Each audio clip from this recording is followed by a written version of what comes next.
and so warm. I think it is love. Yes.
Hello, early stream arrivers, and welcome to the start of a nice, big, chunky stream, so settle in. There's playing Stellaris today, and it's impossible to have a short Stellaris stream, I guess, unless you lose, which would be sudden, abrupt, and unpredictable. But also, it would have to be fun because I have no idea how we could just instantly lose without a little drama. A lot of big stuff today. This is the streamer who deleted all the emotes. They're all gone. But maybe not for good. It was just time to do the purge. It was time to reset.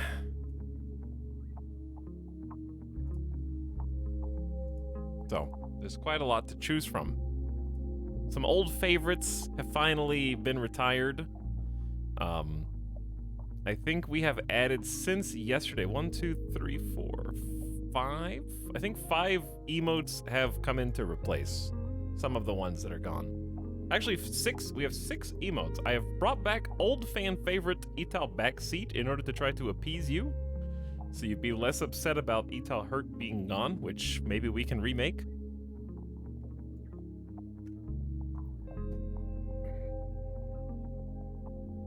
It was just time. That was that was probably one of the most popular emotes back before Jeff. So we brought Chair back.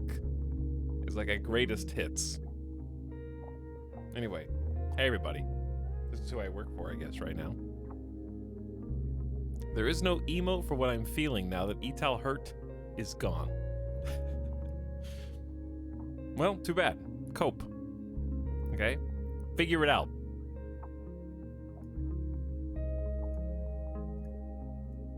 Hi everyone. Hope you guys are having an awesome Tuesday.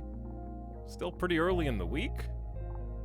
And the sun is going to be shining for the foreseeable future, because it's not even 2 p.m. Pacific here in 94-degree Fahrenheit, mostly sunny, fabulous Las Vegas. But for the posterity, since maybe a VOD watcher in the future cannot see the chat right now, they won't know that there's a bunch of different emotes, namely, or they won't be able to see which ones they are. This is Cope. This is, where are we? Etal Hee, because I wanted to save Wink for maybe the other Wink, if we end up bringing that back. We've also got Etal Ooh with 3 O's.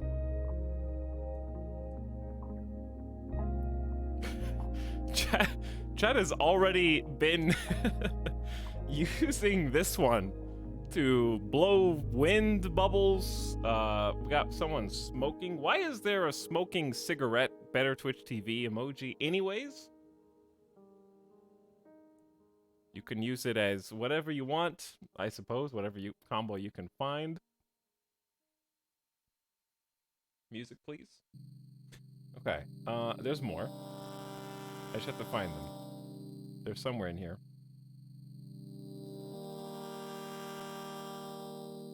Chat, help. Okay, now I found them. I think this one's gonna be popular. Etal Anime. So the glasses pushing up is here. So that way any nefarious schemes you might be enacting, you can show the adequate amounts of planning and forethought maliciously. Or at least expectantly. The fan favorite back seat is this one.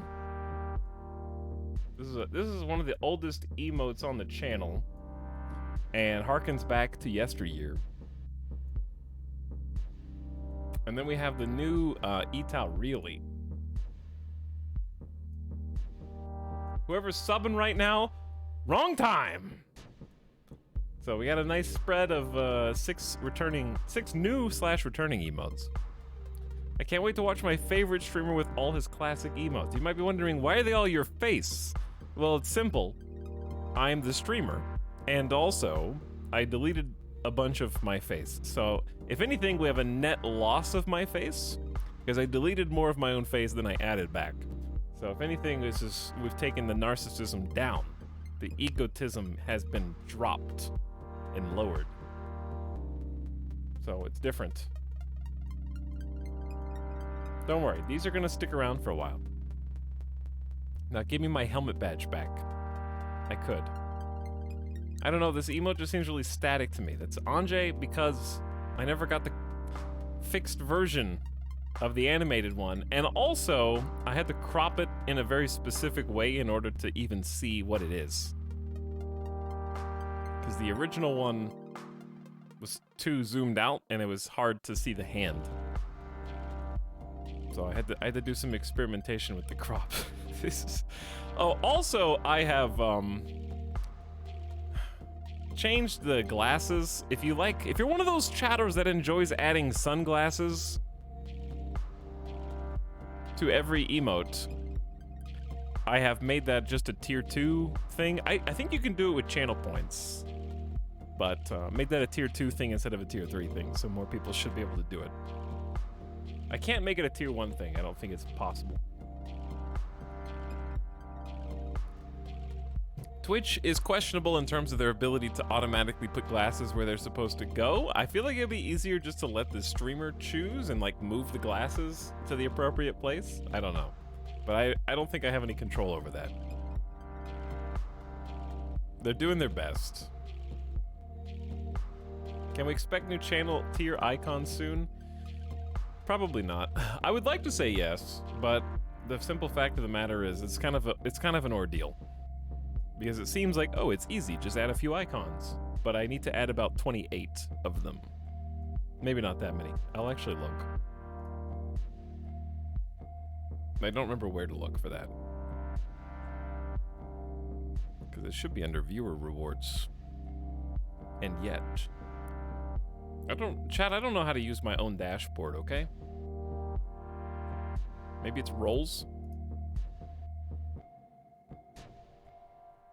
No, it's not roles. I don't know where anything is. But anyway, the point is there's a lot, okay? Because it's like 1 month, 3 month, 6 month, 9 month, 12 month. And then it goes in increments, like 4 per year times like 7, 8, actually times 8 years. There really actually might be like 25 plus badges that need to be created. So it's kind of a thing. It's a big effort. Burn all the emotes. More or less. That's effectively what I did. I did purge them. Streamer has changed. I have. Welcome beginning of stream sub. Some things don't change. Zizio's back for 36 months. This is an interesting turn of events. Happy 3 years, Zizio. Thanks for sharing. We've already got the sneeze combo. Fantastic. This is the sub sound premium. Private P Pants with the hee in chat for almost 2 years. Howdy, Keeper of Time. Every day I miss Eta with glasses more and more. Well, you've got a new Eta with glasses. It's an emote. It's a permanent emote now. So you've got it forever, for all time, Keeper of Time. Zed Whistle, hey. Thanks for priming. Corey Gaiman also says, I can't wait to watch my favorite streamer with all his classic emotes. So many classic emotes. So many. And Tacos has finally managed to catch a stream live after 23 months. Thanks for the tier 2. I'm glad you're here with the live stream. Maybe that just means that you are in a different time zone, because it should be very early for basically everybody. We're starting like over 3 hours earlier today than we did yesterday. For you. Is this a streamer that made me lose all my points with erratic performances? What do you mean? Excuse me, erratic?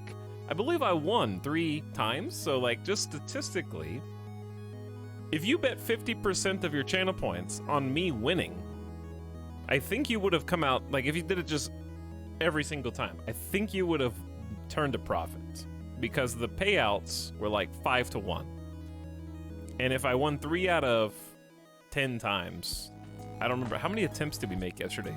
It certainly wasn't that many. You would have come out on top. You should have believed, basically. Because I won the first one straight up. So if you started with belief right from the beginning, you would have probably had enough to make yourself rich. Chat, you guys are having way too much fun with putting sunglasses on everything. Way too much fun.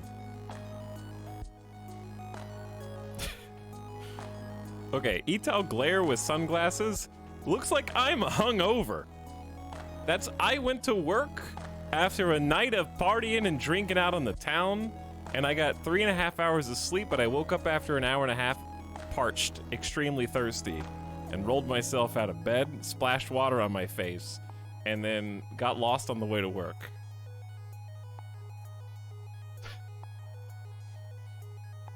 But is it Friday yet? It's Friday at 5 o'clock.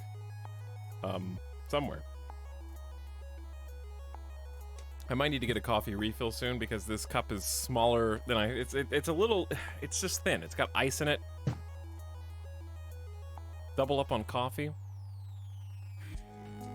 Was it disabled for tier 2s on accident? I actually enabled sunglasses for tier 2s, Ace Tech. It was tier 3 before.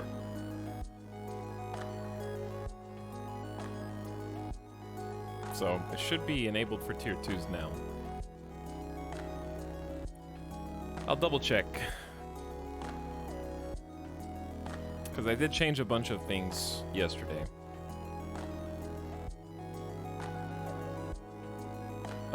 Tier 2.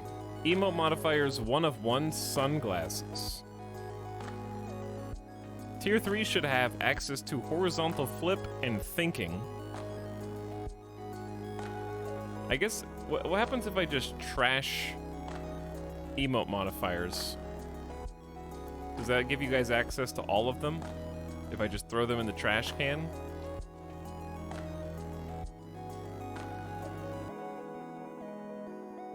Okay, just try throwing all of them in the trash can. So, now what does it look like?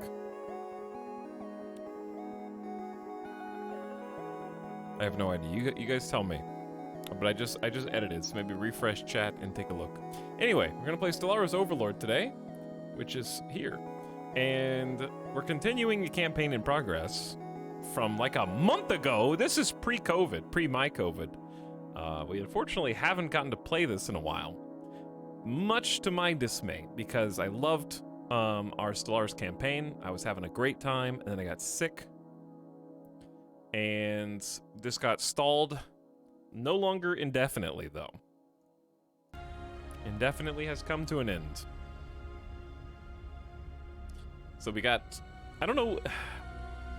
We might not have time for XCOM 2 this week, but I will finish... I think 1 or 2 streams away from finishing XCOM 2, so that might be next week.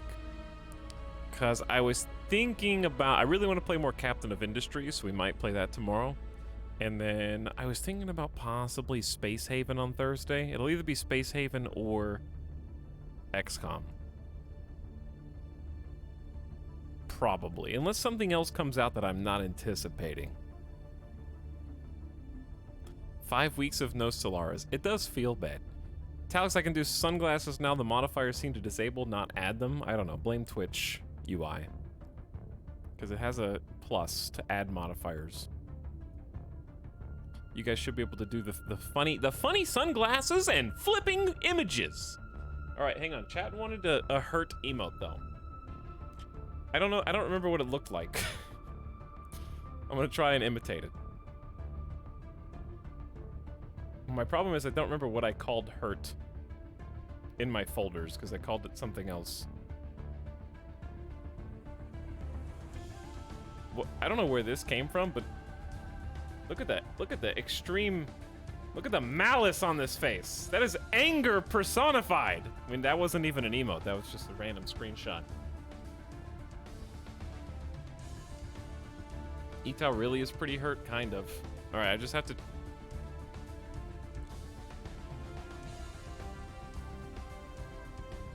All right, let's try something else.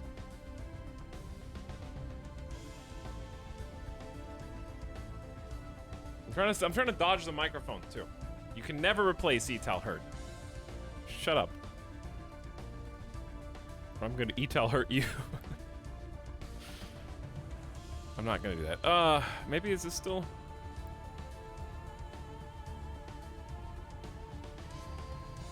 I'm already hurt. I will wound you emotionally. I think it already updated the Discord. Very good. Get that guy. Just Photoshop the beard. Don't force it. Hit yourself. And the balls. No.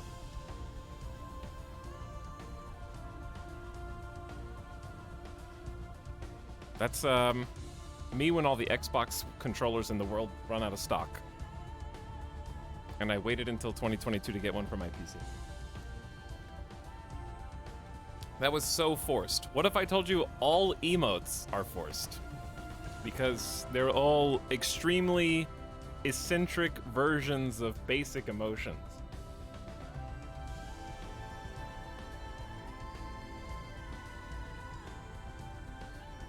You know what's not forced? This anger.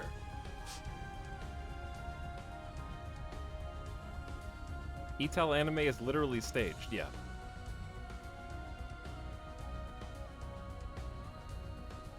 Emotes are pure.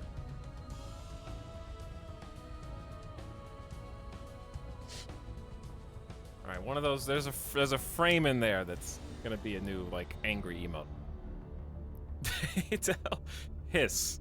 No, it's basically scare ya. Just going through the microphone. Etel anime is good enough I paid channel points to unlock it. Don't you only get like 24 hours? Possibly? Chat, I actually, okay, seriously though, I have a bunch of slots still. I have like 7 open emote slots, so we got plenty of space.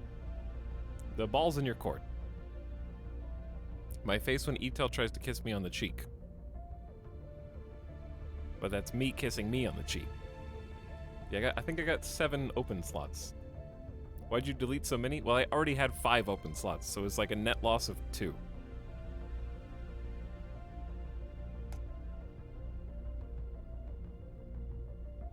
But yeah, anyway.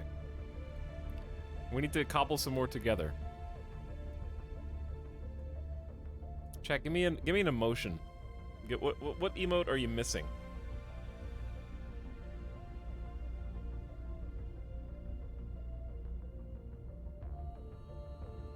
Envy. How?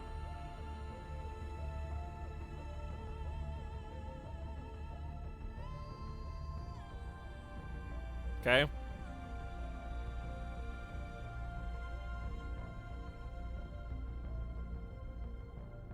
Lament. That's... Why did you say depression and then lament? That's... I feel like we're projecting something.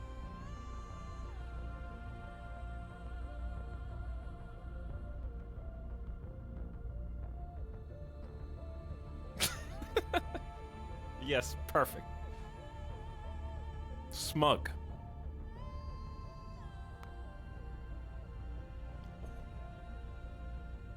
Okay. Next.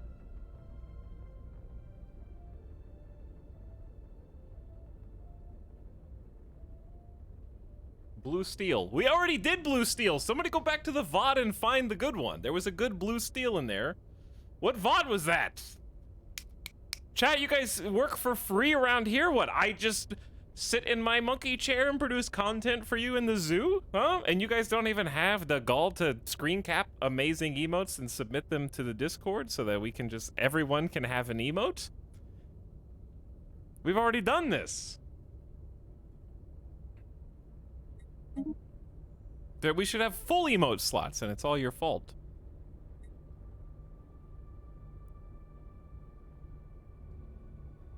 I'm new here, I'm just wondering, is Etalyx good at Stellaris? Trying to find people to watch to improve my own gameplay. Chat, am I good at Stellaris?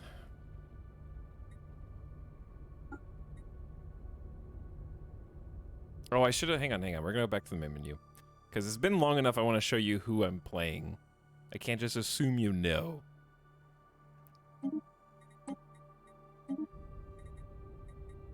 Let's do a new game. We're not actually starting a new game. This is who we're playing as in the existing game. We're playing the Group Incorporated, a megacorp of slimes who live underground. They're subterranean cave dwellers. And because of that, we have an incredible aptitude for unearthing minerals that nobody else knows how to find. So, we have a bonus on every single planet because we're able to tap into secret reserves of this very valuable resource. It's a basic resource, but in high quantities it's very valuable because you use it for building, construction, and trade. We have unlimited mining on every planet, so as many districts as it can possibly hold. If we wanted to fill every district up with mining ops, we could. Whereas every other peoples are basically capped because they're surface dwellers and they can only unearth so much, but we're below the surface. Goopy Groupie. You guys are out of control today. Our Flubbub peoples are also industrious, so we get bonus minerals from all of our jobs. We're repugnant, a little ugly, so we don't produce as many amenities, which are the things that kind of keep our peoples happy. So we need to go a little further, give a better effort to keep them pleased, and the more happier they are, the more productive they are. They're very strong. Their army damage is up. That's for when planets are being invaded, or offense or defense, but also produce more resources in total by 2.5%. And our leaders are enduring because we're technically, our lore is that we're a pollution peoples. I wrote my own backstory. We're sentient, post-apocalyptic sort of smart waste. We're like a radioactive spider to Spider-Man, except it's like radioactive pollution becomes sentient and creates a race of megacorp franchisers. And to that end, since we were created from trash, we also have the ability of permanent employment, which allows our megacorp to repurpose old employees, our waste for all intents and purposes, and reforge deceased flubbubs as basically zombie flubbubs. These zombie flubbubs come back, and they have slightly less skill than their flubbub peers. However, they're still easily able to fill in the slots for things like mining and basic tasks that we just need to produce in mass, like farmers, making food, etc. But our franchising means that if we have any subjects, I don't think we have any subjects right now, we get additional monthly loyalty from them, and having multiple subjects is no penalties. Our population ethics are authoritarian, which means that we have a slight ego about our place in the universe compared to all of our neighbors, but also that worker pop resource output up 5% because we've got to crack the whip every so often. We're trying to prevent anarchy and chaos. It's easy. But we do love other aliens, even if we are authoritarian about it. We haven't enslaved anybody yet. But our xenophile ethics, because we want to trade. We want other people to meet with us and deal with us, and not... We don't want to just conquer them for their own sake, really. I'd love to trade more with everybody. And we're also militarists, so, you know, if we do need to create some subjects by force in order to put our franchises in their borders, do whatever is necessary, in my opinion, in order to create the best business practices, because we will improve their lives whether they like it or not. And we inhabit ocean worlds primarily, but being a cave dweller and subterranean effectively means that we can inhabit any planet with a minimum of 50% habitability. So I don't actually see this listed on the, it's the cave dweller trait, I think. Yeah, species minimum habitability is 50%. Because even in the harshest planet conditions, since we're building underground, those super harsh planetary features are not going to affect us below ground. So we have a minimum of 50% on every planet, which is amazing. And every 3 mining districts gives us a building slot. However, buildings are more expensive, upkeep's more expensive, but the pro is that since we're underground, planetary bombardment is highly ineffective against us because all of our structures have a natural shield of whatever the crust, the surface of the planet that we happen to live in provides. That's who we're playing. So if you just got here and you're like, who the heck are you playing? Rewind, baby! Go back 7 minutes or so.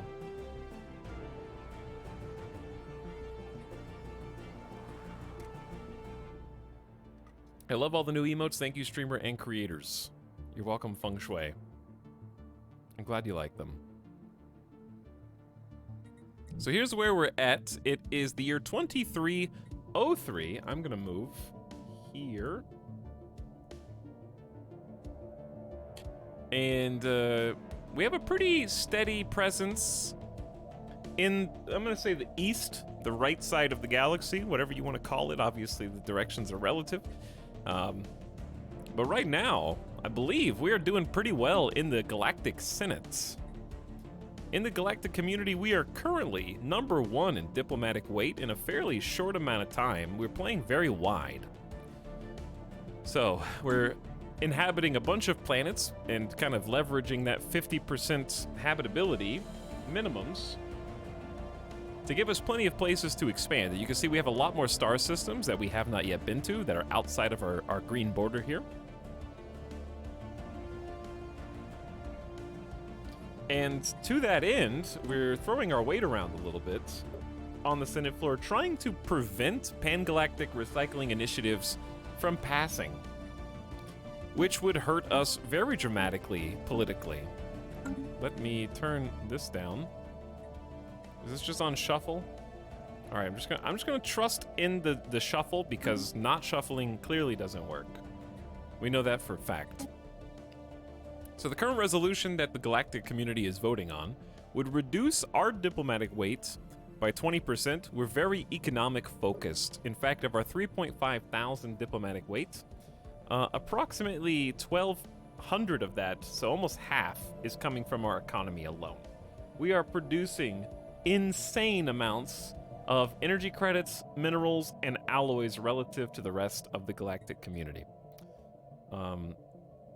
And we have a lot of bonuses to that end as well. So them taking that down would be bad. So we're waiting. We got 577 more days before this resolution is actually voted on, and we can see who supports and opposes it here, and it's quite close. So what we need to do is kind of save up some influence, and then we can call in some favors to kind of tilt. We're calling in favors from either the Earth, Foundation of Soul, literally Earth, who is one of our closest friends, not really allies per se, but closest friends. We have some business dealings on Earth. In fact, Earth was the first planet that we put and only actually, I think right now, that we put a franchise on. We might have another franchise. I think we have 2. Yeah, we have 2 branch offices. We'll have to check those. I haven't looked in a while. But yeah, we're gonna do that, and then we can see what proposals are coming up next after this Senate session. The one I want is the Galactic Council, which gives us a veto power. We can pass emergency measures and denounce various members of the galactic community if they deserve it. And we really want that because the top 3 members of the galactic community will sit on the council. And we're #1, so we'll definitely be on the council. So it's in our best interest to put this to the table as soon as possible. Which is why I'm going to stop voting for a few things, or stop supporting a few things. We're going to abstain. And by abstaining, we're going to lower their diplomatic support, even though these are things that are beneficial, just to kind of bump Galactic Council up the list a few times. So there's still quite a gap between enemy of my enemy. So this will probably pass next, and then hopefully the Galactic Council after that. So it's going to be a little while. But this counterattack is basically fighting back against empires that are not inside of our community for free. So we can just declare war on anybody who doesn't join the council if they're in an offensive war against us.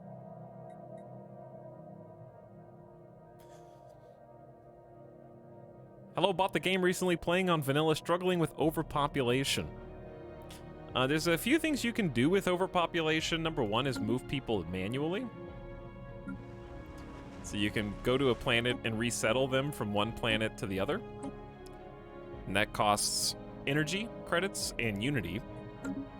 The other is a research that gives you a building that you can put inside of a station building slot called a transit hub that increases the amount of people that move off of one planet and go to another one. So you need transit hubs in the origin planet and a transit hub in the planet you want people to move to.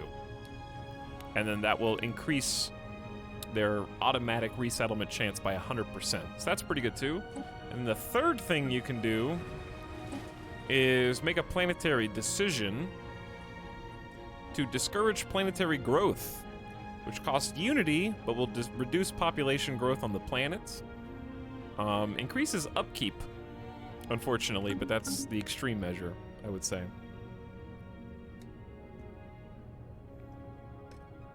So those are your options. that I know of off the top of my head. I hope you're having fun with the game in vanilla. That face when you miss character creator. Just some old guy. You missed character creator by some months? But what's up? Is this continuing save? It is, Izio. Hopefully you're picking up on some things that we left off in media res last time. So our current ambitions are basically to build up our navy. We only have 2/3 of our navy currently full, and I believe we only have 2 fleets at the moment. So here's one such fleet. They got a lot going on here. Just a array of corvettes, destroyers, and there should even be a handful of cruisers, I believe. I think the cruisers are these dudes in the back. I also need to cap my frames. If you give me a sec. Are Fallen Empires still a thing? They are, but you can turn them on or off when you start a game. You have full customization. I believe I saw on social media that they just patched in the ability to turn on or off L gates specifically. People were really annoyed. Was that true? I think it was.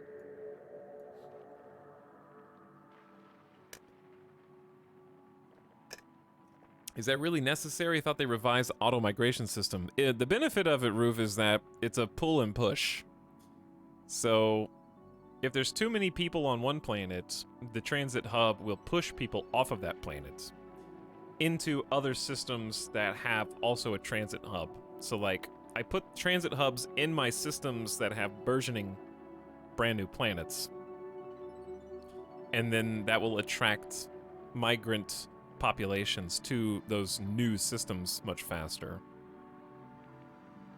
than the normal automatic system. Because even if the baseline is good, it's still plus 100% of that. So it's just better and faster.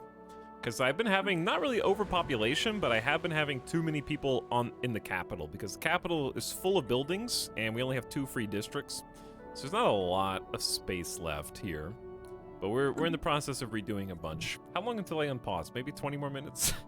We got a few things to do. It's been a while, okay?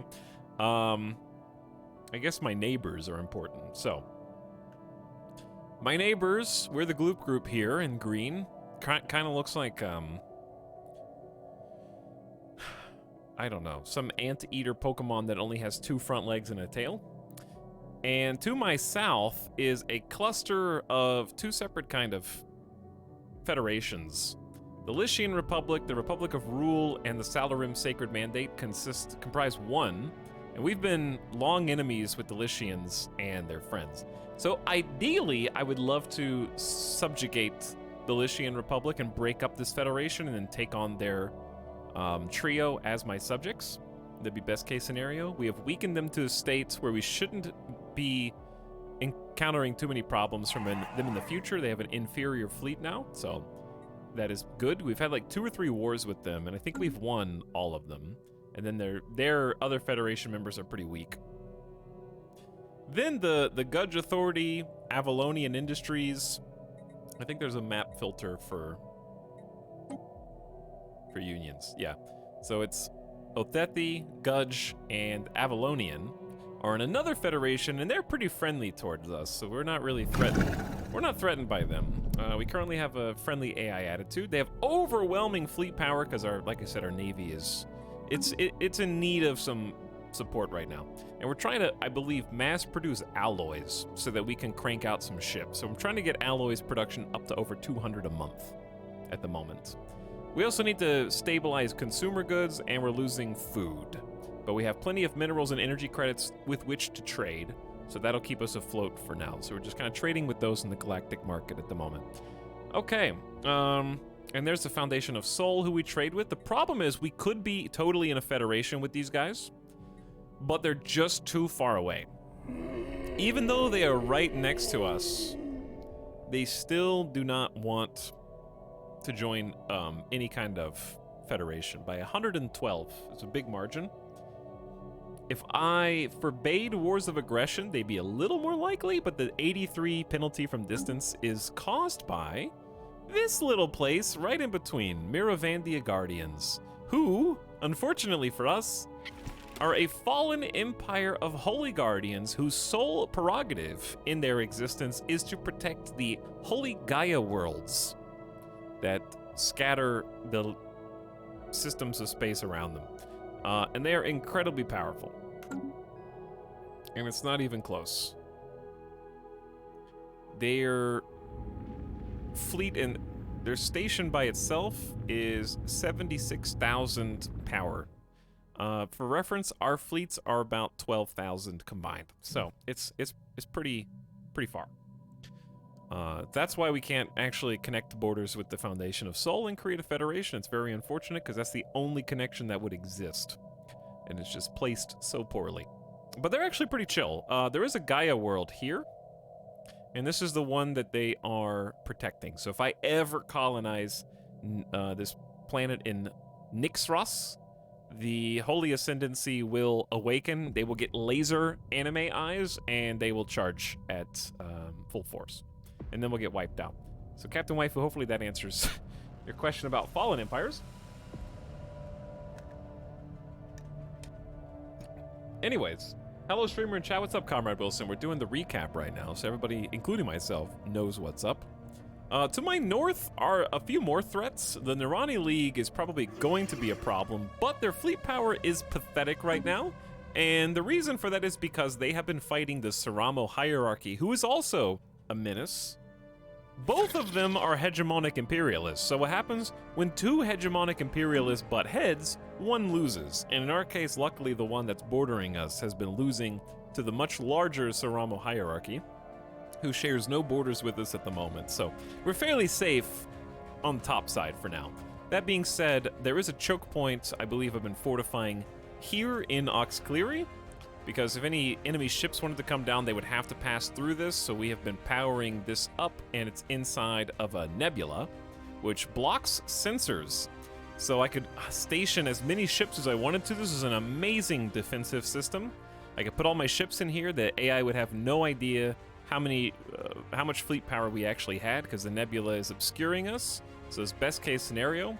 And obviously we have a pretty weak Star Fortress at the moment, so our goal is to kind of power this up. Oh, or not Star Fortress, Star Hold, and then get more slots, make it more strong. I appreciate this recap, thank you. Hey, glad you do. It's good for me too.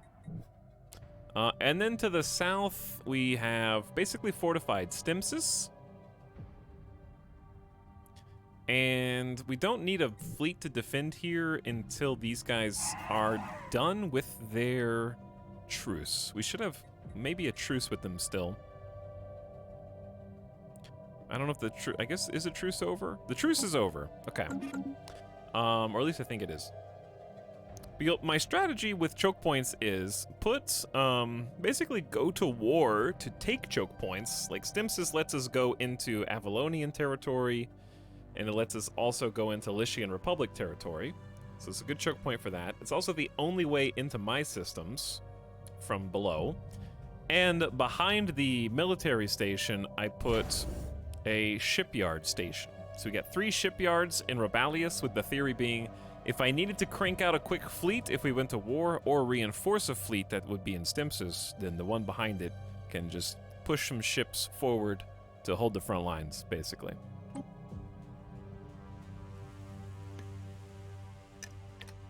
But right now, I'm not too worried about them because they're pretty pathetic. So, where are we at? Some of this stuff is just going to become more apparent over time. We got some sleepy, snoozy science ships. I want to check the situation log, and I want to see what anomalies are still left, and where said anomalies are, with the goal of kind of just cleaning up any science that might still remain. So there's an anomaly here. Where is Ivory Lawrence Esmeralda going? We need to probably maybe name some people. Do we have any leaders that need to be named? We got Castaway, Governor Castaway. Castaway Autonomy. Chad, is this a random name or did we name this? We also have Governor Plunder and Ace Tech. I do remember that. Ivory Lawrence needs a name, I think. Saki, son of Skeg, is our psychic and carefree engineer. leading engineering research. Scientist Ozzel, Cliverip, Karog the Fat, Gamer Goldie, and Issen are all here. And we're joined by some interesting admirals. Admiral Rikikiti Tokoto and Admiral Aki Tokoto, who are hired from the, not mercenaries, they're basically mercenaries. I forget what their actual name is. The, Enclave, not the Enclave. Chad, what's it called? The fancy ones. And then we've got Admiral Spiricto. The big boy mercenaries.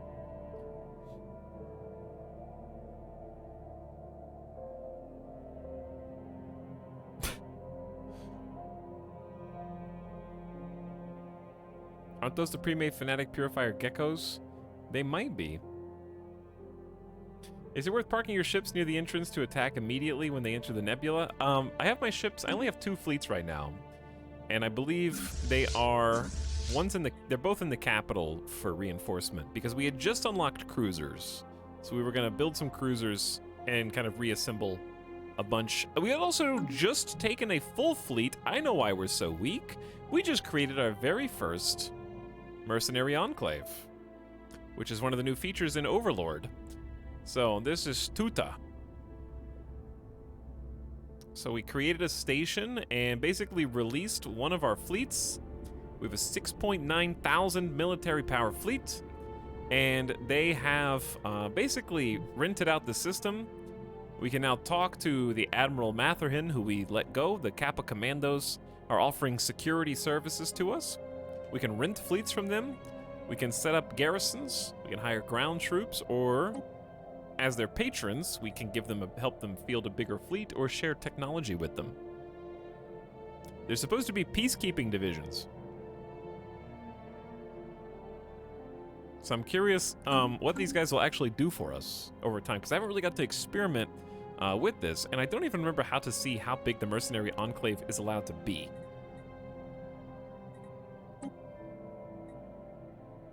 But I can rent a fleet for 2,500 power for 3,600 days, which is a pretty great deal. It's my fleet, but it's still not that much. And what's the mercenary garrison? Basically build them a star base. Our garrisons offer exceptional value, but please keep in mind Kappa Commandos frown upon the term mercenary. The word is too blunt and carries far too many negative associations. Our defense contractors are standing by to prepare your station for the arrival of our safety specialists. Once we're on site, these specialists will begin drilling the station crew to bring out their best. At Kappa Commando, we aim to train only the finest peacekeepers. So what do they actually do? It's only 1,000 energy credits to find out. Thank you for your business. We are proud to work with you to make the galaxy a safer place. Howdy, Chad and Etal. Hope you're having a great day. What's up, Sargoth? Thanks for the 6-month sub. I am having a pretty great day so far. And excited to be back into some Stellaris action. Because I really missed our Empire here. It's been fun just scoping it out and seeing where we left off. Hello to Tank Zefrank. I appreciate the Prime sub for 7 months, Tank. Hope you're having a good one. Space Tuna testing out the new emotes if you just got here. We got 5 new emotes. Don't mind the ones that are missing that you might have forgotten about. Chris Fox Racing says less than 3. No, it's 15 months. That's way more than 3. Nessaman pumping it in chat. Hello, Nessaman, and welcome Potato Elijah for 48 months. That's 4 years. Happy 4 years. Welcome Grugenvid, Nog, and Mary Skipper Mod Squad as well. Hey, I think it lets you build a Starbase module. Okay, that's pretty cool. I want my science. Oh, let's name the people we haven't named. All right, chat. You guys are up already. The keyword is going to be. I want a show of hands, so the keyword is going to be hands.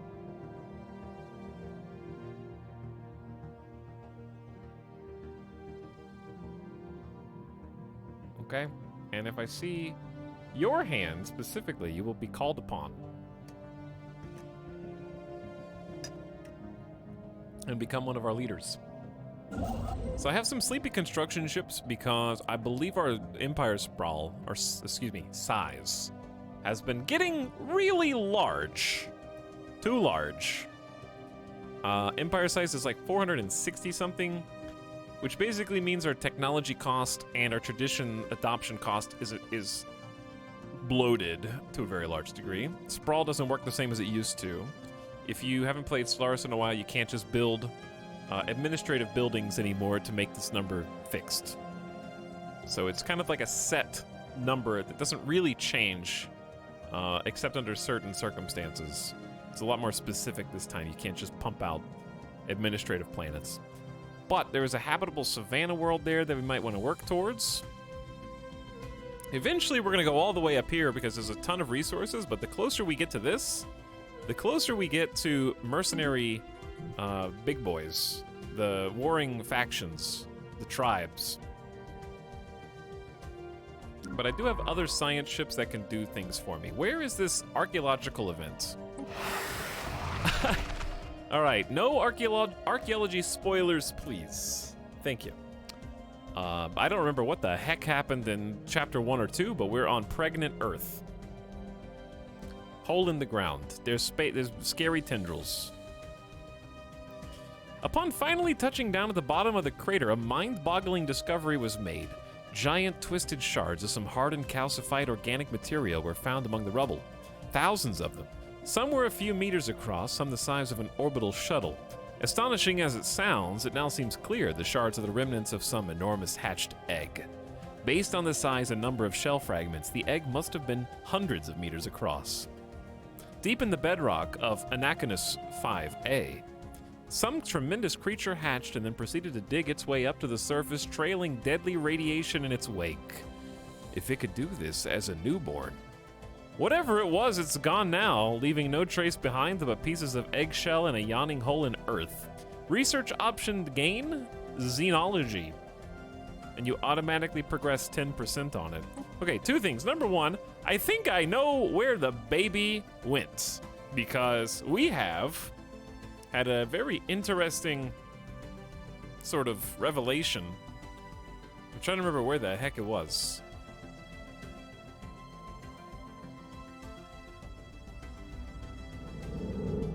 There is a dimensional eldritch horror that we ostensibly worship and who lives in this black hole. Long ago, we may have listened to a voice that was asking to be freed from this archaeological dig site to try to make a new friend, and the new friend emerged from the local star, creating a black hole and vaporizing every other planet, including one that we had sort of colonized ourselves and destroyed some of our fleets. In the process, it was a terrible mistake. It does happen. Yeah, it happens. It happens, Dr. Freeman. So anywho, what is, that was like at the beginning of the game. What is Xenology? Unlocks the alien zoo. Entertainers will turn consumer goods into Unity and amenities. It's fine. What was I just researching? Chat, what was I just researching? Selective defoliants? We do need to clear some tile blockers. Okay. In that case, this scientist is done. So I can send them all the way up here, maybe, to research this anomaly. Clive, good luck. Unusual fluctuations in space-time have been detected. Further analysis is required. Okay, we have another scientist here. Trying to find where all of the old anomalies are.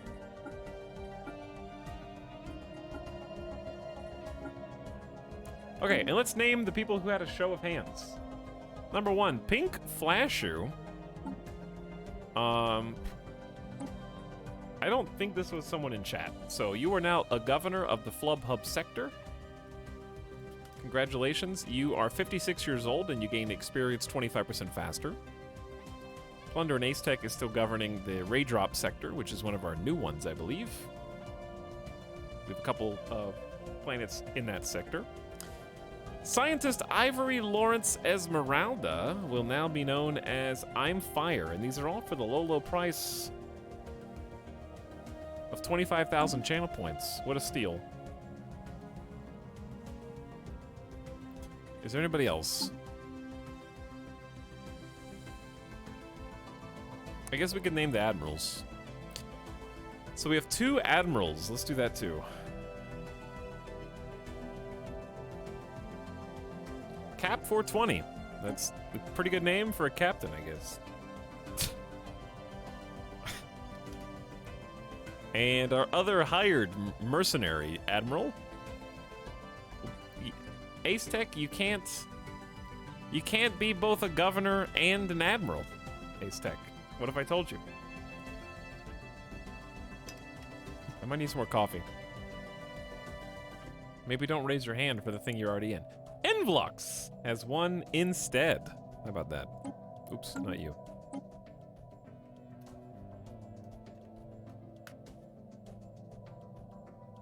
I hadn't won a single thing in 4 years, and now I'm 3 times in 1 month. Well, I don't know if this was someone in chat. I think it was. No, that's Plunder and Ace Tech. This is Command and Ace Tech. That's true, it's different. It is different. Okay, we don't need a relic activation. Timed project could be good. Labor study. Several recent studies from reputable flubub seats of learning present a number of alternative ways of arranging a vast workforce. An exhaustive meta-study of these new ideas could provide the answer to the problem of declining productivity in challenging colony environments. Where? We have to study this on Lunk. Lunk is a good name. The enigmatic cache is also there. The closest scientist... Oh, we already have somebody going. I think Scientist I'm Fire is on the way. Okay. So I'm gonna have our sleepy scientist, Ozzel, go back home to the capital, which is the Flub Hub, and then they're gonna just assist in research. All right, we're almost done catching up on things and ready to unpause. I think I should probably check my shipbuilder. This is the cruiser that we just designed with an excess of just 2 power, 4 shields, 5 shields, and some kind of crappy armor. We got a couple of fusion missile slots. We're using null void beams to go 400% punch through shields, and then once the shield is punched through, we have some good armor and hull damage from plasma accelerators. But the range of the plasma accelerators is only 40, which is not ideal for a cruiser. So the cruiser needs the Pickett combat computer to stay close enough to actually use their guns. Yeah, this is fine. We'll come back and customize this later. But we're mostly using the void beams and the plasma accelerators on everything right now. Don't know what any of that means, but sounds good. Basically, if you've played like Star Sector, it's similar, where all ships have 3 layers of health. They have a shield, they have armor, they have hull. So you have to choose weapon combinations that are effective at taking down all 3. Some of them go through shields, like missiles, and don't even touch them. So we try to find a combination of weapons that can take down shields, which come back if given enough time. Then armor, but if you don't have anything that can actually damage hull, then you can't kill them. So what we're trying to do is create a series of fleets that utilize all 3 of those ship types. Like this one has 28 corvettes, 10 destroyers, and 3 cruisers. So the small ships outnumber the large by a lot. I'd like to have more... I like the destroyers quite a bit. Because right now we're going to be fighting a lot of enemy tiny baby ships. So I think what I'm going to do is actually split this fleet, and we're going to mix and match. So we're going to split you, and we're going to split you. And then move some ships around.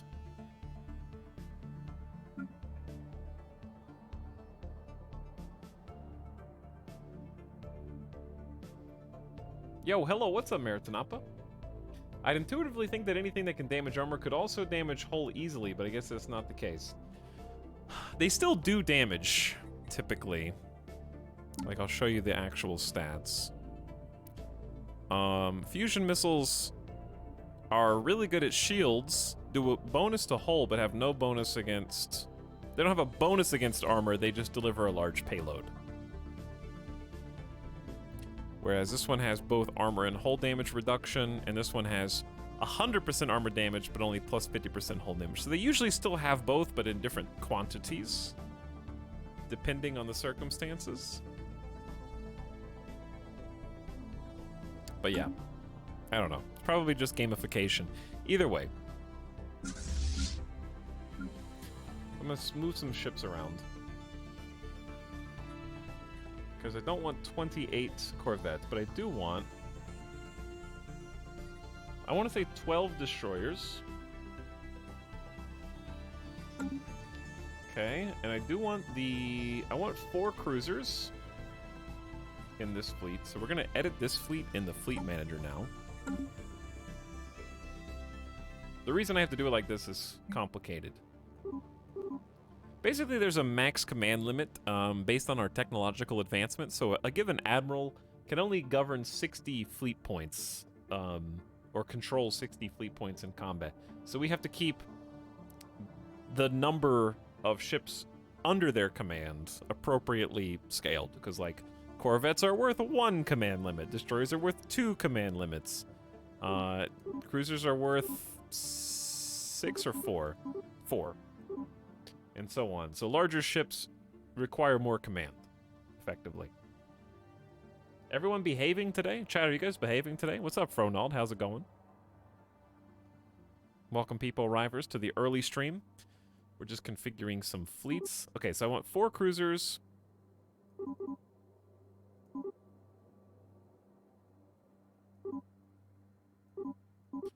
I want 20 corvettes, 12 destroyers, and 4 cruisers. I feel like this might be a little top-heavy of a fleet.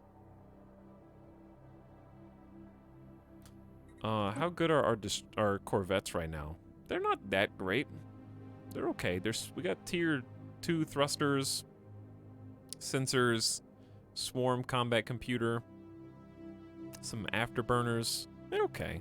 It's not great. This might be a little top-heavy, but we're still going to lock it in. Okay, and I'm going to do the same thing here.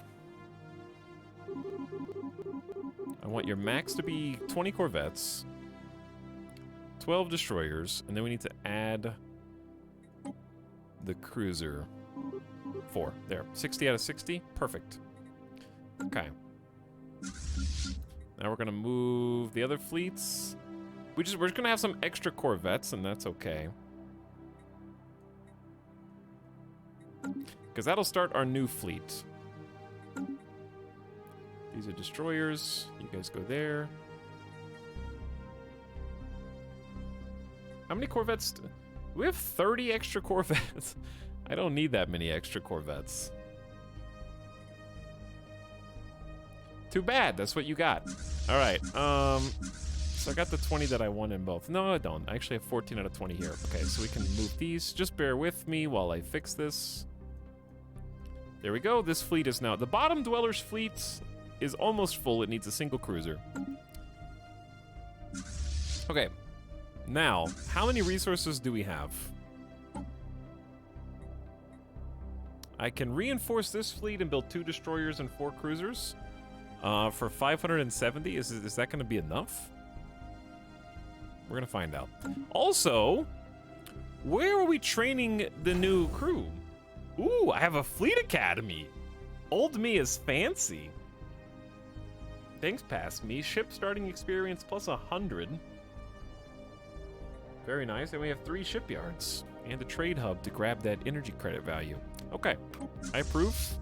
So we're going to reinforce this fleet. Oh, we only have... Oh my... How much is each cruiser, chat? 586? Okay, we're going to have to wait for alloys to come in, basically. We don't have enough alloys. 3 shipyards is good when you actually have resources. I just beat KOTOR is probably the most I've gotten into a game since Red Dead Redemption 2 released. Ooh. Late blooming KOTOR lover. Very nice. Cap420 says, I'm stuck at work still and having a horrible day, and on top of that, a phone call made me miss a naming. Miss a naming. Like naming your child?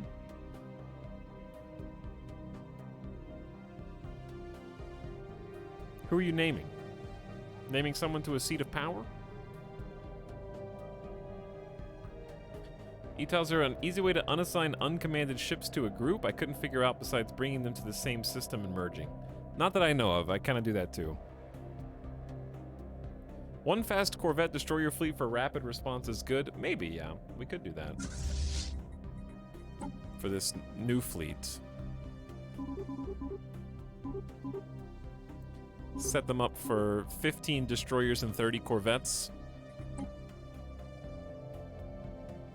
Because their speed is 8. So they're slightly slower than the corvettes.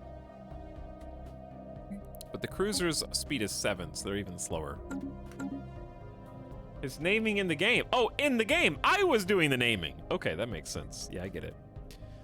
Chat, we're almost ready to unpause. I'm taking care of business right now.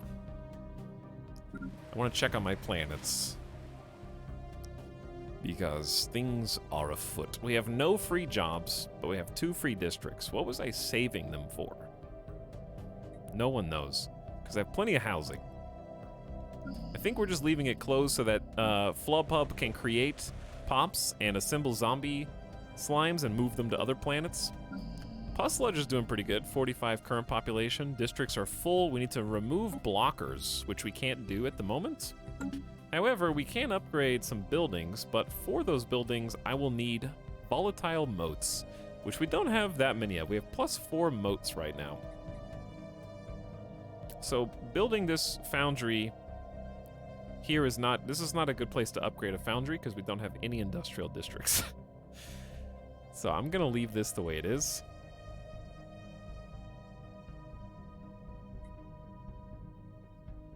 Same for this. Actually, we're not going to upgrade either of these. But I could create a new building here. I don't... Dude, what was past me doing in any of these planets? I don't know. We do need food. Maybe I just build a simple hydroponics. I wanted to build more space hydroponics, but I'm using all of my stations. We're over capacity on stations, actually. Maybe I need to find one to destroy.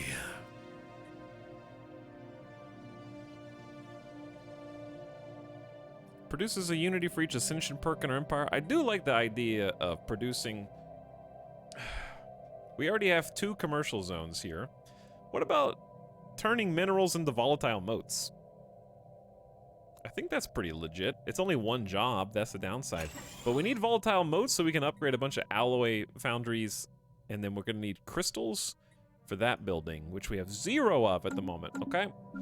Grouchcan, I love this planet name. Grouchcan is a farming world, agriculture focused. I think we're just using each world to produce a little bit of the things we're short on, which are alloys and civilian consumer goods.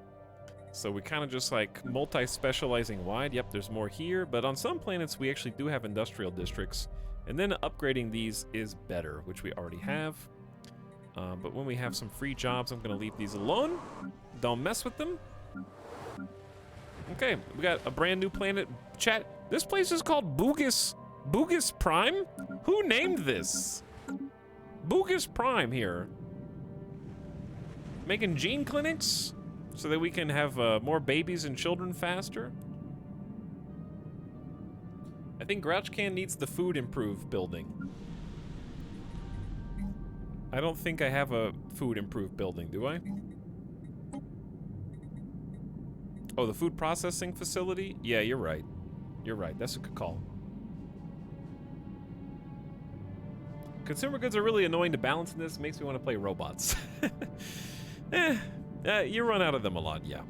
Okay, I need to delete one of these buildings or just unlock a new building slot.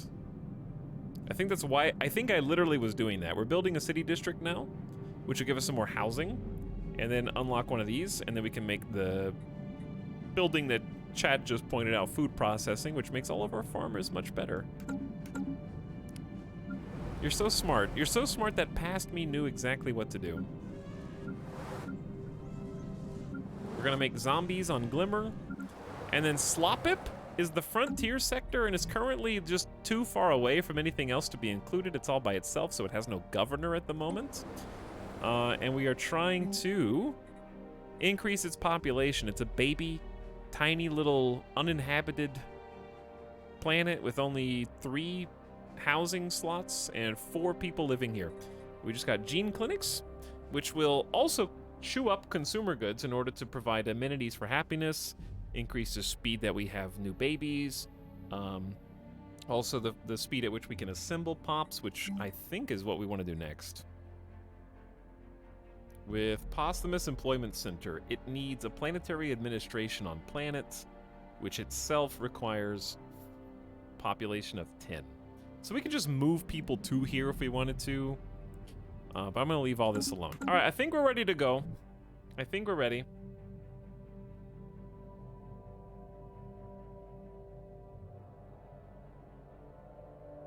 How far along is this campaign? Well, we're in 2303, so we're like not at the beginning of the game, but we're also basically approaching mid-game, I think. And I'm number 1 in the Senate, so I'm trying to get political power here. That's our main goal. All right, we're ready. Go time. We'll start slow because I don't remember if anything else was going to happen. I'd say this is mid-game. Yeah, I guess it is mid-game. Technology secured. Okay. That's why I didn't unpause, because I knew stuff was going to happen already. We have completed research of research complexes. As we explore the galaxy, we continually encounter new materials and substances unfamiliar to us. Cataloging and analyzing these discoveries will require new facilities. By the way, if you're just joining, you'll be like, why do you only have such little research? Our society research is 54. I have basically forsook all research in order to make more minerals. And we're just trying to make as many people, minerals, and energy credits as possible. Technology be damned. However, research complexes will consume some gas, which we don't have any. I wanted to say Vespine. That's bad. It's exotic. So we need to make some exotic gas. So exotic. So, what else are we researching? Clear tile blockers, thank you, Karog. And Saki, son of Skeg, is making synthetic crystal plants so we can produce our own crystals if we don't have any tapped in space. Is it new reactor time? We have a new choice. So what? I make gas all the time. Why did I read that out loud? The Energy Nexus does boost technician jobs. So more energy credits equals better economy. It also unlocks a starbase building. We can make a shield capacitor, which is a thing we can put on ships. Barrier point defense that can defend against incoming missiles and allow us to create ships with the sole intention of intercepting ballistics-like missiles. Or we can do something that we've already sort of learned, like blue. I always skip lasers. I don't know why. How long is this estimated to take? 78 months? We are going to need better reactors at some point. But I think I'm just going to go Energy Nexus. And make technicians better. And then we'll just try to produce the exotic gas from somewhere else. Also, over time, your people come together and adopt new traditions. As your empire sprawls through space, we kind of get different focuses. So we've already maxed out our focus on expansion, which has allowed us to play wide and conquer many different planets and systems and start building them up. I believe we're inhabiting 11 right now, which is pretty good. We've also maxed harmony, which has helped on edicts and making our ethics more attractive. What else? Stability is increased by 5% on all planets. Leaders live longer and can become smarter. What edicts do we have right now? We have not enough space for another thing. We're using diplomatic grants to increase our diplomatic weight. Ship build speed and starting experience is pretty good, but upkeep goes down. This is nice. I wonder if we should try one of these, because we have 487 unity, so using a little bit out of that doesn't seem as bad. Starbase capacity up. Technician output up. These are really expensive. So they changed edicts a while back. So now we don't, everything uses unity that are edicts, and you have a pool to play with that are free. So if you don't use it, you actually lose it. And if I go above our fund, then it'll start taking unity out of our monthly gain. Hello, Vic Burt. It's not even 3 p.m. here. Chat, it's almost, I gotta unpause again before 3 p.m. And then there's a bunch more stuff down here, various perks. I think I want ship starting XP, build speed, and diplomatic weight from power, but then the upkeep is gonna go up. What's our ship upkeep right now? 176, so we're gonna lose money on this. Can we afford to lose money on this? I don't know, let's see. Chat, remember these numbers, 487 and 157, okay? Remember that. Oh, I need to pick a new tradition. That's why I came to the screen. We've maxed Mercantile. What did that give us? I don't remember. Mercantile gave us Trade League Federation, which we can't make yet. Harmony gave us Empire Size down. Ooh, I want more of that. We're also going to get another Ascension perk slot soon. What are my current perks? Transcendent Learning. Your leaders gain 50% more XP and can go +2 levels. One Vision. Increases unity, decreases amenities, increases governing ethics. The Lord of War. Extra Mercenary Enclave capacity. Where is your capacity listed? What's my capacity? Diplomatic weight from fleet power up 25%, so we need the large fleet to maximize that. And mercenary enclaves under our patronage will pay frequent dividends. They're gonna pay us. I need it. Who just subbed? Sargoth, I got you for 6 months. Thanks again. Pure Lizard Milk for 16 months, as we're in the mid-game now, Peter. Shut up. Thank you for the 16-month sub. Sunflower Lover 420 says, have a good day. I will, thank you, but it's a little better now. Thanks for the 4 months. Hello, Cetacean, who says, bloop, bloop, bloop, bloop, blah, blah. Very good sub message. Much appreciated. You guys continue to amaze me with your genius and prowess. Ron doesn't care, says almost to the magic number for 68 months. What number is that? Remind me. Which one? All right, we're going down the diplomacy tree right now. And once we complete the diplomacy tree, we'll get an extra 10% diplomatic weight and another envoy, both of which are extremely valuable. The Entente Coordination, the amount we contribute toward the Federation naval capacity counts twice as much. That does nothing right now. Imminent Diplomats, diplomatic acceptance +5. So people just are more willing to work with us. And envoys improving relations have a 1% chance each month acquiring a favor. Sure. Give our diplomats the tools to act as true missionaries for building great relationships. I wonder how many favors I'm going to accidentally get. 1% per month per envoy. We have 6 envoys. And of those, 2 of them are improving interests or relations right now, I think. Okay, continue. Unpaused again before 3. The favor farming is actually deceptively really They neat. wish to speak with us. I think so. I might need to check where my envoys actually are. Foundation of Soul has subjugated the Principality of Hicklum. Earth subjugated someone? What? That's my favorite noise in the game, I think.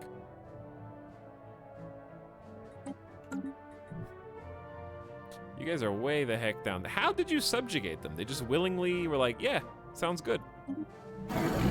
Gudge Authority, we don't want any migration between us. It's a good use of the ooh emote. Okay, where are we? On envoys. Building a spy network in Avalonian Industries. Was I doing anything with that?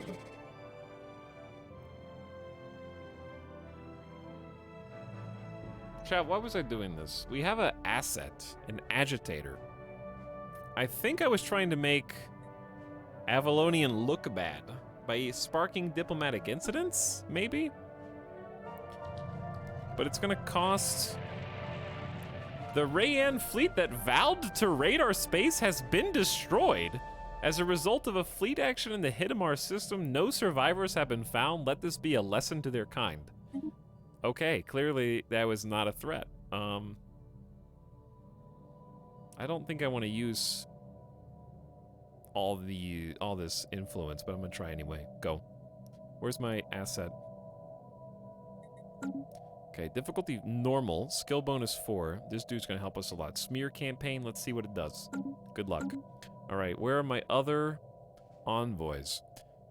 Building a spy network in the Narani League.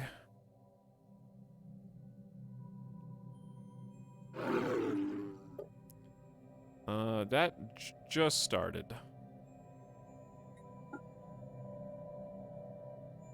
And I actually do have an asset. Difficulty hard. We'll get an intel report when complete. This will expose vulnerabilities that will increase our maximum infiltration level for some time. I think we want to wait on that one until we get the spy network infiltration level up a little higher naturally. The agreement we signed giving you access to our databanks has run its course. Would you like to extend it for another 10 standard years? Or do your researchers no longer require our help? So for the low price of 1/4 of our entire net worth and energy credits, I can get 10 years of 10% bonus research speed thanks to the curators. That was very nice. Thank you, curators. You're so good.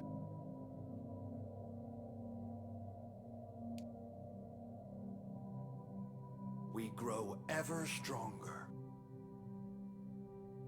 Someone needs to update Nightbot commands. Oh yeah, I guess there are some Nightbot commands that use emotes that are now defunct, huh? I didn't think about that. We grow ever strong. What did you do?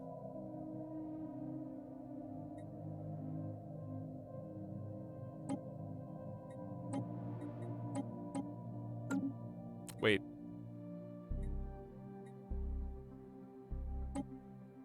Slop-Up was partially terraformed thousands of years ago by an unknown agency. Terraforming equipment can still be found on the planet, and scientists are looking to resume the process. We can also dismantle it. Some of our engineers have asked permission to dismantle and analyze it to see what can be learned. I forgot we had all these situations. We also have a drone study. Task a science department with collecting and collating data relating to the ancient mining drones. The ancient mining drones. We also are looking for the Cybrex precursors, which I don't want any spoilers on. Manifesti vibes, 3 of 3. I forgot about the vibe check quest. L cluster is at 2 out of 7. I might do one of these now. What are we researching? Let's get the tile blockers first, and then I might do one of these other projects. Change is inevitable. That anime emote is very good. For certain words. Hello? Esteemed Slime Minister Merciful Bode, a decade ago the Gloop Group Inc. pledged to support the artisan troupe, and so you have. The time of your patronage is coming to an end, but we would be remiss not to ask, would you care to renew your subscription to the finest arts and crafts in the galaxy? For the low price cost of 5,000 energy credits. For 10 years, we get plus 10% monthly unity, which I value. It's a deal. I'll be your patrons. Someone just died. How do we find out who? Scientist Karok the Fat died at the ripe old age of 127.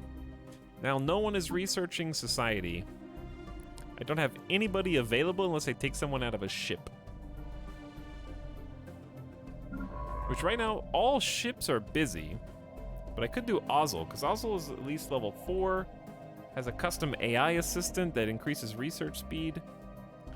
And then we can just hire a new scientist to put in the box there, basically. All right, we'll send Ozzel. Chat, we're recruiting a new scientist. We're starting to get people from, wow, there's humans. I think humans have been immigrating.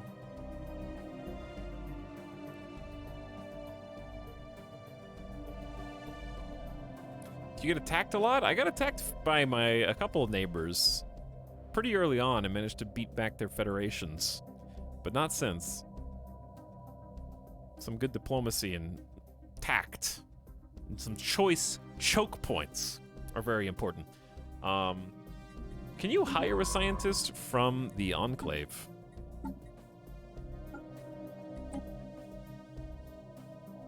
Can we recruit one of your scientists? We're willing to pledge the service of one of our most brilliant scientists to your cause. This is not an offer we make to just anyone, you understand. A suitable donation will, of course, be necessary. For just 1,000, that's not bad. Excellent! You now have unfettered access to one of the greatest minds of our time. I think we did this before and we're disappointed. Let me see who that bestowed. Oh, wow, no, they're actually good. The curator has a 15% bonus to research speed. And 25% to survey speed. And they're level 5. Okay, I know I just promoted Ozzel. You're fired! Yes, already, Ozzel. You're fired already. Your 5% it pales in comparison. I will need to name them. Wait, do the other researchers need to be replaced? Saki, son of Skeg, has 10% bonus. And a bonus for propulsion, which is good. And then Issen is level 7 and has some field manipulation, which is actively being used right now, and will live an extra 25 years. But you're 141, Issen. 141. How much longer do you have to live? You have a 0% chance of death as long as you're under 145. Okay. Put Ozzel back in the ship and away we go.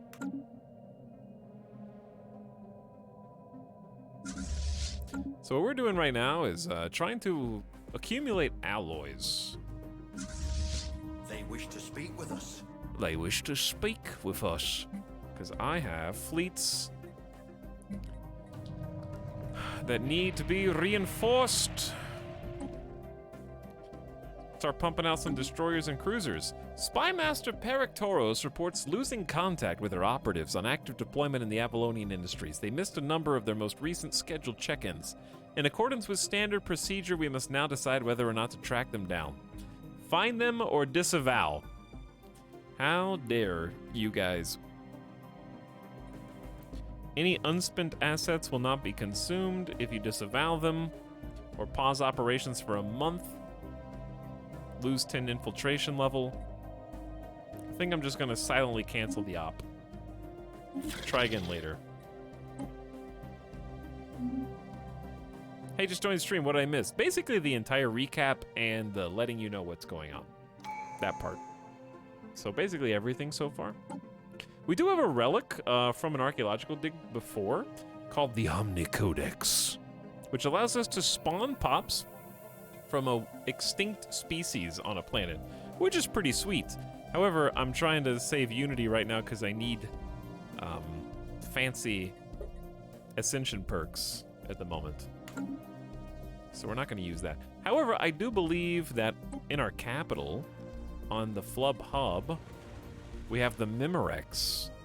Enhanced learning program trains the population to better fit the needs of the Empire as they sleep, improving output significantly. 20% bonus resources from jobs and stability's up 10%, which is amazing. Who's this? A recent survey of Lunk indicates residents of Lunk are much less likely than other Gloop Group denizens to migrate to other planets. The survey does not address whether this could be due to a psychological dependency on low-level sensory arousal caused by Marin Karin and its sibling plants. Basically, we found out on Lunk that there is a pheromone, a pollen in the atmosphere that makes people happy. And simultaneously, they don't want to do as much for work. And now we have learned they don't want to migrate that much because of apparently the pheromones in the atmosphere. So now we have 3 big debuffs. on our burgeoning new colony of Lunk.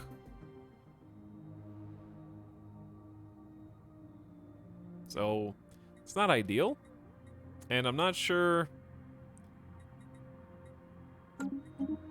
who would even research that. So, is labor study being done? Wait, is this the labor? This is the labor study. Who's going here? There should be a scientist.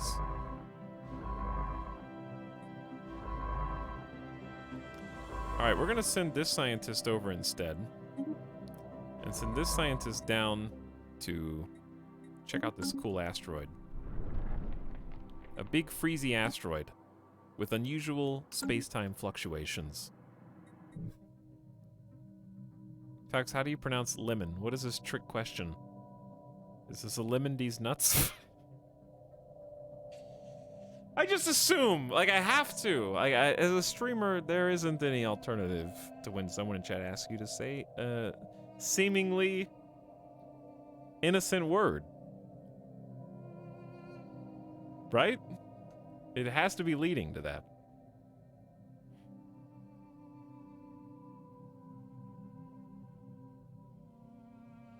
New joke. Tickled chat, I guess. Got him. What's up, Simcopter? How's it going, dude? Sim, I know I've asked you this before, but have you ever played Stellaris? Because Research complete. I conflate Hearts of Iron, which I know you like, with Stellaris, I think. While productivity is no longer declining on planet, communications between the colony on Lunk and the capital of Flubhub are breaking down. Chat, drugs are making everybody on this planet, well, they just want to stop doing everything, including communication with the capital. Our clerks are complaining that even relaying simple directives is becoming frustrating. Sigh, deploy an admin task force. Code Mauve. Code Mauve? Pheromone 4th stage modifier gets plus 5% resources from jobs, or Lesai. Here's the thing. Normally I would just go, oh well, but we're playing an authoritarian ethicked peoples, so I think we would at this point start laying down the law. Resources up, happiness down. We're deploying a task force. Sim says, yeah, I played a bunch of it. Spent about 3 days straight on stream with chat teaching me how to Stellaris. That's cool. You kind of have to, yeah. It does take some help at the beginning. Because even though I think Stellaris is still probably the easiest Paradox game to learn from scratch, with just vanilla and no expansions, it does take a little help. Especially, I think the planet building screen is a little confusing. I think new players, if you Google how to anything, it's probably going to be, how the heck does this screen work? This is probably the thing. Everything else in the game is actually pretty self-explanatory, in my opinion. This is the hard part.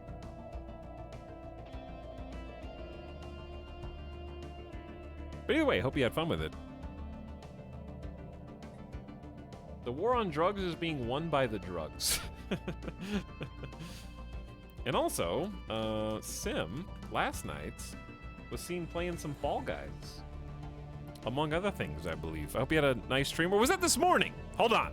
Was that this morning or last night, Sim? I don't know which. I don't know what day it is. Could be any time. But hope you have fun either way. Synthetic crystal plants. We can put on planets and produce a rare resource that we need for various building upgrades. Ooh, these are spicy.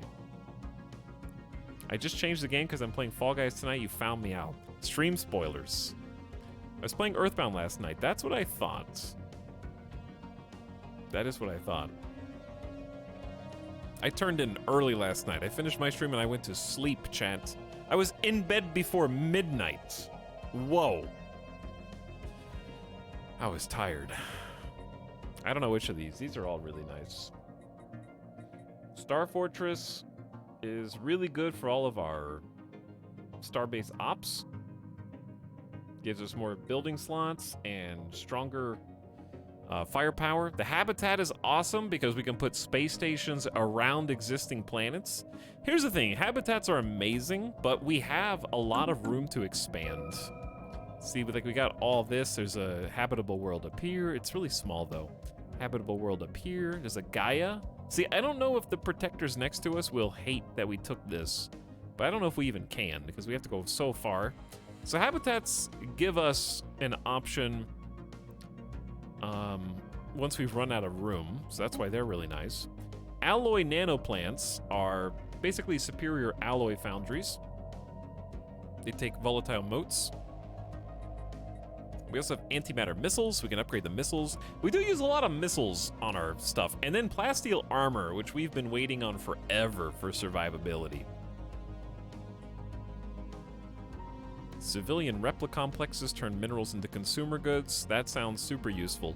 God, I don't know where to start here. These are some really just solid options all around.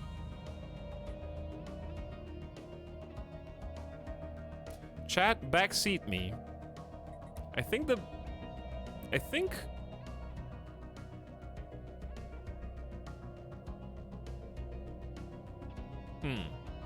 we're losing 53 consumer goods a month.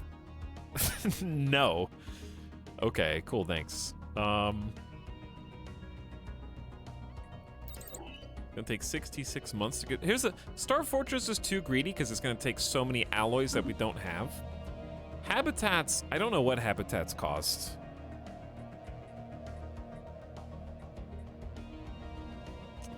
Alloy nanoplants will consume motes, which we only have 4 spare right now.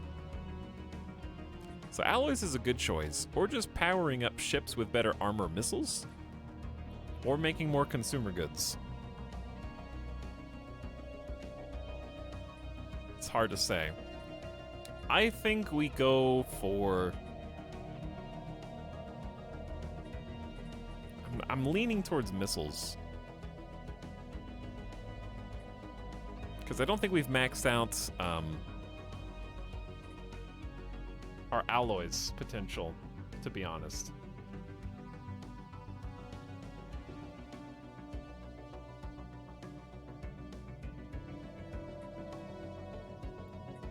I'm gonna do missiles. I'm gonna do missiles. All right, let's go. We have 200 days. This looks bad.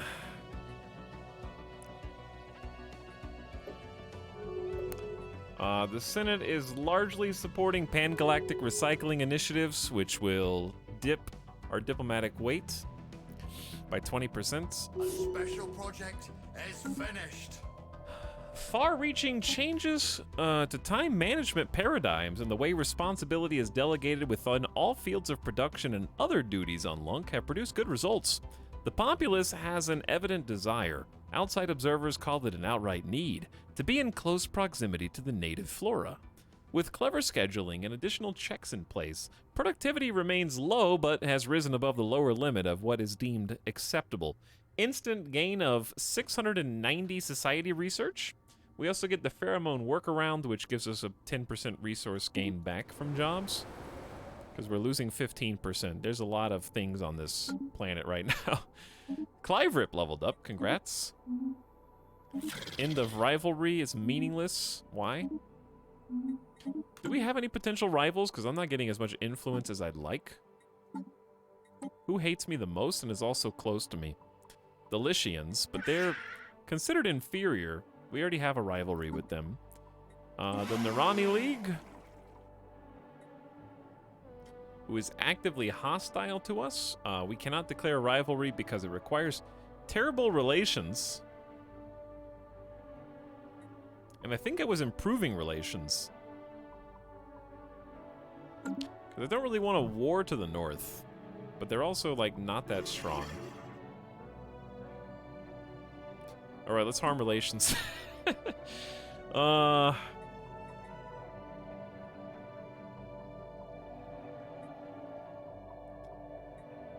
say forget about the spy network up there right now. We'll come back to that. Actually, no, there's a new thing we can do with spy network. Prepare sleeper cells. Ceases activity, allowing its spy master to be reassigned while preventing the infiltration level from decaying. Once we get up to 30, we'll prepare a sleeper cell and then start harming relations for another rival. Okay, well, in the meantime, what about friends? I don't think there's anybody new that we're not already dealing with,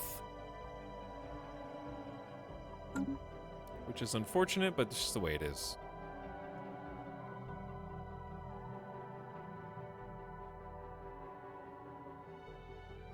All cool stuff costs alloys. Indeed it does.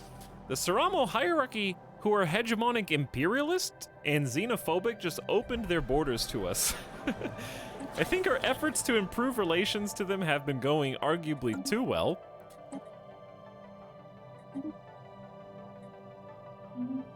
Very, very strange. Come on in! Hey everybody, we hate aliens, but you can come chill if you'd like. That's very, like, sort of North Korea of you, taking tourists while also being fanatic militarist xenophobe.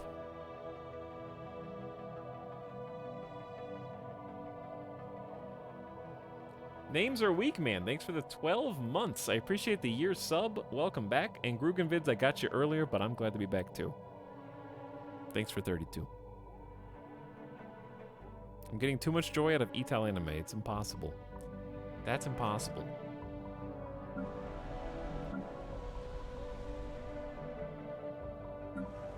All right, Pop. Still, oh, let's take a look at our star bases and see if we can find one worth getting rid of. Maybe. We have detected swarms of creatures burrowing up from beneath the colony on Bugus Prime. They could emerge any day now. Our scientists theorize that surface vibrations may have awoken them from some sort of subterranean slumber. Excuse me, Paradox. I am subterranean. Okay? So, like, we would maybe find them inside their caves. How'd that... we dug too deep. It's a Balrog. Mobilize scientists and soldiers to Bugus Prime. They're subterranean. That's the only explanation. Here's the problem. My soldiers are as far away as possible. Wait, are they? Mm-hmm. All my soldiers are as far away as possible from Bugus Prime. We need to start training some more soldiers. Because we should definitely have stronger armies. Are the Flubub still the strongest? Flubub are the strongest, yeah. Okay, so we're just gonna make armies of our own people. I say 5 per planet in this little area is probably good.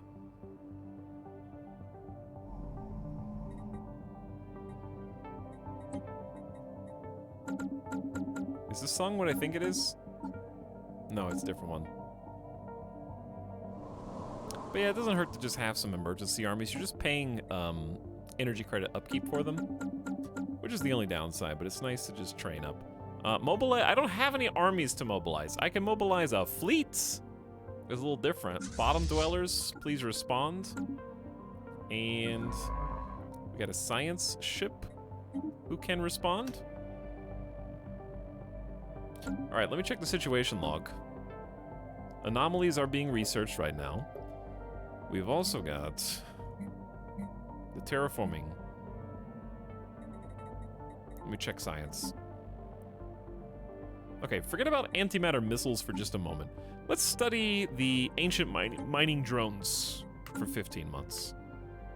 That'll be good. The ancient mining drones are actually here. I remembered on the first try. They're very weak. I could just go kill them, but I'm actually just going to study them first. And meanwhile, let's queue up some more naval ships. It appears that the crack team of administrators... Okay, when you make that big of a pause after saying crack...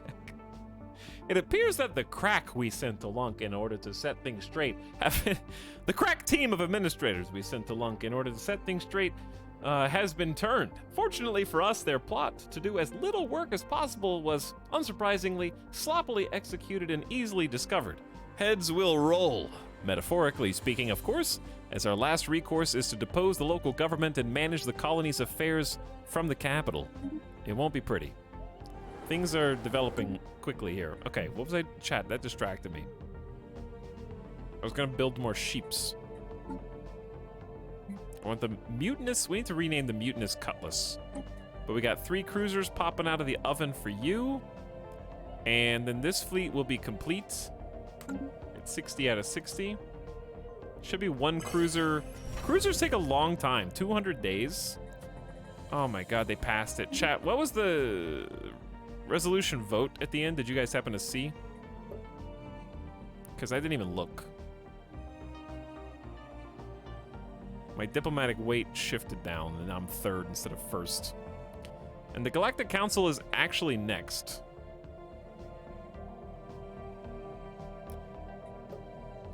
I don't think we could have pulled it off, but we might have. I don't know. I didn't see what it was before. Too late now. How many favors do I even have? Depends on who's voting, because I could only pull like 2,000 extra diplo weight. It's not that much. Because I think it was down by a lot. Somebody go rewind the VOD and tell me like what the bar there. You could have seen the color bar, red versus blue, right there. I think. This is the part where we want to make sure we're definitely on the Galactic Council, and that in 700 days, that's the next vote that we take. So who's number 1? Number 1 is actually our partner Foundation of Soul. So Earth is doing a pretty damn good job. The Gudge Authority is also our friendly neighbor, and then us. That's fair enough. Well, the resolution that passed is very unfortunate. We might be able to, like, usurp that sooner or later. I would appreciate in the future if this active modifiers screen was organized. And or combined, so it's like, instead of trade value 5%, trade value 10%, like, all trade value was listed combined. Because you can't see what they come from anyways, so, like, segmenting and making folders for all these would be very helpful.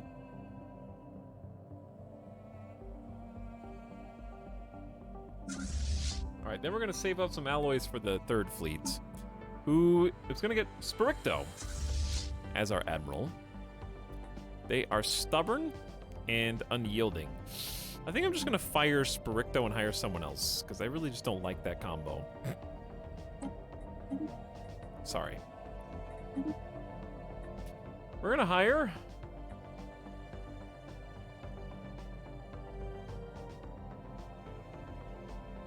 Ship upkeep down is actually okay, because I don't think this fleet is going to be... This is a response fleet. They're kind of like the backup. This clip sucks. It's just to see the bar in the corner.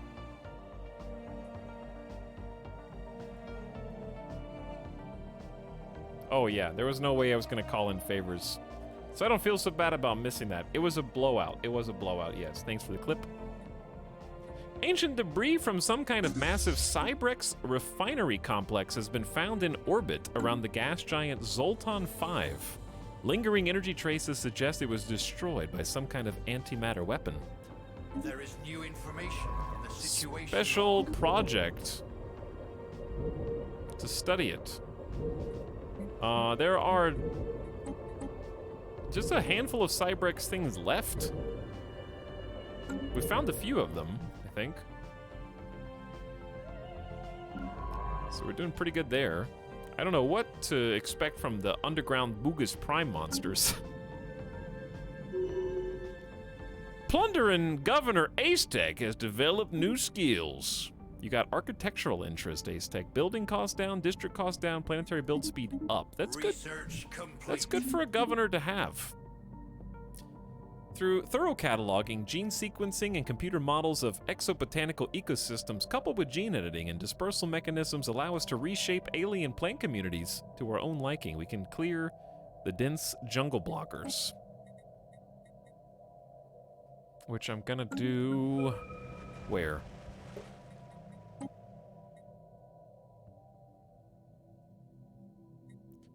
What? Oh yeah, we got 2 dense jungle blockers on pus sludge. I'm just gonna queue both those up to get cleared now. That'll give us more generator districts, which isn't what I need, but it's also just more districts in general.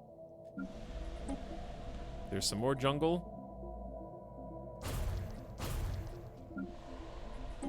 Okay, so we just learned how to unlock a whole slew of jungle spots that we couldn't build in before. So many blockers on this planet. Wow, like half of Lunk is blocked off. And these all look good. Okay, very nice. So society research, new choices. More society research from researchers. It's not really that helpful. It's like +3. Gene modification points, and we can start modifying our peoples. The business management nexus is more unity from jobs. I kind of think we should play with this before we do more blockers.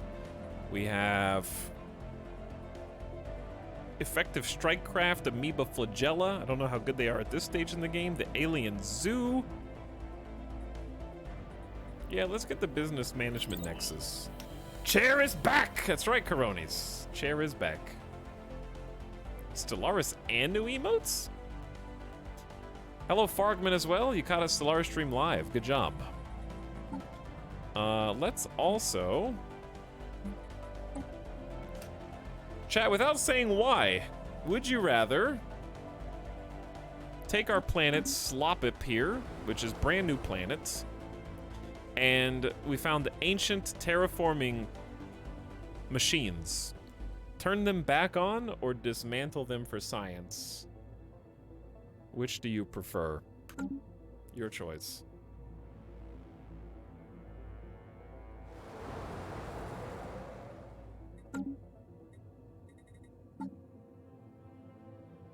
Both. Chat wants to turn them on. All right, we're gonna research the process on how to resume. Coming right up.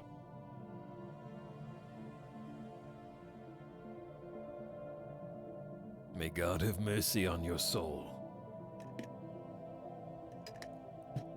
It's gonna terraform us! The gloops!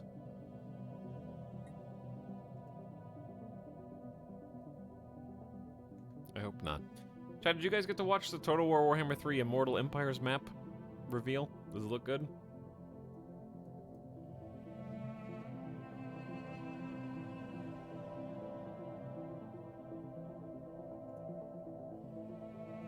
Oh my. It's a little big. It's a little large. It looks like this.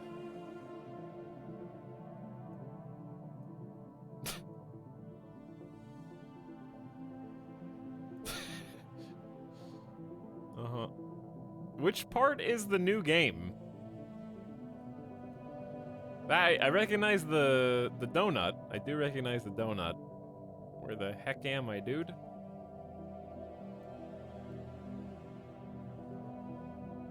Northeast? The east? My poor PC. My PC is drowning! Project done.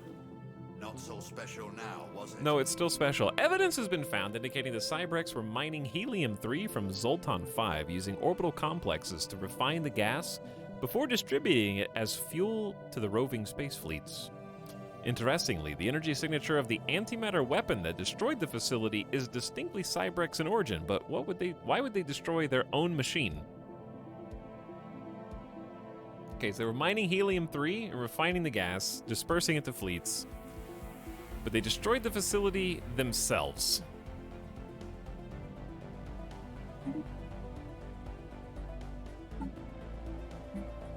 Okay, interesting.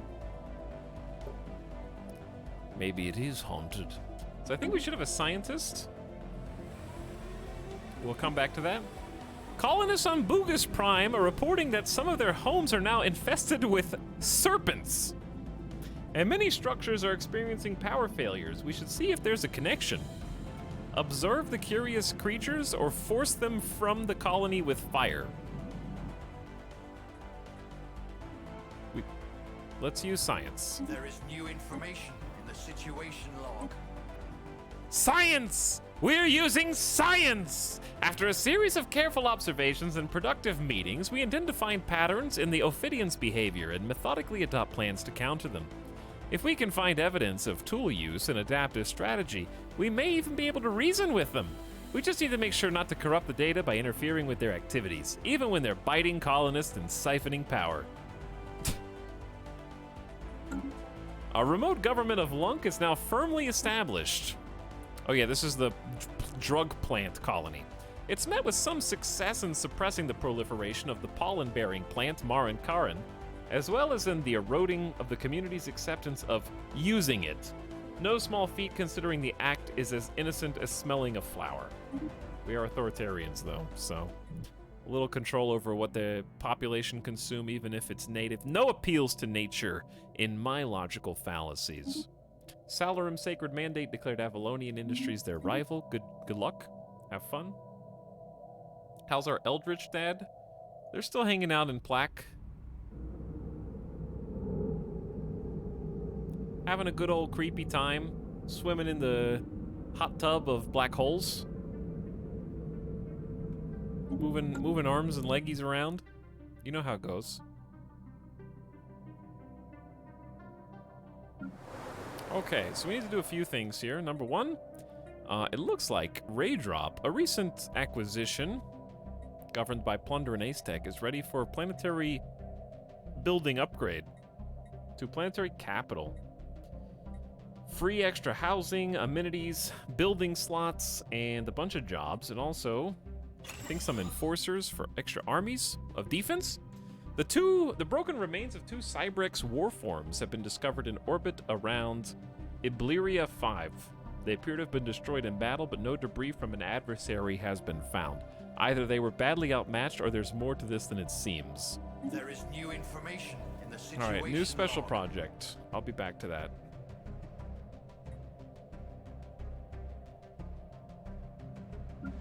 Trying to kind of stay ahead of the curve here when there's only like, say, 2 open jobs left. Probably eventually going to delete some of these mining districts in favor of going all in on industrial, but I say another industrial's good, but the city districts are what are going to open up more building slots for us, which is tricky right now.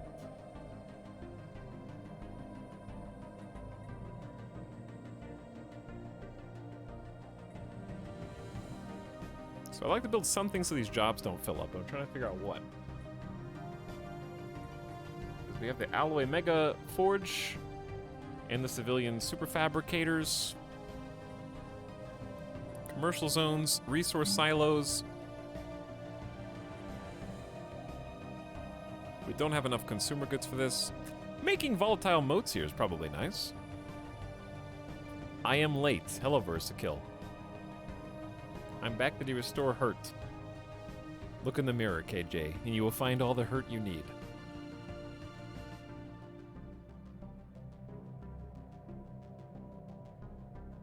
Chemist turn minerals. Yep, I like that. I also like the culture site because I want to just push a lot of unity right now.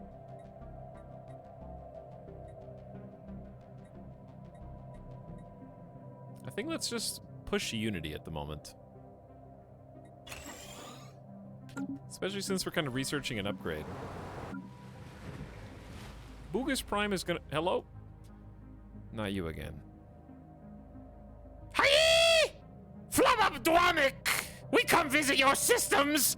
We save you from growing too rich and fat, yes? Unless you think of reason why you not make good Dwamik stew?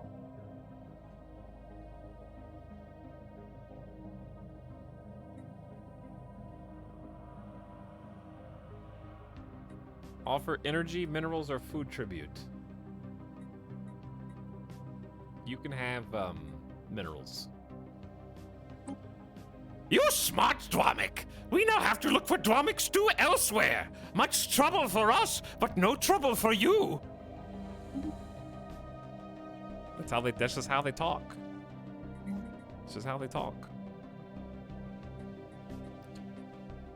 What type of planet do we want this to be? Industrial or mining?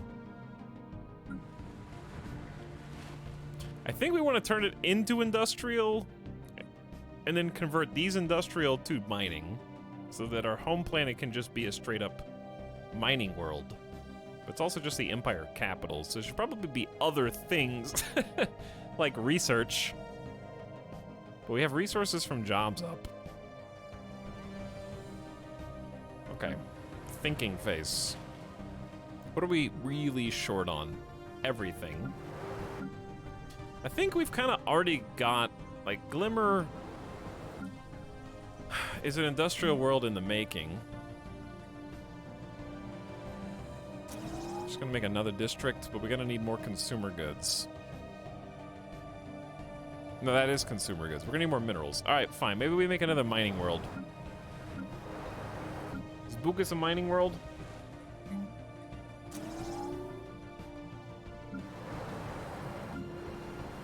Slop Up has 2% crime? Unacceptable! Alright, where's that situation? The Cybrex ruin. Where is this? We have a scientist here. Go check it out! I'm fire! Go back to work! You got a job to do!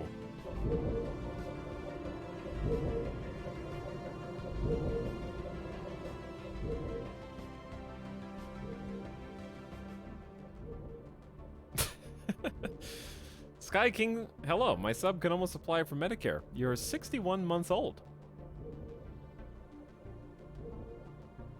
Thanks again, Sky King. Unfortunately, our social programs have been defunded. Because, Chad, if you weren't here yesterday, Project done. Not so special now, was it? Shut up. If you haven't seen our social programs yet, we've got a social program to bring back Beep. All you need to do is click on the subscribe button and you can see that Beep will only come back once we get back to 1,500 subs. I don't make the rules. I just create them arbitrarily. The drones and their tireless, endless work of extracting ever-diminishing resources from their local planetoids make for a somewhat dull but nevertheless informative subject of study. In fact, mining networks on FlubHub could stand to learn a thing or two about maximizing mineral extraction rates while conserving energy. Additionally, we have found that the drones are not completely silent. They emit signal pings, though extremely infrequent and at a wavelength hard to isolate from background noise. If there's anyone left to receive these pings, that may be a mystery for another time. We can either destroy them as easy prey, or get drone mining techniques giving mining station mineral output up 10%. Mining station minerals are only minerals acquired with the mining station special building that gets ore, which I don't think we even have. So maybe we should just delete them.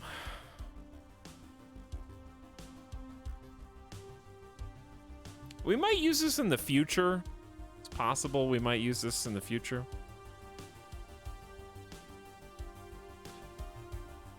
Oh, I see. The isolated stations in your sectors. Yeah, that makes more sense. Okay, I was thinking it was going to be like our actual stations, but yeah, no. You're right. That would be 254 from mining stations. So that's plus 25 right now, which is good. It's a good amount for free. I don't know why I just assumed it was the other thing. But either way, corrected.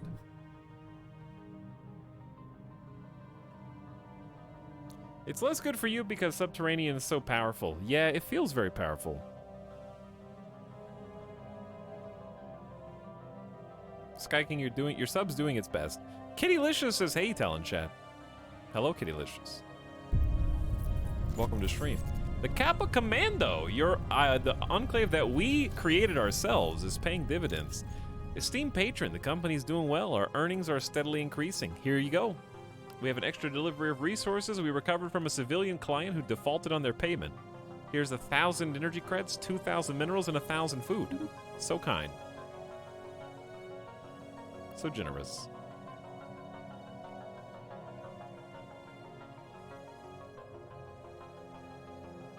How's space tonight? So far, pretty quiet. We are hoping to form the Galactic Council soon and sit on the seat of power.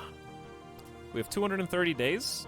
We just need to make sure Tiaki conservation is not last second boosted above Galactic Council. So we're just gonna keep an eye on this as it gets closer, and then hopefully we'll get a seat on the council, all goes well, and then things are really gonna get fun. Because once we're on the council, we can veto things, we can propose sanctions, call emergency measures, and all that good stuff.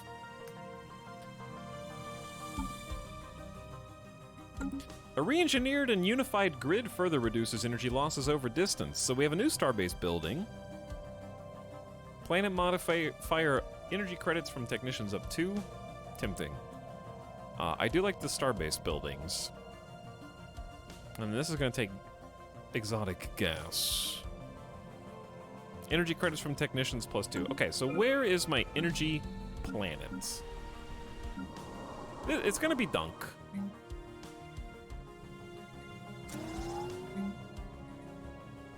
But I will, unfortunately, require the exotic gases. So I'm going to go ahead and upgrade this first and then build another energy district after. I need another energy credit planet. But as you can see, for whatever reason, the planets that we have colonized have awful capacity for generator hubs, and some of them are because of blockers,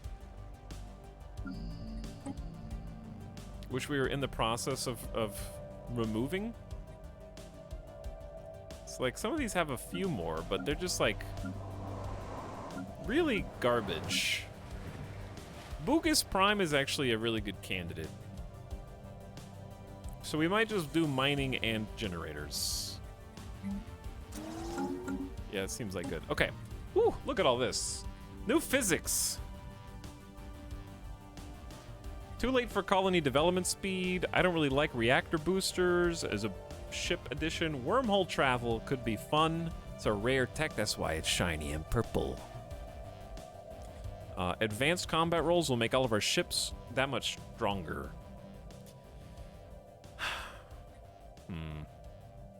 Where are the wormholes that we have?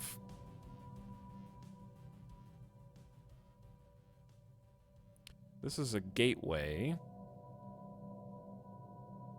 Chat, my eyes are not trained to look for the wormhole. There's a natural wormhole in Ferrothon. It's the red. There's a wormhole, but it's not ours. So we have another wormhole in Riblor.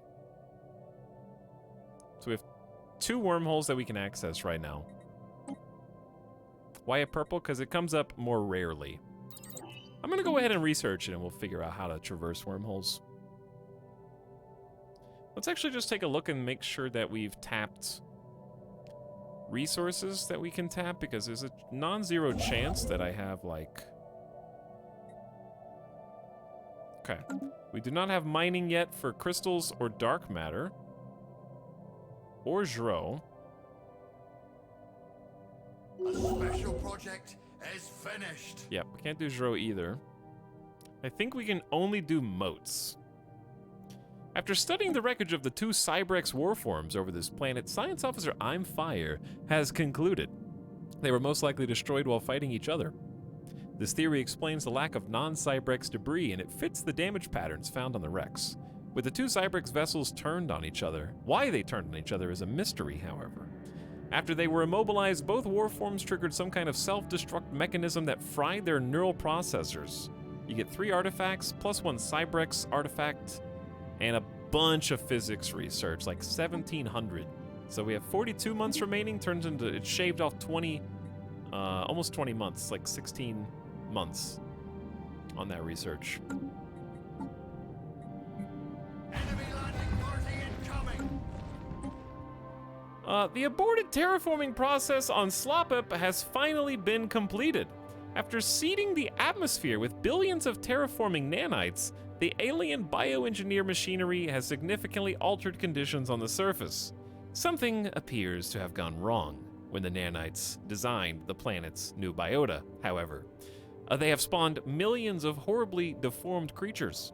Most of them died within moments when their twisted bodies collapsed, but the survivors have massed together in a throbbing, shrieking horde. And to make matters worse, they appear to be flocking towards our main settlements. Mutated creatures are attacking our colonists.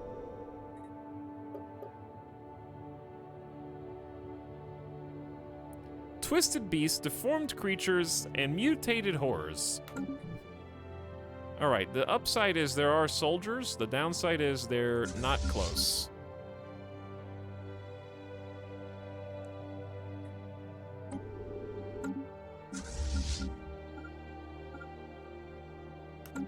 So we're gonna have to head that way.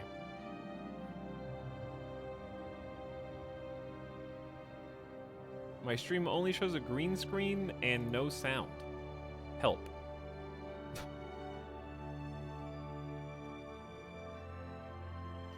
That's because that's all it is. Hold on. I think I can help.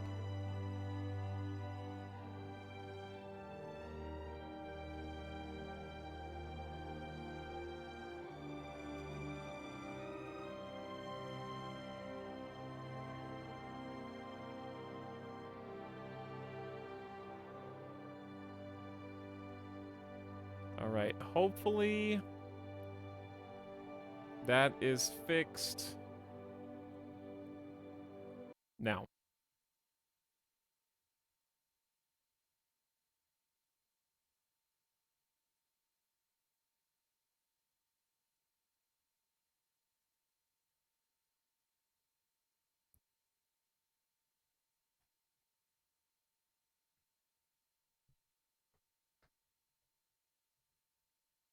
Don't talk again in my chat until you come up with something funny or good to say. Okay? Thank you.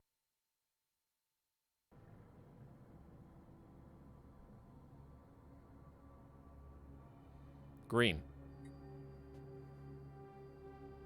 More green. Good job on fire. Keep leveling up. How's the battle going? I don't think we're winning against the creature, sadly.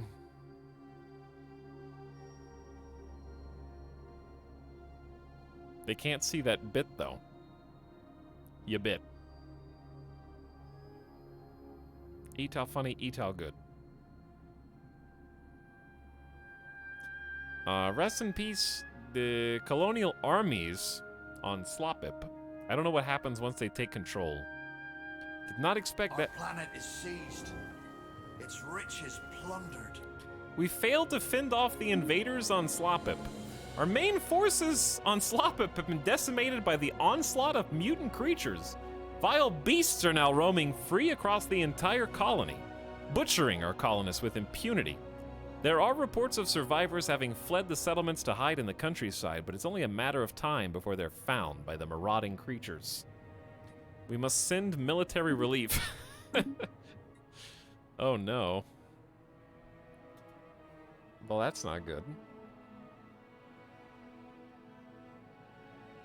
Here we have new emotes. You have heard correctly. She's the worst. The invasion's over, we lost. But we're sending backup. It's just gonna take some months to get there. Our remote governance of Lunk continues to be somewhat awkward but effective. The council in charge has allegedly secured the loyalty of a faction of our armed forces on the planet. Apparently they prefer staying indoors to breathing in the Marin pollen. The remote government wishes to use these troops to mount an offensive on the flower, having them erect atmospheric purifiers and wiping the plant from all urban areas entirely. We should have done this long ago. I've actually never gone down this route for this particular event, so I'm kind of curious to see what happens. Control the intoxicating plants and contained outside of populated areas, removing related modifiers. Oh, it just purges everything? It can't be that easy. It can't be that easy. I refuse.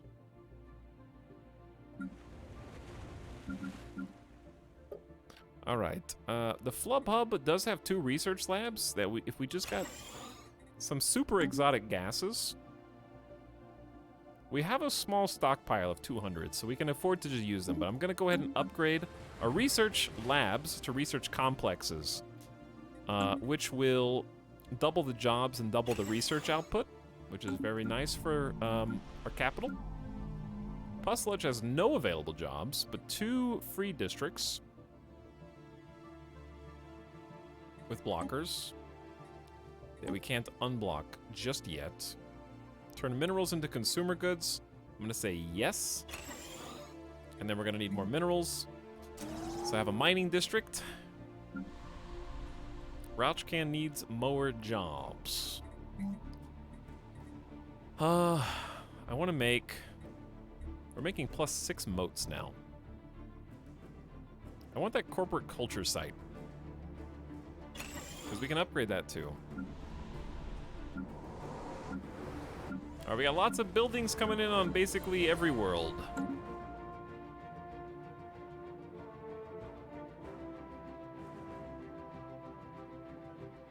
New emotes! Yes, Paplats. I know it's crazy.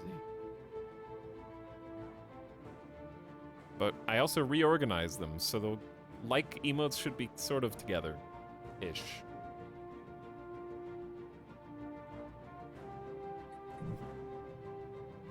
Is this new or very old? Yes, Hummus. The answer is yes. Chat, I say the 4K alloys and I didn't mean to. I also need to name Plunder and Lawrence. So if you would like to be our newest admiral, I think we're gonna need a general, maybe, too.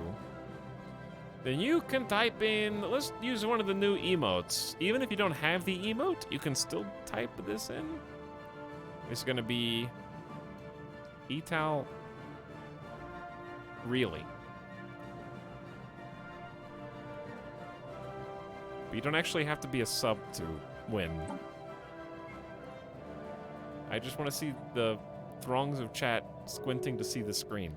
That's actually the face chat makes when they're watching a Stellaris stream on their phone. And trying to figure out what's going on. Alright, have fun, because that was like 4,000 alloys to mass produce almost all of these corvettes and destroyers. I don't want any destroyers being made from Ulam, though, because we get bonus XP if they're made from big flub stations, so we're just gonna come back to this.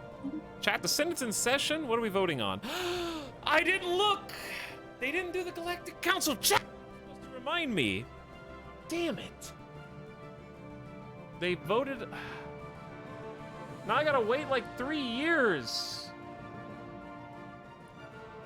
It's okay, I want a feature that lets me set an alarm clock. I want to set an alarm clock and it goes whoop, whoop, whoop, whoop. Like whenever there's 10 to 20 days left on a Senate timer. So now I gotta wait so damn long. I gotta wait like 5 years to do this again.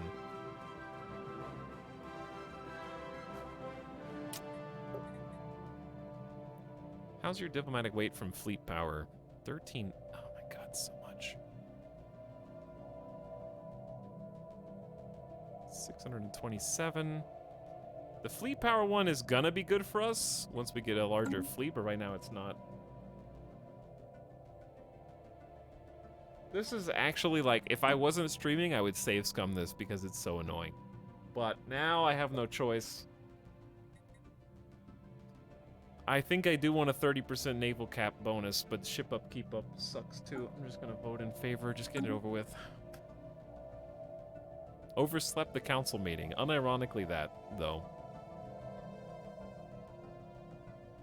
I actually did just oversleep the council meeting. Okay, well, I still wanted to look at the damn star bases. I need to maybe delete one.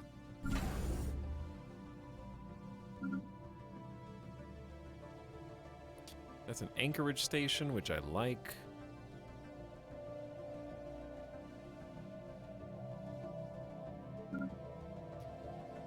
Yeah, these are all anchorage stations to boost our naval cap.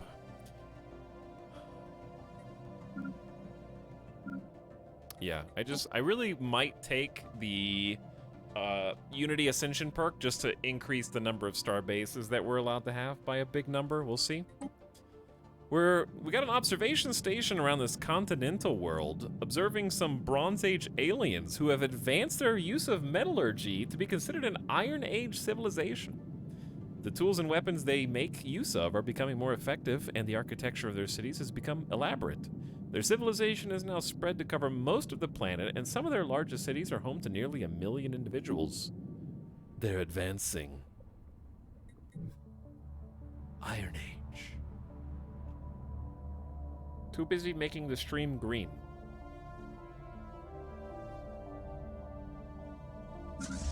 Alright, the transport fleets are still getting there. Let's check the situation log.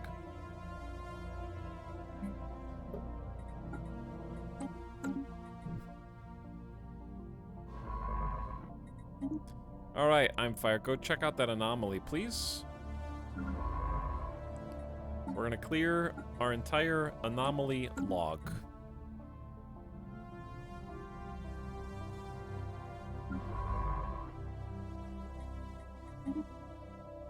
You're actually not that far.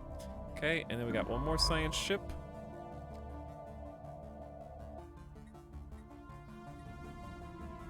What's happening on Bugus? Oh, we're already doing this.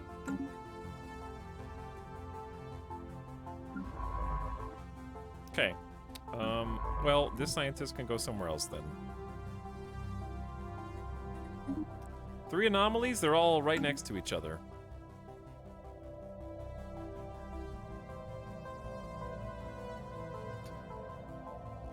Chat. I've noticed an uptick in gnats recently. The coffee gnats have returned. I don't know why. I have taken out all the trash. I have cleaned all the dishes. I have put, there's no dishes in the sink. I have a lid on my coffee so that they have a much harder time of just falling in. Gnat attack? They might be coming from a drain. It's possible. I need a second Gnat Zapper 10,000, I think. Also, at what point do we resume our expansion? Because we kind of just, like, stopped.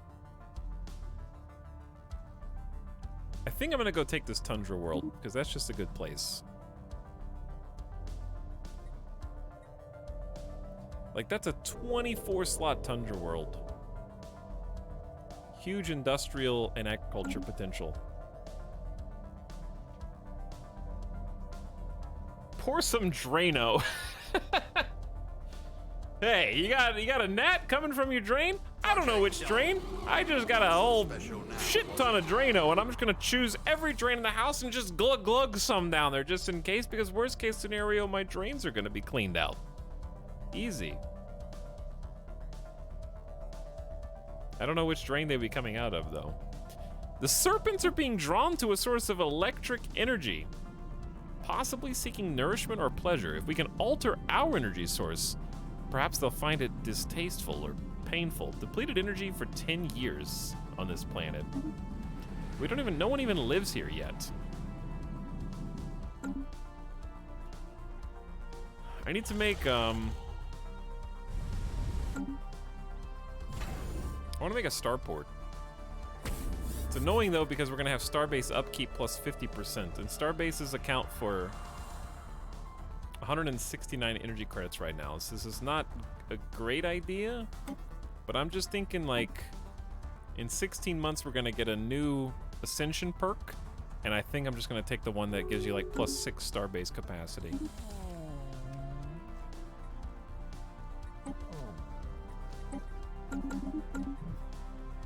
Okay, Nurians, I don't actually care. You guys do whatever it is you're going to do.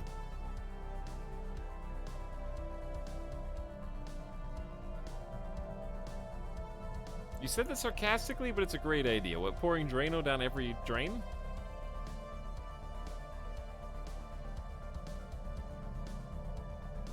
I like to leave out apple cider vinegar and a little dish soap mixed in. I think I have some of that. I've heard that before, too. Not the first time.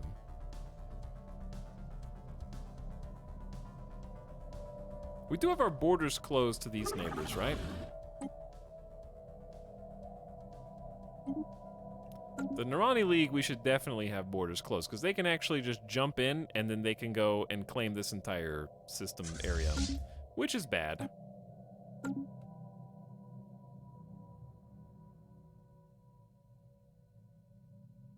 I've done the vinegar thing, it works, but no better than just killing them yourself. Yeah. It's kind of just a pain. Oh, the troops are here. So we're going to merge them.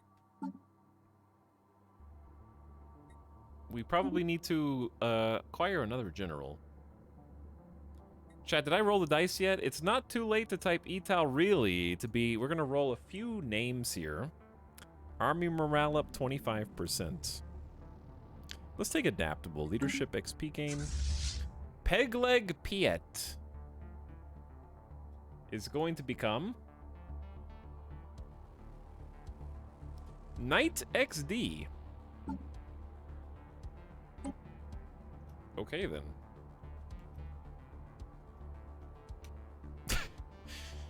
You're the commanding the 16th boarding crew right now. Planet must be colonized before armies can land. Wait a second. Chad, did we just permanently lose Slopip? I have to send a colony ship here to create a colony. Wait. Apparently I totally misunderstood.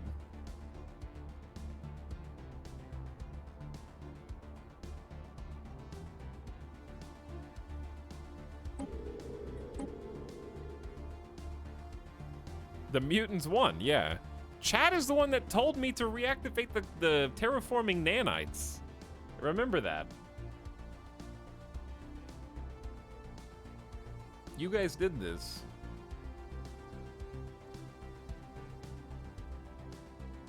Lithoid consumes minerals instead of food. Good one, chat. Uh-huh. I guess I'll take one of these 60% habitable. Physics research from jobs, nomadic growth. Fine. You guys.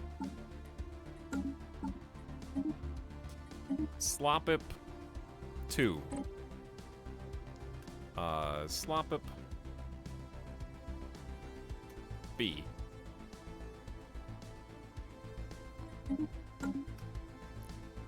We lost the war against the subterraneans. That is correct, yes. We did lose the war against the subterraneans.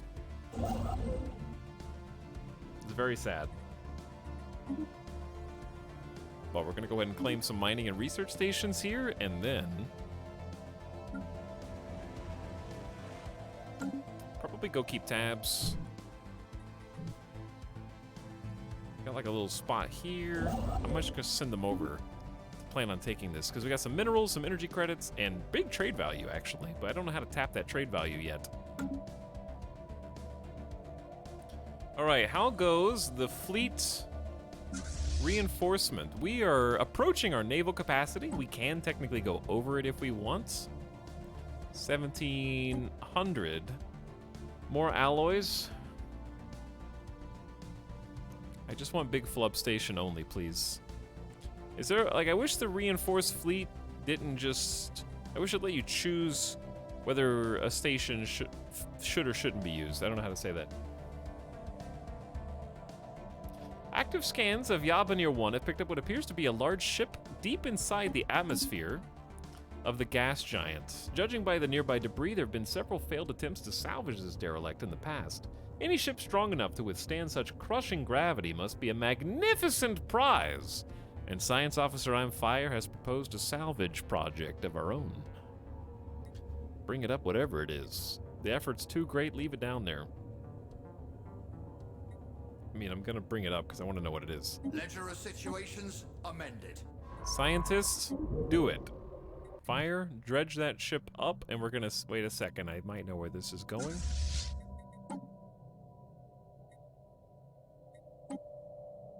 Why is it still using Ullum? Is this fleet in a weird place?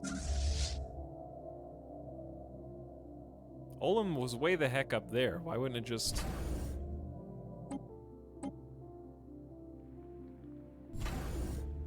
The reason I want this shipyard is because this shipyard has a fleet academy that makes any ship we train here come out a little juicier.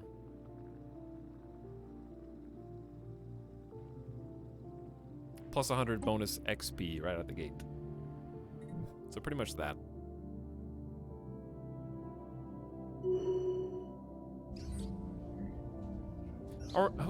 The space-time fluctuations around this little ice rock. Our analysis of the temporal fluctuations of the Epsilon Eridani system reveals something remarkable. A massive prism floating in space. Rather than light, the prism refracts time. Depending on the angle of incidence, the crew of the Atlanti report... Is that how you say that? Atalanti report experiencing time at different rates. Biometric scans indicate that some have aged rapidly, while others are days or even years younger than they should be. While the study of the prism has certainly deepened our understanding of the nature of the properties of time, its origin and purpose remain a mystery. Add some physics research to this here rock. And we're gonna bring some construction lad.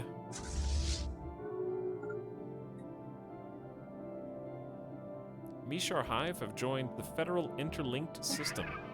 Interlinked. Oh, they're overlords.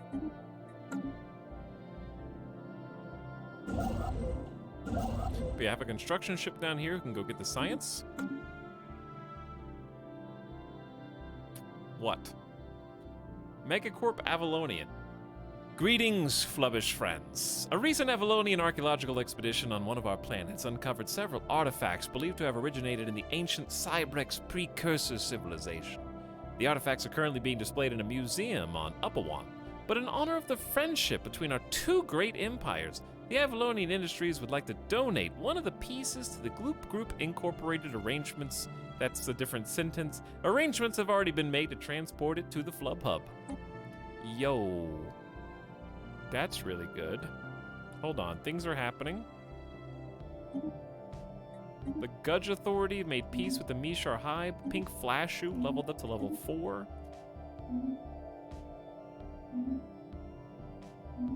After intense study of a recovered Cybrex artifact, oh shit! Scientists on Flubhub have managed to deduce the exact galactic coordinates of a system the ancient machines referred to as Cybrex Prime. Possibly where their civilization retreated after the abortive attempt to exterminate all sapient organic life. We should launch an expedition to this system before someone else beats us to it. Contact the nearest science ship and begin the Cybrex home system event chain. Ooh. Ooh. Now this is spicy.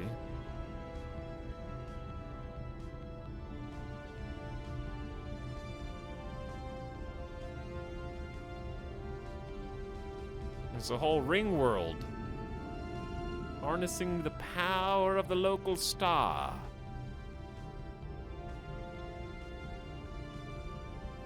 Four ruined ring sections. Oh my god. It's between us and the fallen empire.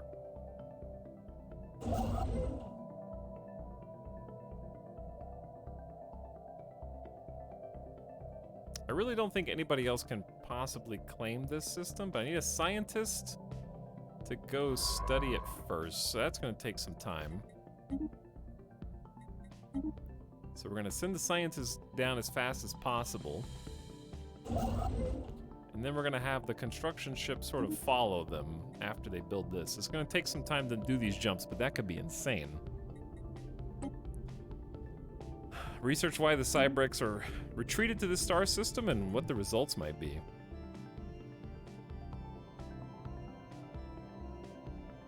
Our science ships will get there as fast as they possibly can. We need to upgrade this fleet. We need to upgrade all the fleets. A little bit. Can you kindly ask the Fallen Empire to not settle there? A colossal space battle occurred in high orbit of Oscar 3 some 600,000 years ago, with ships from at least 5 different fleets participating. One of the fleets belonged to the Cybrex, although the vast majority of orbital debris seems to come from other participants. Special Project Space Debris. Situation log.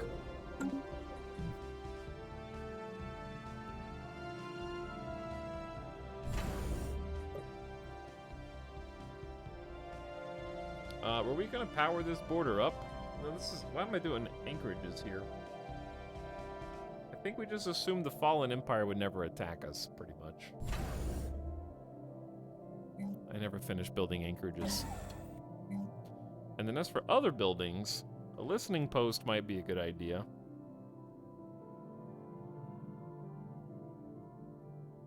Ooh, mercenary garrison. A collection of barracks hosting military contractors. These grizzled veterans organize drills for the rest of the crew and stand ready to defend the station as long as we pay them. What does this actually do? It costs 20 energy credits. Defensive aura, mercenary garrison. All allied ships have a plus 15% fire rate. That's pretty amazing. But not for this. I guess a listening post, or we could do a hydroponics bay. Do a hydroponics bay.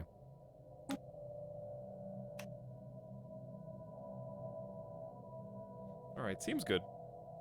Anyways. Ooh, that's very exciting. The fleet has been refitted. Very good.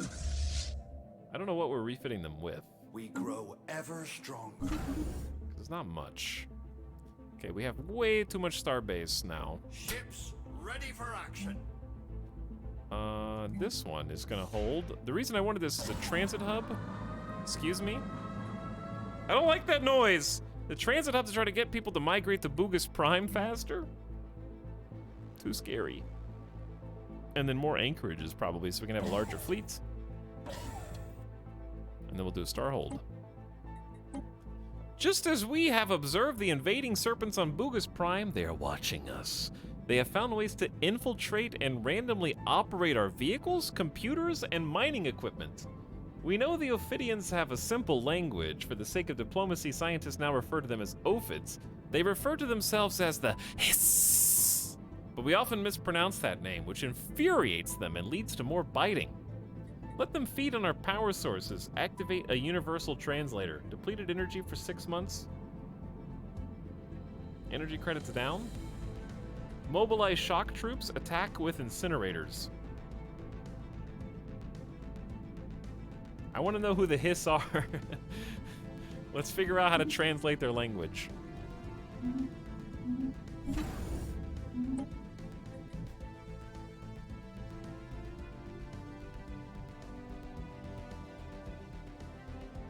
Chat's talking about sci-fi books. A book called Ringworld that's about ringworlds. Whoa. No way. That's what it's about? Project done. Not so special now, was it? I still need to read that other book by Lindsay Ellis. Intellectual booty. I didn't read the sequel yet. I still have it. I need to read like a recap of the first book again and then start the second one. Science Officer I'm Fires attempted to salvage the derelict ship, but it was a failure.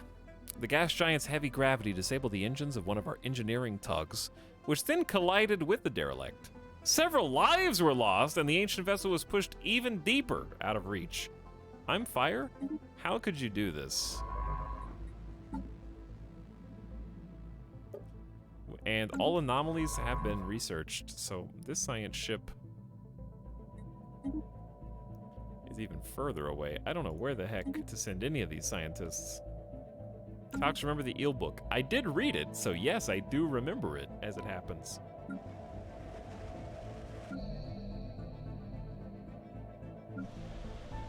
I remember quite a bit. All right, Grouch Can is supposed to be an agriculture world.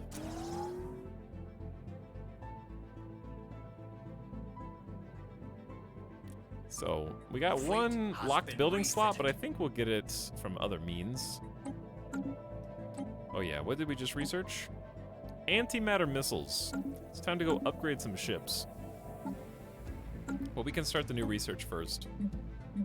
New options. Exotic gas refineries. We do need exotic gas because we're about to start chewing through it. Yep, our supply is being tapped right now, our savings.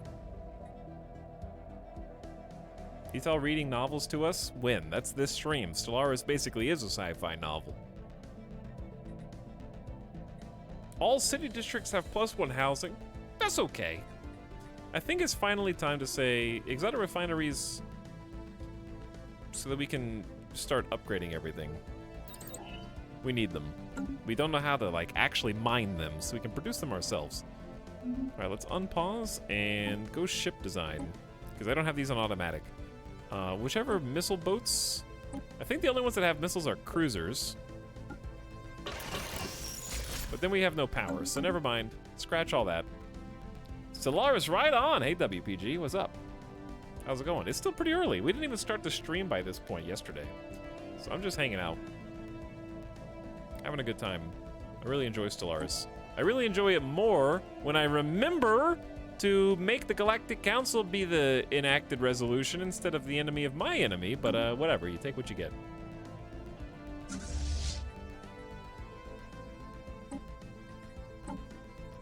Okay, we're gonna finish reinforcing our third fleet. Chat, we need some fleet names. We have the Bottom Dwellers. We have the... A special project is finished. All right, we'll come back to that. Be thinking of fleet names. After analyzing debris left behind from an ancient battle fought above Oscar 3, we have learned the 4 alien empires contemporary with the Cybrex pooled their forces together in a desperate attempt to halt the advancing fleets of the machine consciousness. Is this a Mass Effect reference? Is this a Reapers thing? Judging by the small amounts of Cybrex debris that was produced by the battle, they were not successful. Interesting find. Cybrex artifact recover +1 and a ton of engineering research, which is going to help us power through gas refineries. I think I'll fire Game of Stellaris up also. It's 97, I'm not going anywhere. Hey, Gitos. Enjoy. Have fun. I have no idea where these scientists should go. Okay, time to lock in diplomacy. We don't need Federation naval cap right now, but it will complete the diplomatic tree, and after finishing, we do get 10% diplomatic weight and an additional envoy, which is kind of worth it by itself, not to mention the Ascension perk. What to choose? These are my favorite power-ups in the game. So I'm gonna look at them again. Encryption level up for espionage. Raiding bombardment stance to abduct pops, put them into work. Naval capacity +80 is a lot right now. That's a 40% increase in our naval capacity. I would like some more alloy production though. Defender of the Galaxy. Damage to end-game crisis factions up. Starbases are cheaper. It's too late for that. There's starbase capacity +5. Grasp the Void. That was the one I said I was going to take. But Galactic Contender is really cool. Damage to fallen empires, awakened empires, and gate builders up 33%. And you get 20% Diplo weight. Whew. That's pretty spicy. The fallen empires cling to the ruins of their decrepit civilizations, ever fearful of the younger, more dynamic races that surround them.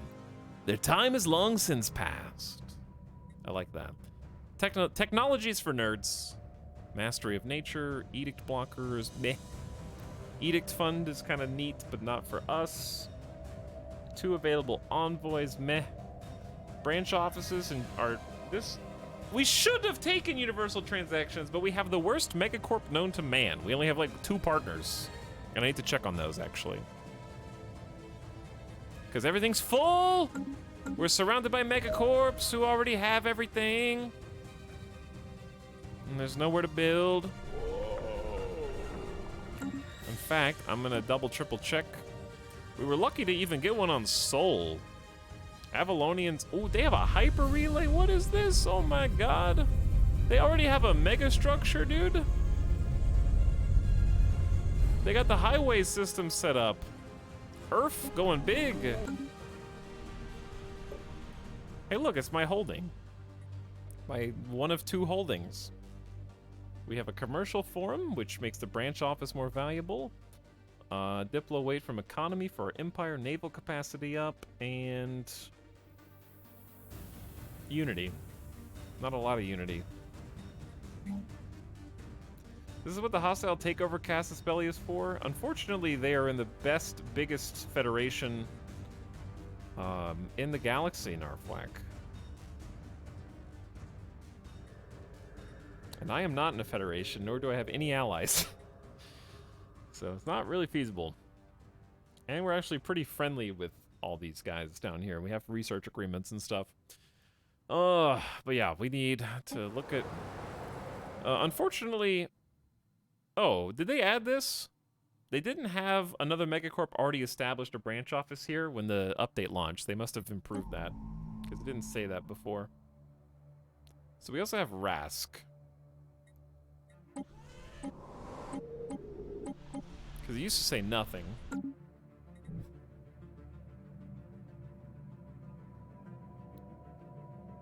I don't know who else we're even friendly enough with. Who are my commercial packs with?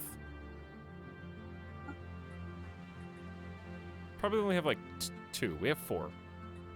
Gudge Authority, Avalonian, Othethi. Yeah, that basically the only people we have commercial packs with already are friends with the rival.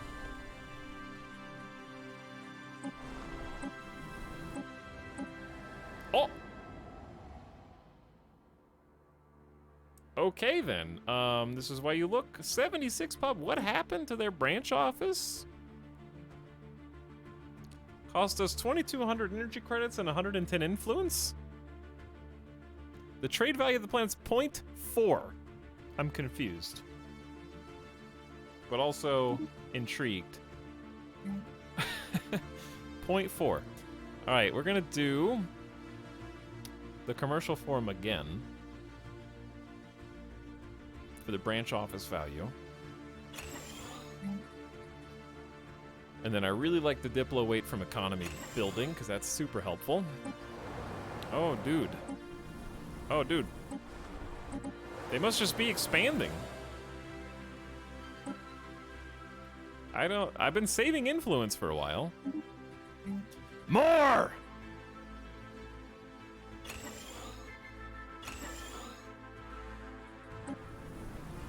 Okay, now we need influence. But yeah, there's actually a couple planets down there to make more branch offices.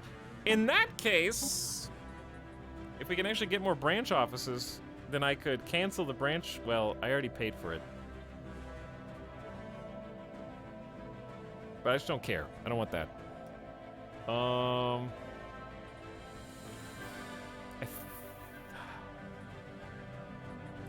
I have 4 more picks, but 2 of them are gotta be cool stuff.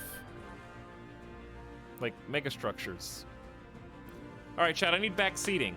Here's your choices. Your choices are +5 starbase capacity, which we're currently paying 200 energy credits in upkeep because it's increased by 50% with too many starbases. So we gain a bunch of energy credits and we could build 3 more for free, which might let us either increase our naval cap or do other things. So +5. We can get Galactic Contender for just a 20% diplomatic weight bonus and huge damage to Fallen Empire, who we are neighboring. So we're eventually going to need to fight them.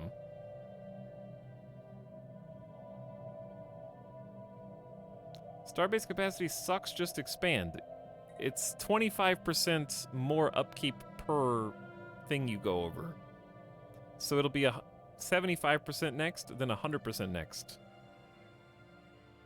So you really can't, because of scaling. I only have 107 positive energy credits, because I'm spending probably 40 to 50 a month extra on my penalty right now.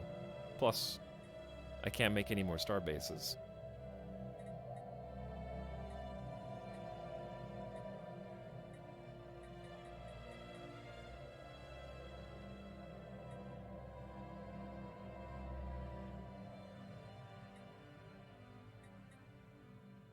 Because right now I just need to research the one to upgrade the existing star bases. I prefer tech, but it's up to you. Pick the best one.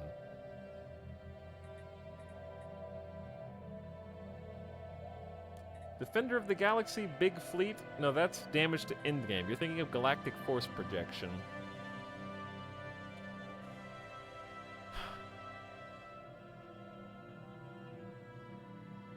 I might take that.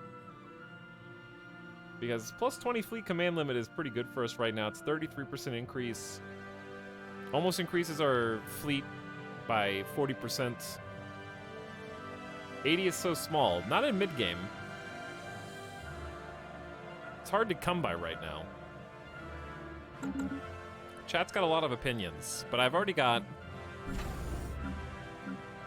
1, 2, 3, 4, almost 5 dedicated anchorage stations.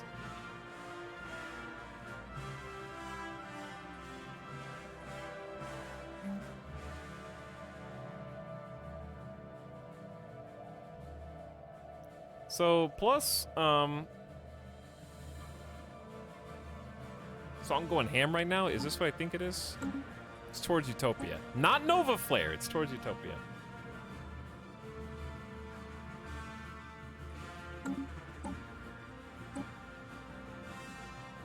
I want to pick whatever helps me now.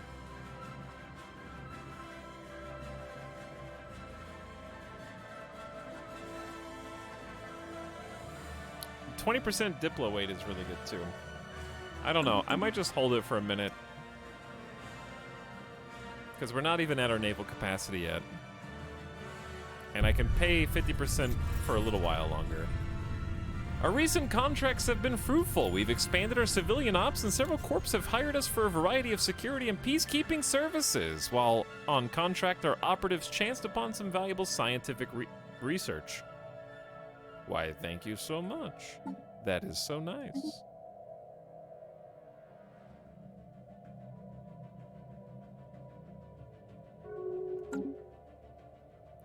When is our scientists going to go to Cybrex Alpha? They are jumping now. Let's go check our homes and see what's up. Got 2 open jobs in Pusludge. Technology secured. Grouch Can's getting some agriculture. Ooh, wormhole travel. It's impossible to travel safely between linked apertures, but there are ways to temporarily stabilize the matrix. Ships can now travel through wormholes. Super shields, but we still need a better generator. Extremely advanced research. Research station output, we have so little research, but that's also kind of on purpose. I might still take it because it's been so long. All right, I'm just gonna start catching up because we need better generators before we can take cool shields anyways. All right, who wants to be the guy? Who wants to be the fleet that pokes through the void? I assume we could just send the scientists and just hope for the best.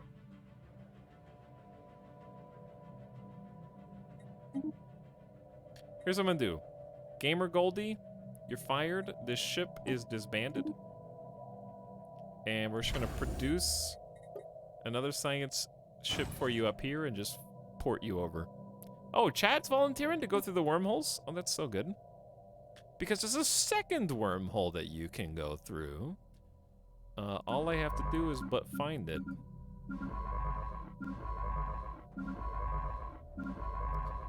Okay, it's very far away.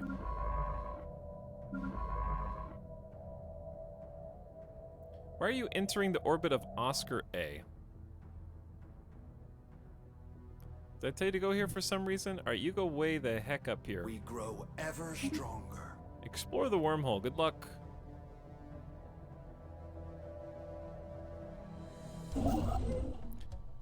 Completed construction of a research station. Okay, so this is the system we just tapped. And now there's one more in Banthelgam. Banthelgam. Gotta patch the holes in our empire. All right, leader who I just removed, Gamer Goldie, I want you to go here and explore this natural wormhole and report back with your findings, which I'm sure are going to be interesting in their own way.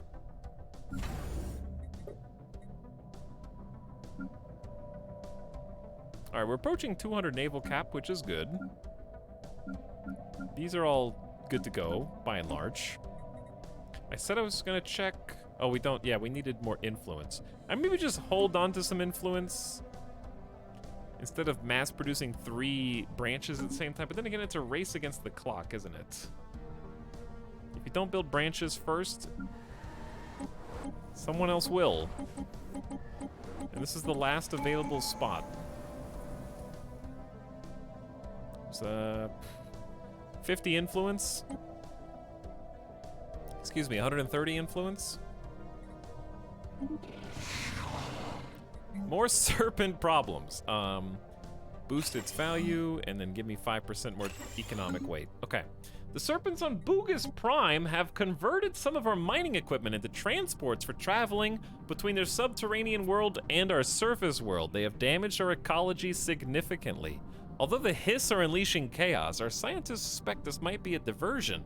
The Ophidians haven't taken all of our mining equipment yet, so we may want to take some of our machines offline for repair. Chat, I should finish Raised by Wolves Season 2. Is this a Raised by Wolves thing? Take the remaining mining equipment offline, or this is what happens when you don't use enough fire.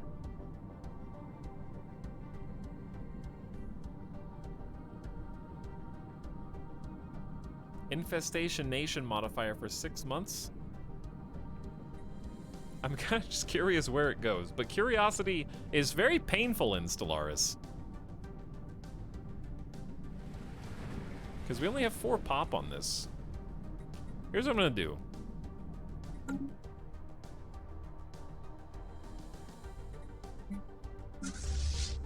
I am going to land my armies on Boogus Prime in case the serpents rise up.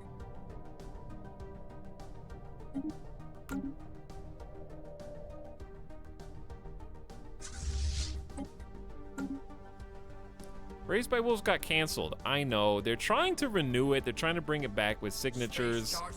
We know how well that works, don't we? Not super well. Ooh! Cybrex Alpha System has been surveyed? Excuse me? Where is my construction vessel? It's on the way.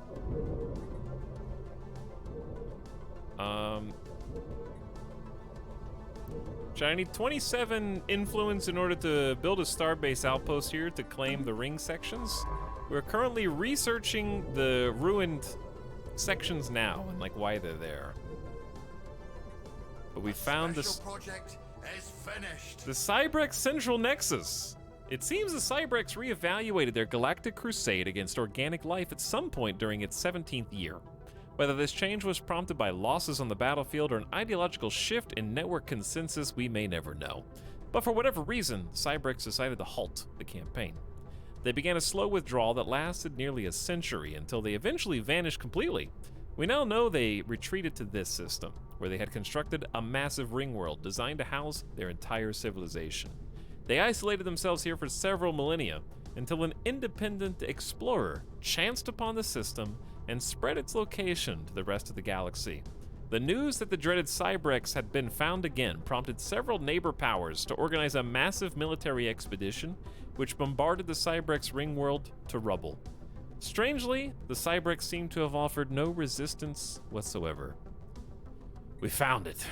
We found the Cybrex Warforge relic, 20 minor relics, 10,000 unity, 5,500 engineering research, 10,000 energy credits, secrets of the Cybrex minor artifact action unlocked, and end the chain for good. Whew, that's a lot. Big stockpiled research, 6,200 engineering research. Let me see those relics. Cybrex Warforge, 10,000 minerals, 3,000 unity. Permits building Cybrex Warform armies at your capital. A relatively small portable warforge, the last of its kind in the universe. A relic from the time when the Cybrex made war on the galaxy, before their adjustment made them change their ways. The Forge's ability to produce warships has been permanently disabled, but it can still convert massive amounts of minerals into alloys. Monthly alloys plus 5%. Active effect, produce 5,000 alloys. I can trade 10,000 minerals for 5,000 alloys. That's pretty good, dude. We need to make some more minerals. That's incredible, actually.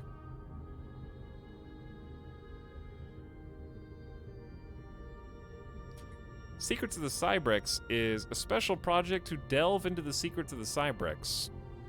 I have 185 artifacts. Our scientists have begun a special project to dig deeper.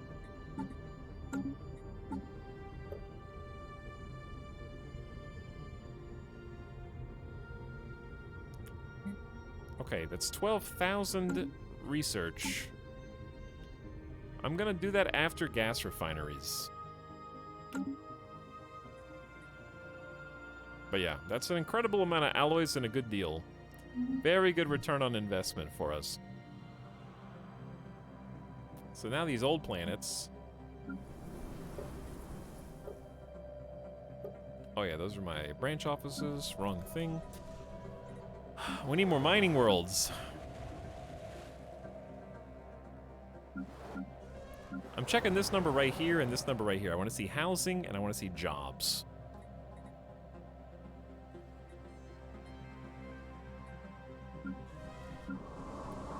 I also want to see more agriculture worlds. Because this is kind of embarrassing. All right, let's do a city district in Lunk.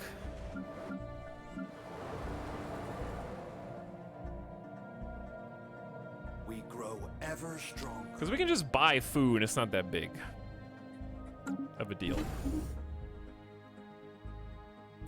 Starbase has finished its construction queue. We built a bunch of anchorages. And I have a hydroponics bay, but we need the thing that makes the anchorages better. I don't have that yet. This message brought to you by friendly neighborhood Balrog. Just don't go too deep. Okay? Don't go too deep.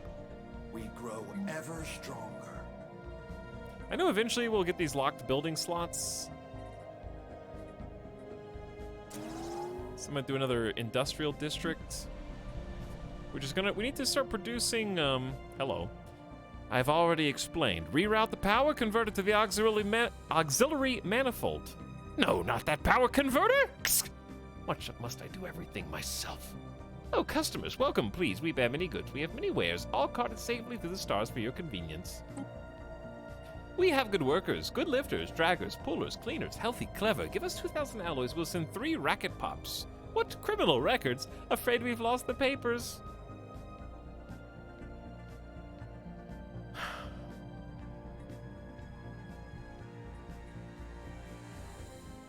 This sounds like a huge scam.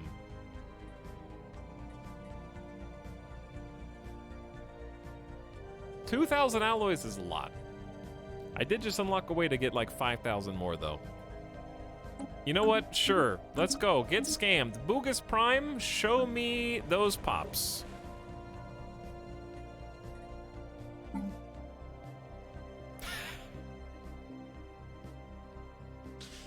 Their deviance, their leader lifespan's minus 10 years, their growth speed is down 10%, and their amenity production is 20% lower, but damn it, if they don't get 25% bonus trade value And they have psionic research powers. They also prefer Tomb Worlds. 3 Skaven Pop gifted. Yep, 3 Skaven Pop gifted. We just need 10 pops for a planetary administration. All right, Bugus Prime, back to work with the generator district and the mining district.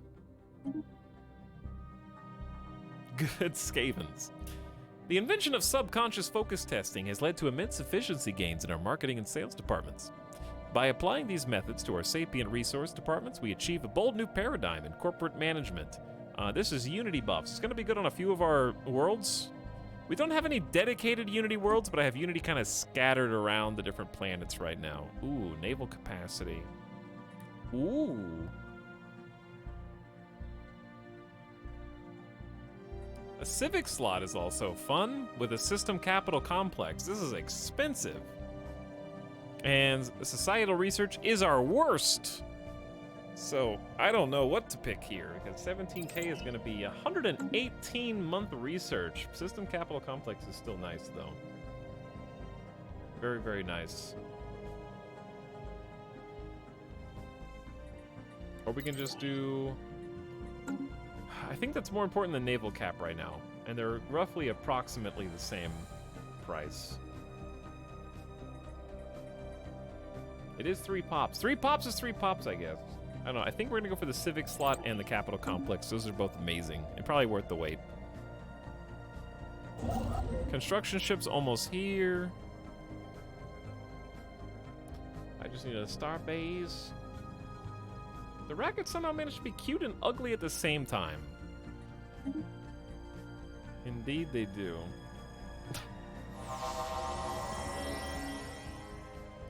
The wormhole in Riblor has been explored. Oh dear. Chat, when does Sonic Origins come out? What happened? Eaton Stella. Dude, wait. Ooh, who is this? The Bothrian Star Authority? Chat, we just found out a wormhole that we have connects to hegemonic imperialists. They're pathetic in fleet power, thankfully, but still, this is not ideal, because when they're inevitably conquered by the Saramo... Wait, are they conquered by the Saramo? Are they in the same federation?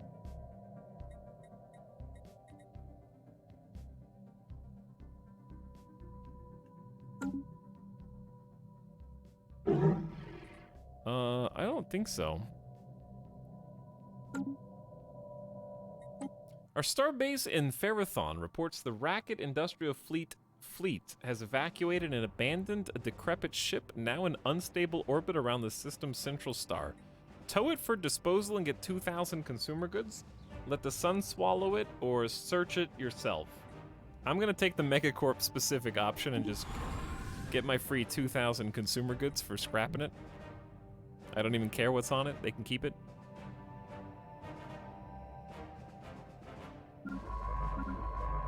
Okay, so we have explored. I'm just gonna leave you up here. The nice thing about Riblor is even if somebody came in to invade, we do have the choke point in Oxcleary, so it's not that big of a deal. Bugus serpents are now using mining equipment to travel freely between their subterranean nests and our surface world. Has our technology empowered them in new ways? They've also unearthed some minerals. Uh-huh. Thanks, I guess. Very cool. Let us end this charade. In the Ronnie League, I will declare you my rival as well. Been waiting to do that so we can get some more influence per month. Intel is falling on my rivals, that's okay. Our little builder ship is one jump away from the Cybrex home, which is very exciting. Also, how's it already been 3 hours, chat? Why is everyone hegemonic imperialist in this game? I don't know. There's 3 all next to each other. I'm next to another Megacorp.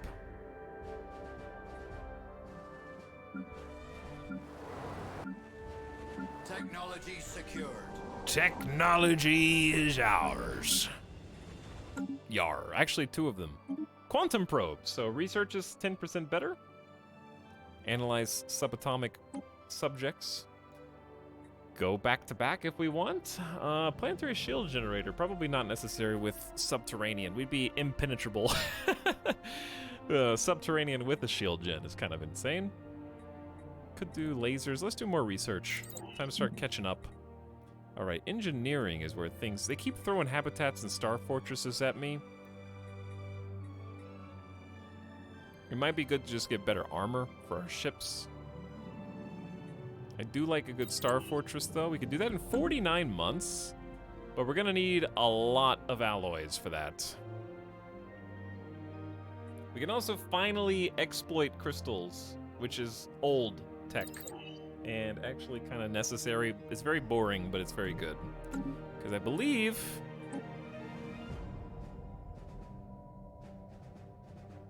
we have rare crystals here.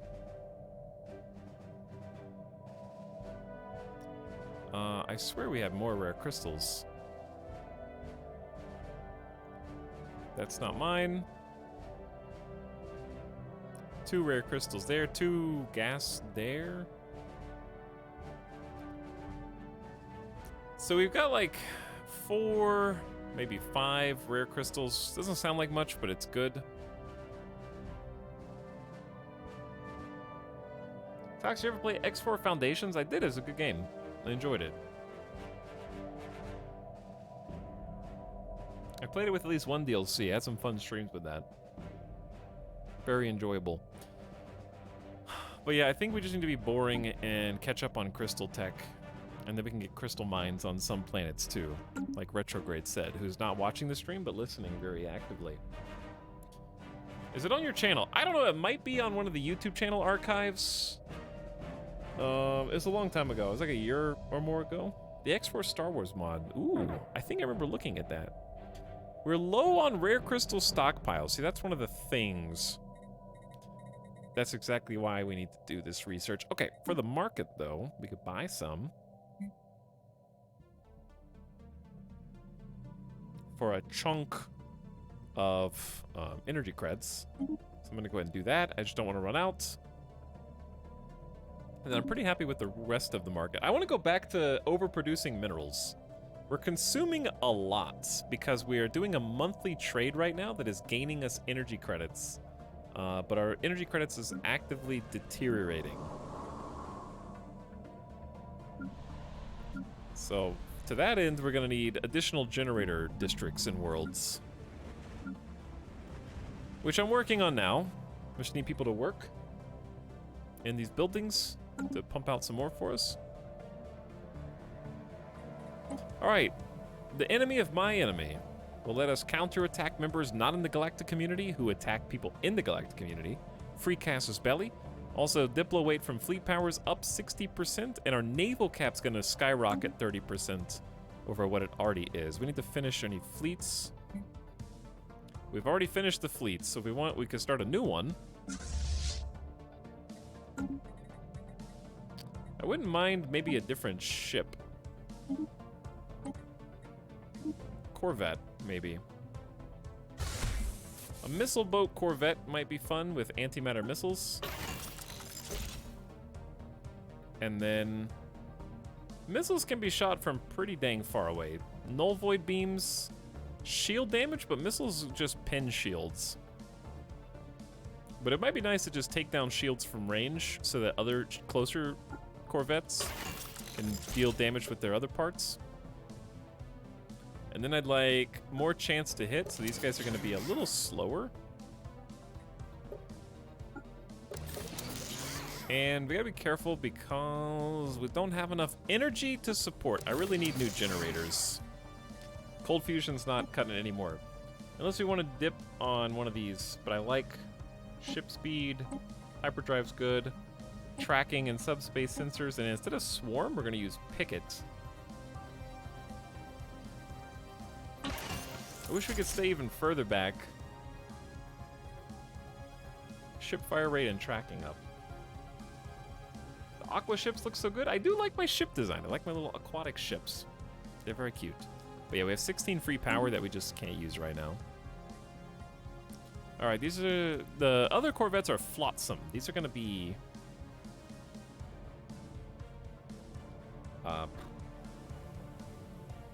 Something bottle, like empty bottle. We're a pollution-based peoples. Bottle breakers. That's actually, that sounds like a fleet name. If I name it Jetsam Durf, I'm gonna forget which one's which, for fact.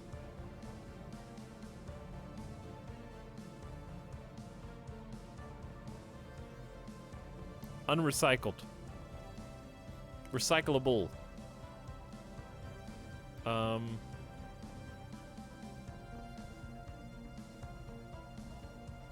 Floater? That could mean multiple things.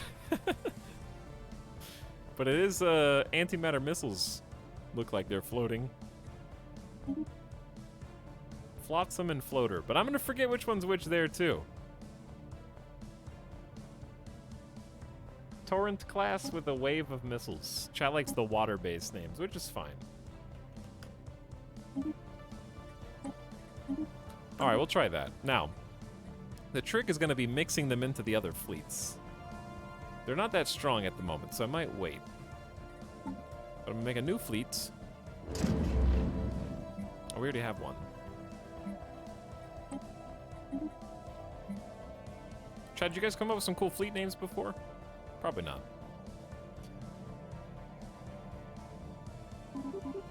Alright, it's gonna have 4 cruisers, 8 destroyers, 18 Flotsam class corvettes, and then 10. Wait, wrong button. And then 10 Torrent class corvettes. So 28 corvettes, 8 destroyers, and 4 cruisers. I could do with.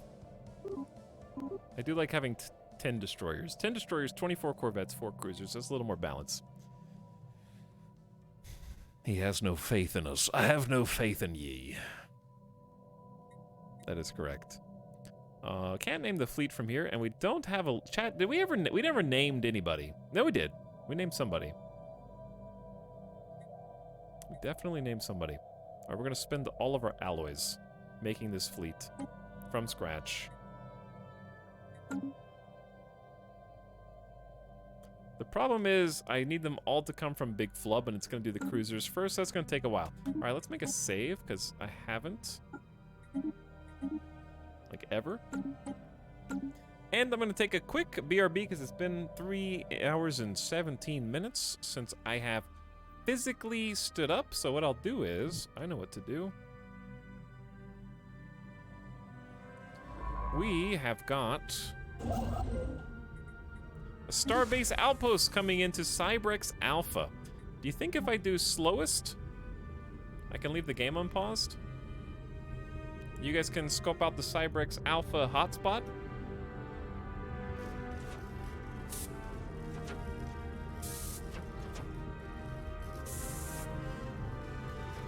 All right, chat.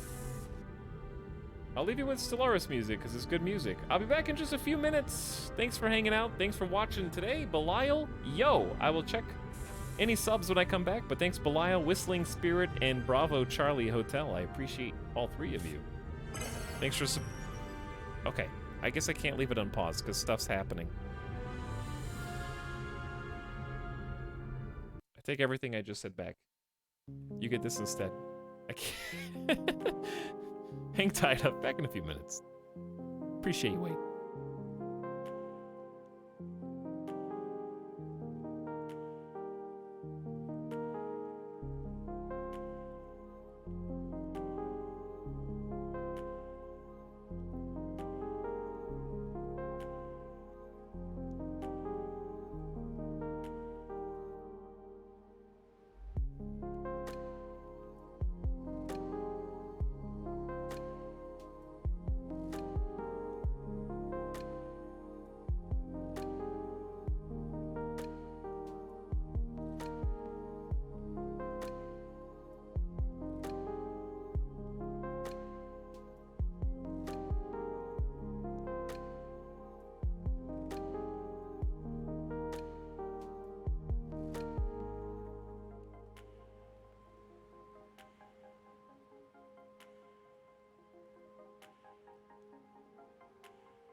What's up? Hey.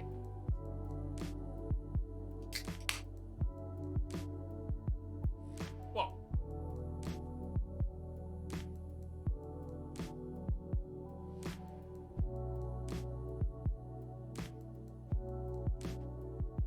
So, when I was coming back to sit down, I ran into that. And I almost cut my head open on the map of the world. I'm under attack.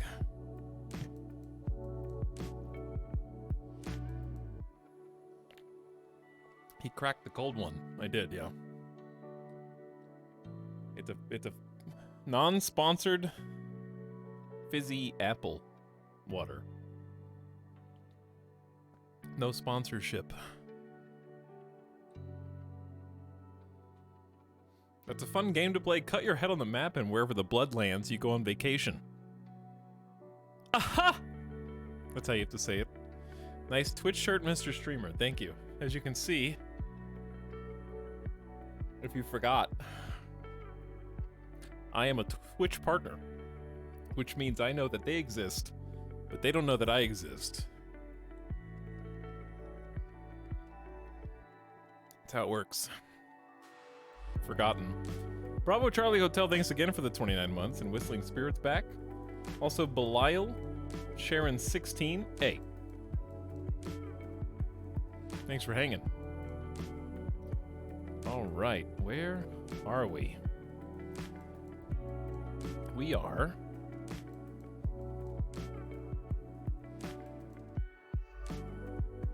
somewhere around here. Also, there are new emotes in the Discord. Chats you guys have been making emotes, some of you. Some of the more productive members of society. There's only 2 or 3.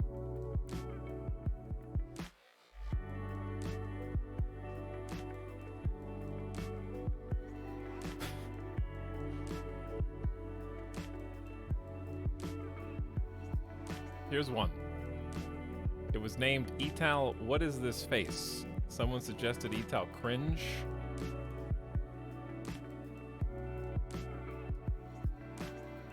I suggest, I don't know where it is. I can't find it. I just saved it.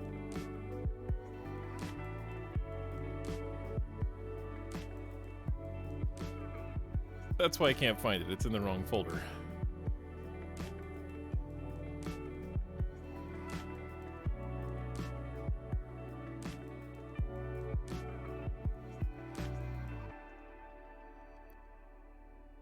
To me, that's like a Etal eh.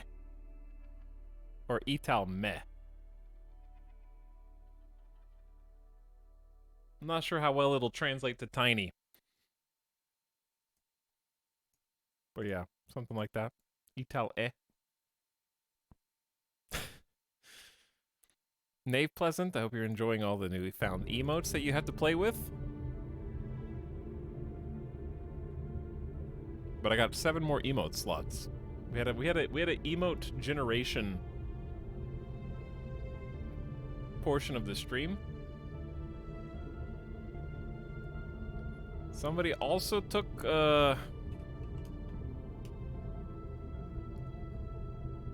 Zed Whistle was just on top of it. Etal Engi.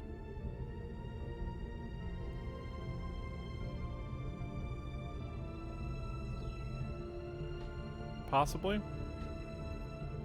My reaction when new emotes. I'm glad you guys like Etal anime. That was kind of an instant classic. All right, we're back. The enemy of my enemy. So now we have 225 naval capacity, but... Ooh, whoa.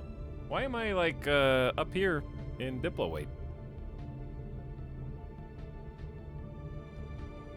My fleet power bonus is 834.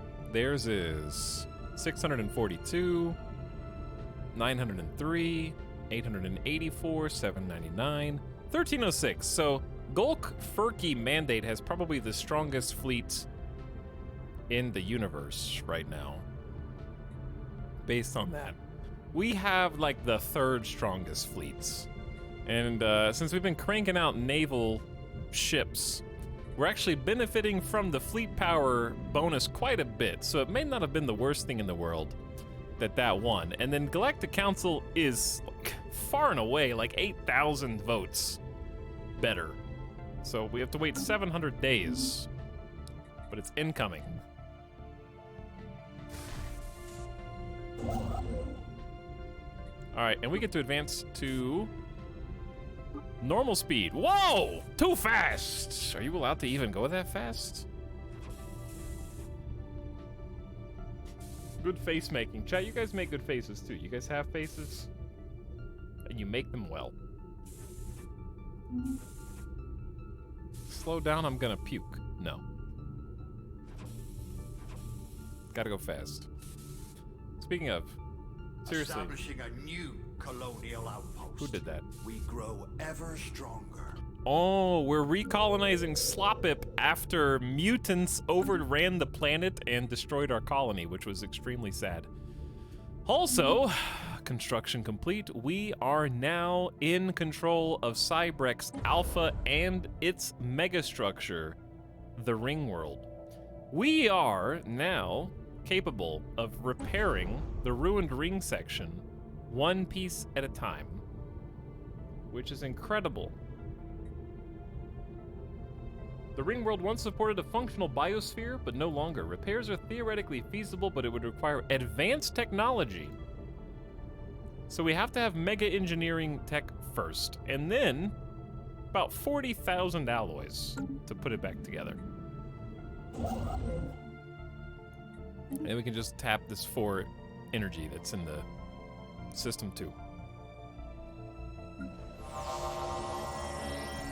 Excuse me? Wormhole's been explored. Ooh. Why does it make such a nerve-wracking sound, dude? And where does it go? Vanico. Wow. Okay, so both wormholes go up. One goes inside the Nerani League, and the other one goes inside the Bothrian Star Authority, which is fine until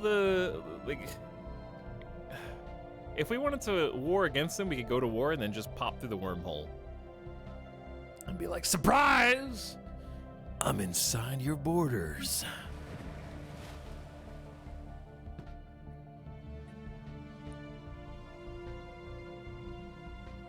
Additionally, we got 2 open districts here. I said I wanted to make more minerals, yes? I think we're gonna go ahead and say Mining District 1, Mining District 2, and then I might convert an industrial over after the jobs are full.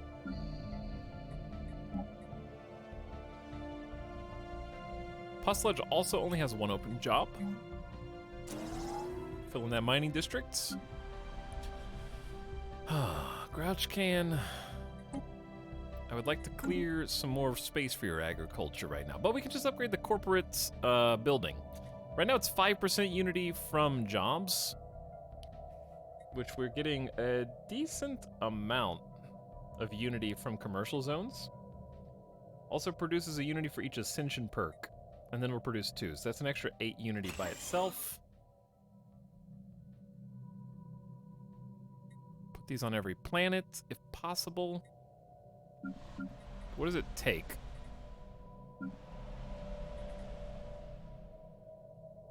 Nothing, I think you just build it. See, for this to be good, I need another commercial zone. Do I really need a resource silo on this planet when I could have a commercial zone instead?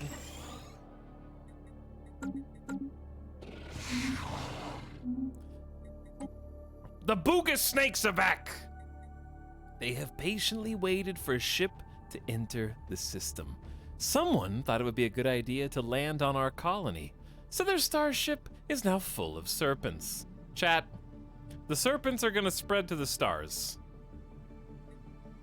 Let them have the ship. With the hyper-intelligent Ophidians venturing into the cosmos, one can't help but wonder what their fate will be. We can either see what space snakes become, or we can destroy their ship. Let them on board and overload the reactor.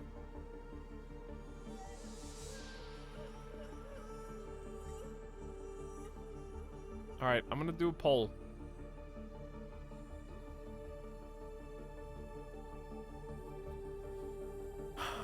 Che, you guys got 60 seconds, and you can also use channel points to vote. But it's gonna cost you 2,500 channel points per extra vote because some of you are way too rich.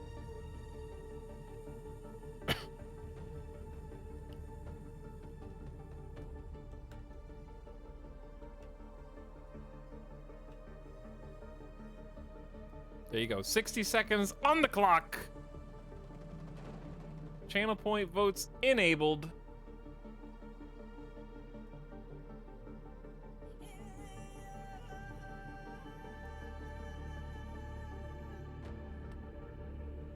Oh dear.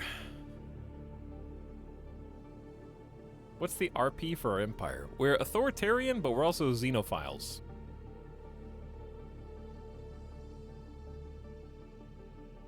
So, law and order, yes. Other aliens, also yes. Slavery, sometimes. I didn't get the notification. Ballistic Bro, I've been seeing that be a problem recently for some reason. All right, you guys have overwhelmingly voted to let them leave. It's not even close. Why are you sabotaging me? Scientist Issen has died of old age. Our original scientist. 149 years old. Rest in peace. Can either recruit someone new.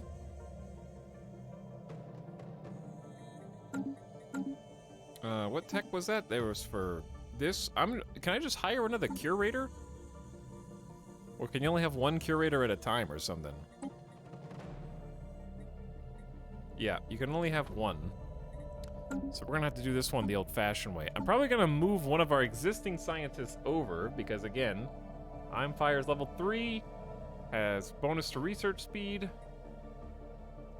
Saki, son of Skeg, is already leading research. Ozzel is older than Fire, so I think Fire can just catch up faster. So that'll work. And then we'll just have an empty ship, which I can just leave there for now. We grow ever stronger.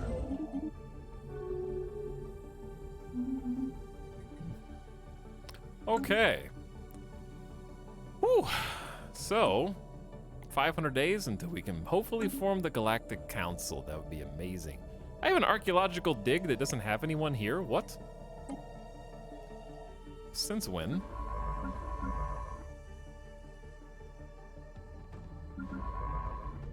I'm not ready for you. What? Sometimes it all seems so hopeless, but then I remember wealth and happiness are just around the corners. We offer you Trium brand food storage containers. Is your administration tired of colonists letting perfectly digestible vegetable or animal matter decompose in their domiciles because their digestive systems can only process so much input at a time?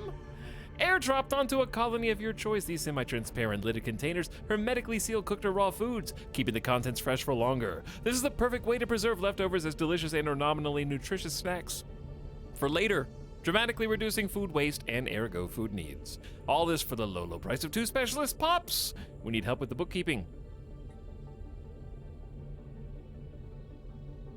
Food container deployment decision? Deal. A lone starship has slipped past all detection equipment and slithered into the surrounding star systems. The Ophidians have left Bugus Prime with a series of subterranean lifts and a wealth of minerals. So long, serpents. Bugus Prime also had a tame nanite swarm on the surface, and maybe we found what hid from the surface. The snakes escaped courtesy of chat voting for them to escape. I'm gonna send this scientist to excavate the site. Do we have any other excavations I can get to? That's Sidor. Oh, we do. Oh, we do! Just put a scientist in this. Do I need to hire somebody? Or can I just move? I'm gonna move Clive Rip over to this ship and have Clive do it. Clive, get the job done. Our survey ship has scanned Ferrothon 5 and detected some artificial structures worth a close look. Unnervingly, there are no signs of any population.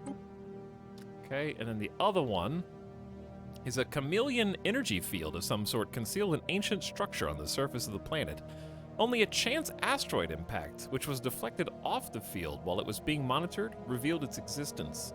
With the field deactivated, archaeologists have access to the large and forbidding building complex hidden beneath it. All right, do your thing.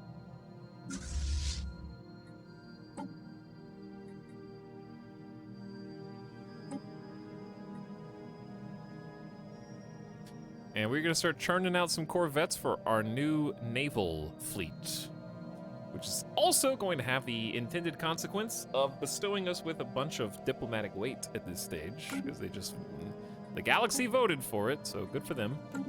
We can go back to normal speed. Hey, chat. I see you. 57,000 channel points for the vote.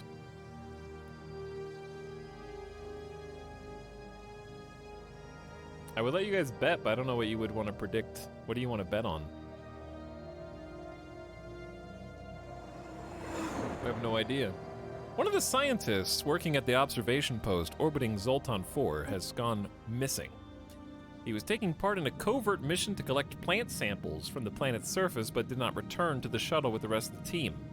We've been conducting limited search to not alert the natives. So far without success. Spooky.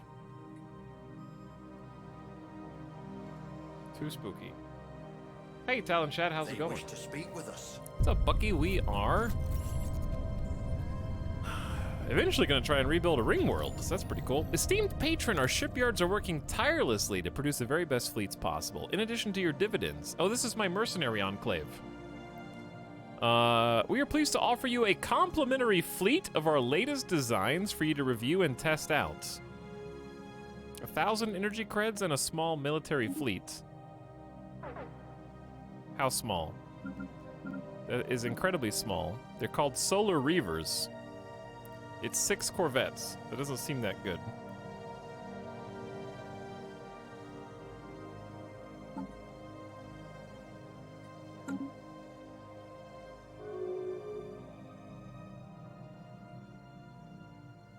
But anyway, it's going pretty well, Bucky. We're number 1 in the Galactic Senate right now by a decent margin. We're about to form the Galactic Council.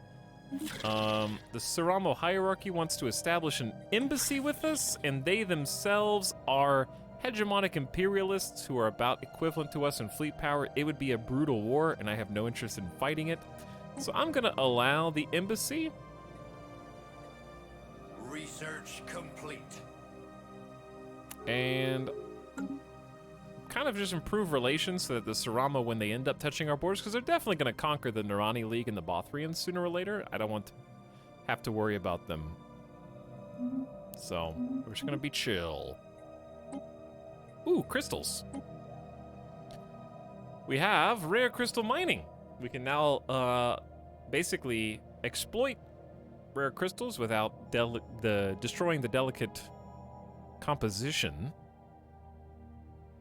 And we can also build crystal mines. Certain planets have crystals on them. How do you see that at a glance?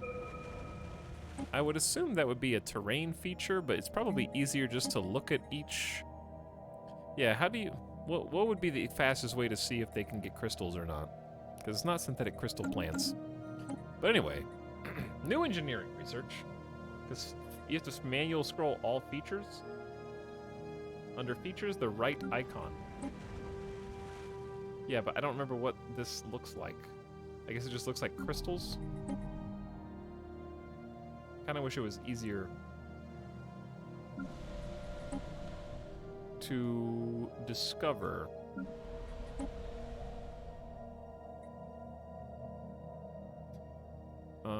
+1. Oh yeah, the dimensional portal researcher. I forgot about you.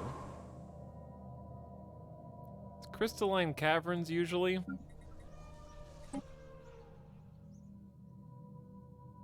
Oh yeah, the space-time anomaly.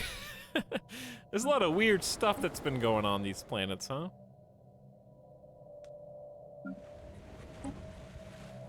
If you hover over the silver diamond icon under features, it'll tell you what they are. Ah, rare planetary features. So we have none. Okay, good to know. But before I forget, what we will be able to do now that we couldn't do a second ago is head to a couple of choice systems, like this one. I think this construction ship will get there first. It's gonna take a long time, but yeah, mining stations and research station we just never built, I guess. And there should be a little bit more rare crystal here. Okay, tap that, and then we should have maybe, if not a surplus, then at least break even. That's good to know. Dave Pleasant, I didn't think about that. Cruisers are cheaper and build faster. Super alloys, space torpedoes are fun. Plasma thrusters for speed. I do want the alloy nanoplants, but I think it's finally time to upgrade our armor. That'll help every single ship in the fleet just tank more damage. We gotta stay current for the eventual next war against the Lycians, which I could kinda do whenever I want. I would have loved to have proposed subjugation to them, but since they're in a federation, they just simply won't do it. So I don't know how to break up their federation without just actually... Our station is under attack. Make subsidiary, subjugate. War waged to acquire the enemy as a subsidiary. In the event of status quo, systems we occupy will be released as a new subsidiary if they include at least one planet. Okay, so I actually can subjugate them as a war goal, but they have 4 defenders. Mishar, Salarim, and Juven Assembly.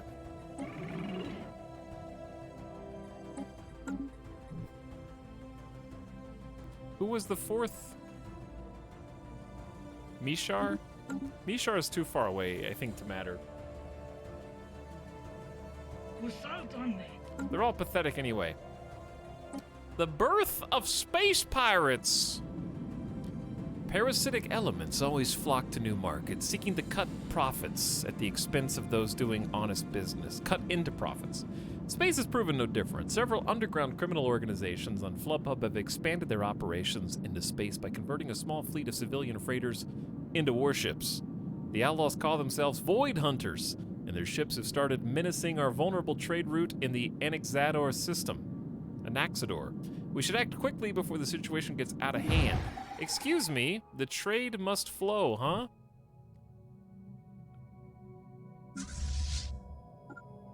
All right, I am deploying the bottom dwellers. And we need to rename the other fleets. We got the booty seekers. That was not my name. The bottom dwellers. We got the...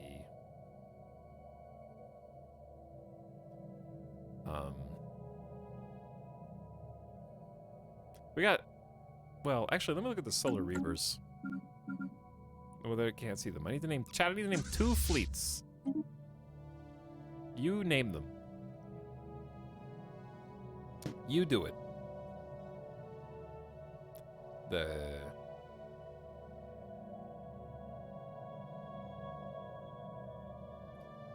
Surf... Turfer says it can't rhyme surf. Rhyme surf with derf. Pond scum. I think you... Did you suggest that last time, Inokinti?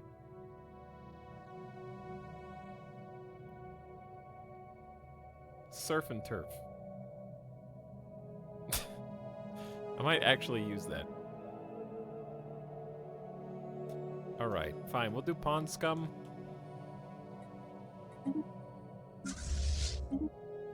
And surf and turf. Because they invade planets, but they're also aquatic. So that has to do something. Okay. And the Booty Seekers is the fleet that we are currently working on right now. We're just spending all available alloys. So here, it's time. It's time. I can just chew through 10,000 minerals. We have the amazing Cybrex Warforge. Can build Cybrex Warform armies at the capital. And also produce 5,000 alloys. It's going to take a chunk out of Unity, which I do care about. Because we're only 12 months away from starting a new tradition, which is really good. Hostile fleets are present, chat, and they're being a nuisance. Can I help you? The City of Ghosts.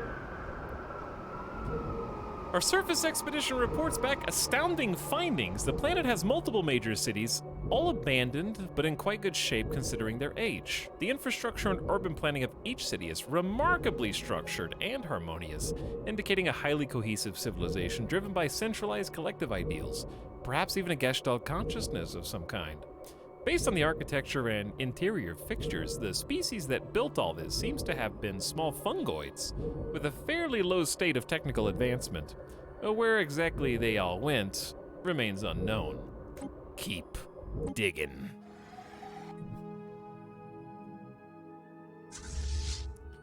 All right, chat, I have a fleet to stop the pirates. They are moving to intercept now. We got cruisers in the back, corvettes kind of in the middle, actually, and destroyers up front. Our destroyers are like kind of smaller than our corvettes to some extent. Scientist Ozzel is level 5. I'm Fire going up to level 4. Good job. Is it possible that we can save this station so we don't have to Oh my god. They're dead. Look at all those missiles. That was like a teleports behind you moment. We saved the station. Good job. Those guys are super dead. All right, I'm sending... Why is this red? Why did that just create a fleet when I clicked that?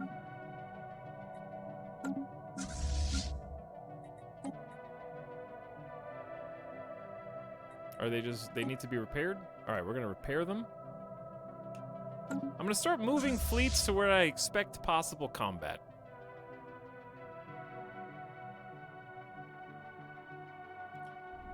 Do we have a project to research the light void clouds?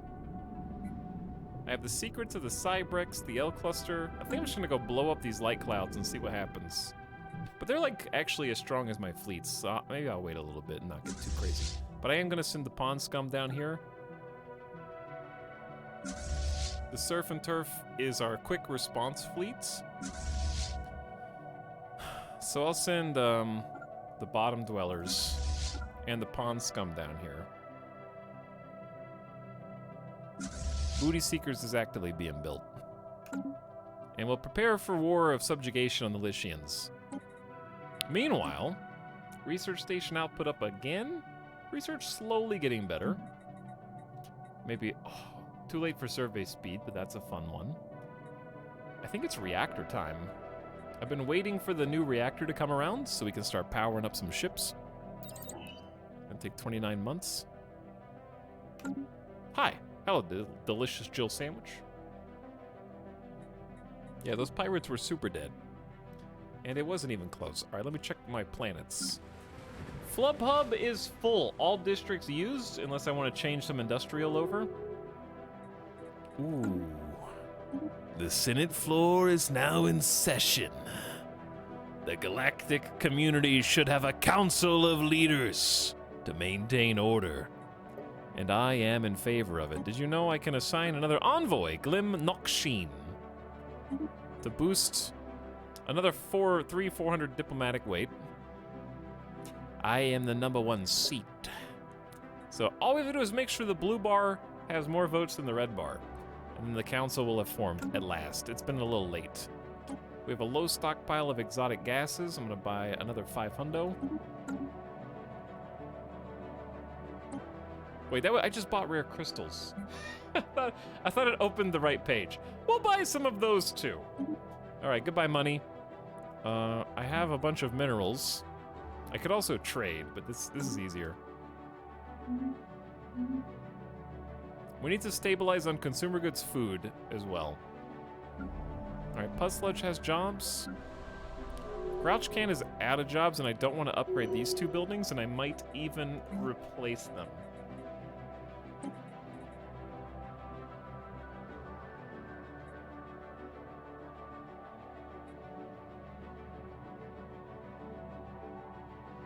We're at 0 amenities. Admin offices would give us some unity and some amenities. We also do just need chemical plants to make, well, we just need things to make gases and crystals at this point. So maybe that would be a good change. Turn minerals into exotic gas.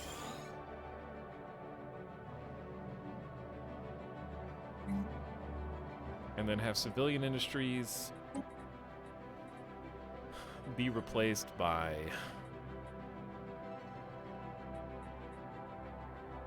could just make a hydroponic farm for even more food. I think that would be fair. All right, we already have one hydroponic farm.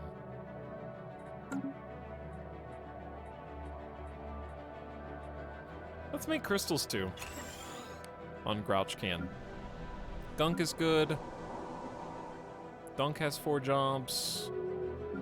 Heap's got 1. But Heap's upgrade actually makes sense. So this is a factory world. It is specifically making consumer goods primarily. So I'm gonna go ahead and upgrade that so we produce even more goods. Lunk has 2 jobs. You only have 5 pop. Boogus Prime's got enough jobs. We almost have enough for a zombie factory. This is also a factory world. Where do we make both alloys? This is a forge world. Okay.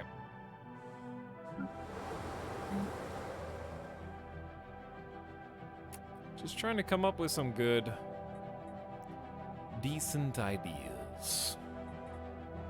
And keep up with all of our specialty things. Alright, in lieu of anything else, I do like having at least one admin office for more unity on every planet. If we don't have one already.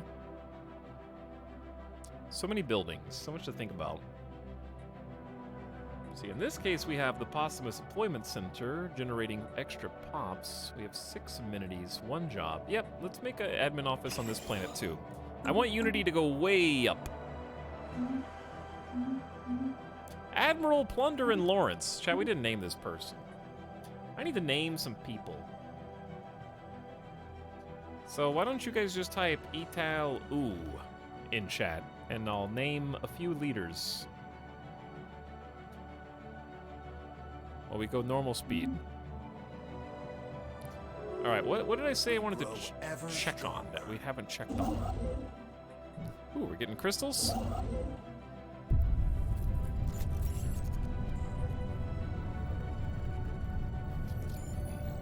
Interesting. Dear client, the logistics support service we provide you is due for renewal. As per the terms of our contract, if we don't receive prompt instructions to do otherwise, you will be automatically billed for renewal of this service. We trust you are satisfied and look forward to more business.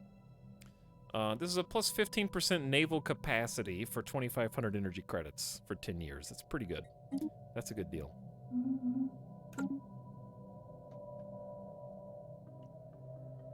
Ooh, look at all those chatters. Non-subs called out, so you can still type it in. We'll just know that you're not a sub. Also, Mazzello, you are a sub, but yours didn't work. So what's up with that? Very confused. Speaking of traditions in Unity, so we got 3 slots. Gone are the days where you can have every tradition, because there's so many more traditions now with the DLCs. So these are the ones we don't have. So there's 7 that we have not taken, and yet we only have space for 3. So we're gonna have to leave 4 in the dust. So choosing the best can be difficult. Adaptability is, I'm just gonna take a look at these because I always forget. Habitability up is nice. Monthly food is meh. Defense is nah, not good. All planets gain a free building slot. It's okay, it's pretty good. Resettlement cheaper. What's the perk? Adopting all will give you planetary prospecting. Prospecting for additional resource deposits once on every planet. Could be cool. Discovery is for mapping the stars and survey speed. We're a bit beyond that. It's nice for research alternatives and leader XP game, but I'm basically skipping the 10% research bonus. Domination. Adopting all will give you empire size buff. Could be good. From Pops, which we have a lot of. Governor level cap up. Capital buildings give +1 housing. Ruler level and edict fund. Resource output from workers increased by 5%. It's pretty good.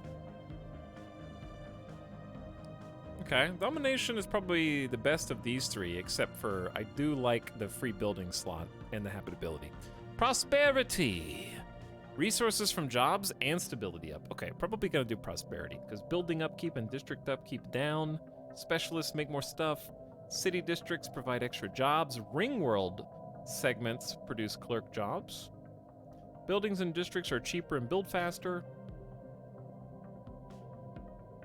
Lots of extra housing.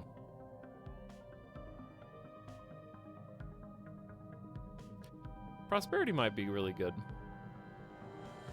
Subterfuge for spying and encryption. I haven't figured out how to use this well yet, and I think most people are in that camp. Supremacy is naval cap and army damage. Ship build cost and speed. Command limit up. Upkeep down. Fire rate up. Star-based damage up. Or unyielding, which would be the opposite. That'd be more defense. Star-based capacity +2.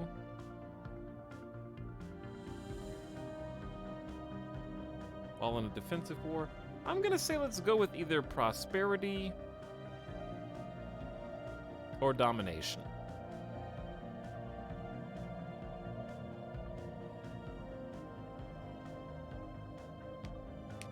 One of the two. Chat, what do you think?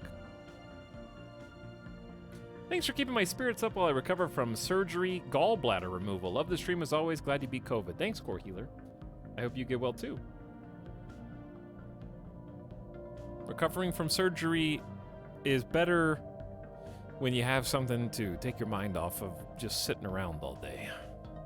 So I'm glad you got some entertainment here. And thanks for 2 years of sub, by the way. Super Dingler also with the gift sub to Delicious Jill Sandwich. Hey, thanks. That's very nice of you. I appreciate the gift sub. Megacorp seems like it needs prosperity for the RP. I think they're both good. Mining station output up 20% will help us in what way? We're getting 280 minerals a month from mining stations, so 20% is like an extra 50 minerals a month. So that's just immediately good. And then after that, upkeep will give us more energy creds. Free housing is nice. Free clerk jobs is nice. Free specialist resources is nice. I would say, yeah, that's an economic bonus for sure. New emotes, indeed, CeeLo, indeed. 5 new emotes, maybe more on the way. There's quite a few.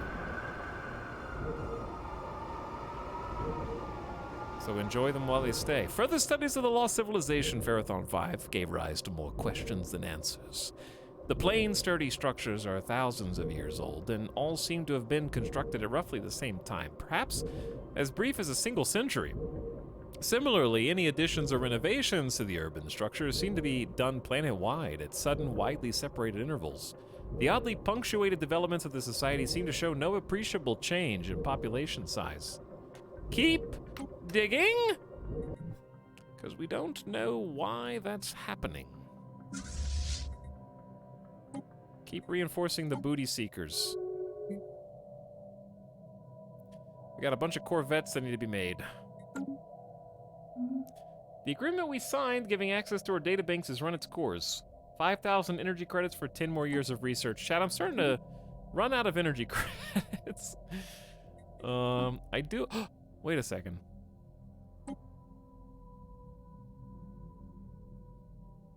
We could just sell more minerals, maybe. I'm getting 187 energy credits a month. It's decent. But I can also sell, like...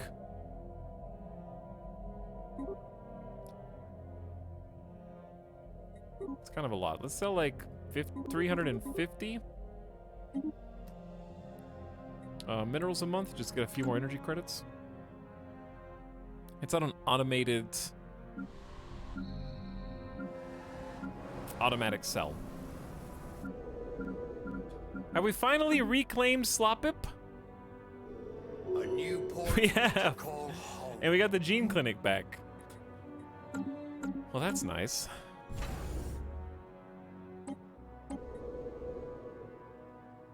Okay, so we now have an open building. Only 2 pop. They destroyed the districts, I think. I might turn this into a dual consumer good and alloy thing. Might do mining and industrial here and just split the load, because 21 districts is quite a lot. So we'll start with industrial. Slop-up needs to be rebuilt after mutants overran it. And we researched plasteel armor, an elastic material that combines many of the qualities of plastic and metal, relatively cheap to produce and used to augment ship armor. It's an upgrade for basically every ship, which we are going to have to run repairs, like upgrade process on each of them to retrofit them. Is it time for Star Fortresses? I think it is. It's finally Star Fortress time. It's even better once we still should have a stockpile, I think. Yeah, we still have only 451, not that much. The Galactic Merchant Community, following loss of contact with their former hub, have chosen to establish a new station within our borders. Oh, so wherever the Galactic hub was before, look at this border gore chaos. I don't know what's happening over here, but I think the Galactic Market Hub was somewhere in this vicinity. So what does that mean? It means the market fee is down 10%.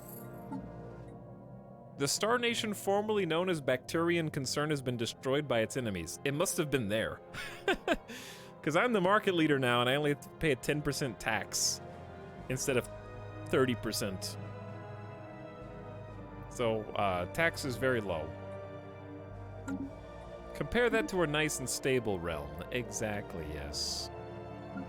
We're doing all right for ourselves. Lunk? They wish to speak with us.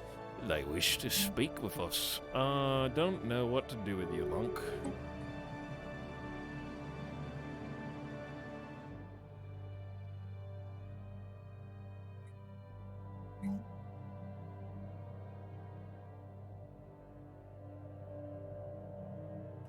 Okay, so we have so many districts blocked.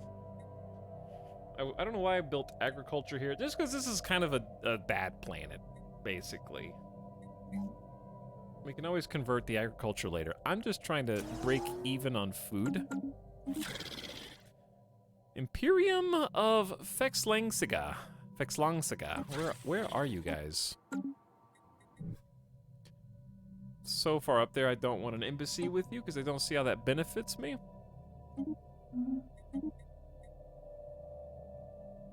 Capitalists come out on top once again. That's true.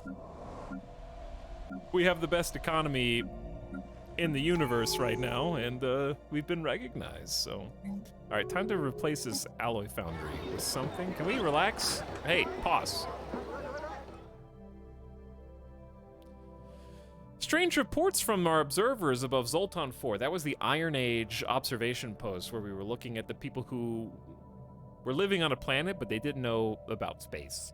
One of the native kingdoms has rallied under a mysterious religious figure, and we've seen evidence of them using advanced technology far beyond their current level of development. Is this related to our missing scientist? Hold on. Our scientist went MIA, who was observing these technologically... not declined, but just whatever the opposite of advanced is. Basic. Technologically basic individuals, and then might have gone to become their god. Curious. We'll have to see how that turns out. Primitive. Yeah, primitive is good.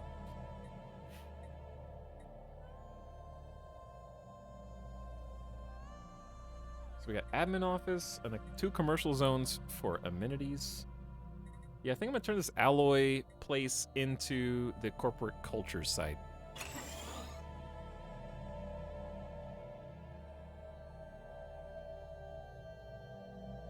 Because I've been wanting that. Alright, can I help you? Lycians are no longer a valid rival for us. We need to subjugate them before someone else does.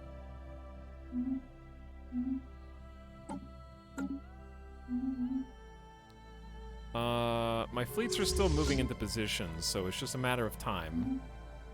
We can't make the superhighway yet either.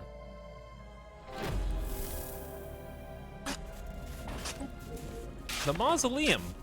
The structure appears to be a gigantic mausoleum or necropolis dating back several million years. There are no obvious signs of previous looters, so the structure may have been left untouched since the chameleon field was erected. The structure's first chamber is accessible, but an impenetrable door blocks any further progress. Large alien glyphs, as yet untranslated, have been carved into the wall above the door. Fascinating. Door relics. Chat, did somebody say there was a Stellaris patch today? And I just happened to play this today? My Steam is frozen. I can't do anything. Steam?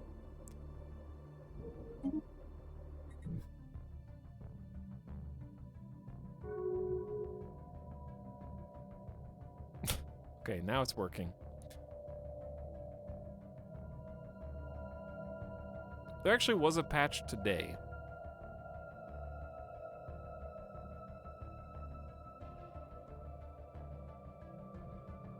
It's another Herculean effort from the team we hope you'll enjoy. We didn't even look at this.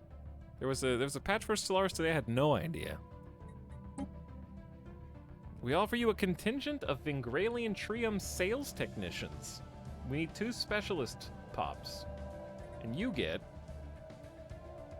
80 years of plus 15% trade value. That's a fantastic deal. Stationed across the star bases of your empire, they will adjust upward. Jealous competitors would say, artificially inflate, the trade value of all systems. That's a great deal. They will work in your star bases, subsisting only on Trium brand NutriPaste, having no effect on your demographics or economy beyond their influence on trade value. The assignment will last 80 years and no longer. Hey, what's up, Broccoli Smile? Thanks for the raid. I hope you had a good stream. Haven't been by in a while. Don't know much about Stellaris, but enjoy. Hey, appreciate it. Hope you guys had a nice day, and welcome raiders. If you don't know much about Stellaris, now is a difficult time to learn. But effectively, it's a love letter to sci-fi media, whether book or movie or TV show, and there's just a lot of cool references to familiar properties and some nice, unique scenarios that play out. It's not quite a storytelling generator per se, because, you know, the stories are pre-written and have conclusions that are foregone, but it's really fun to start from basically nothing and then expand through the stars, conquering planets and playing in a host of different gameplay styles. It's a very deep game, especially with all the DLCs, and can be very expensive as a result, but it is the easiest vanilla Paradox experience to jump into as well.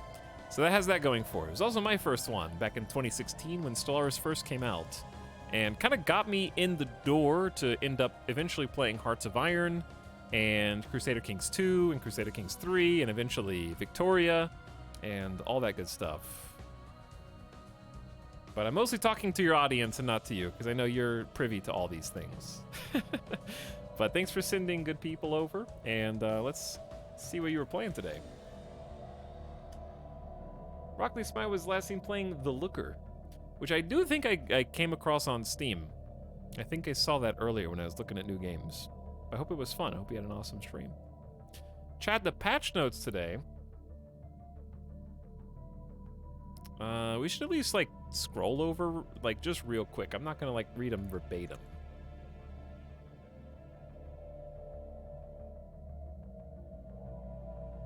Because I've noticed something. Those in my community may remember. Have you noticed anything weird today in Stellaris? Any regulars notice anything out of the ordinary in the game today? Because I can pinpoint one thing in particular. We have not heard Towards Utopia Nova Flare at all.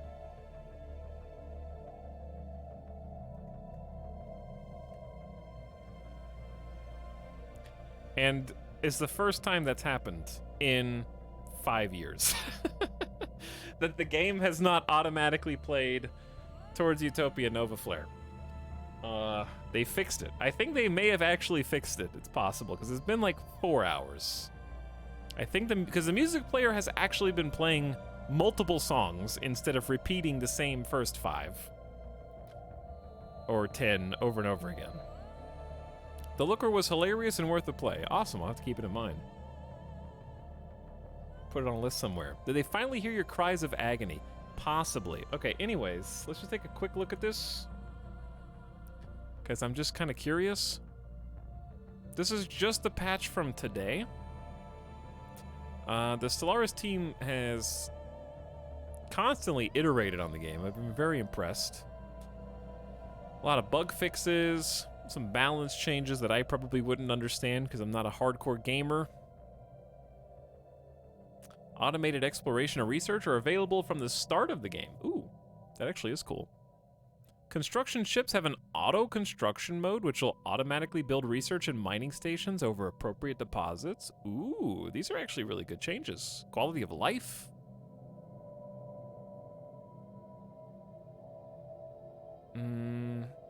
Some stuff that I probably haven't gotten to. I wanted to play Quantum Catapult. That one did sound fun.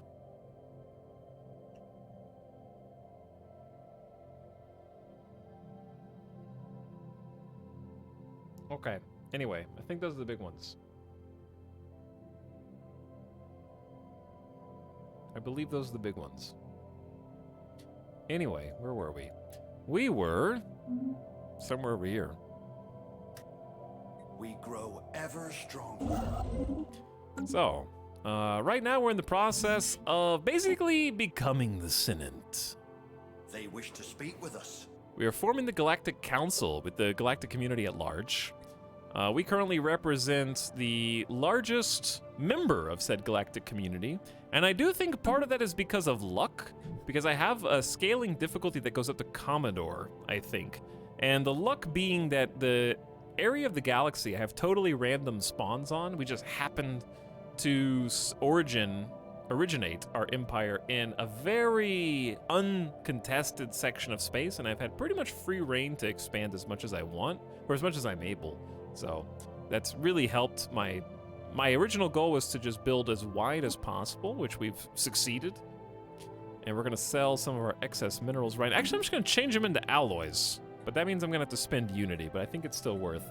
So we have a powerful relic called a Cybrex Warforge that lets me transfer 10,000 red minerals for 5,000 alloys. Is a great deal. We also have to spend Unity. And we have Cybrex Warforge activated. Triumph will be active I don't know what Triumph is.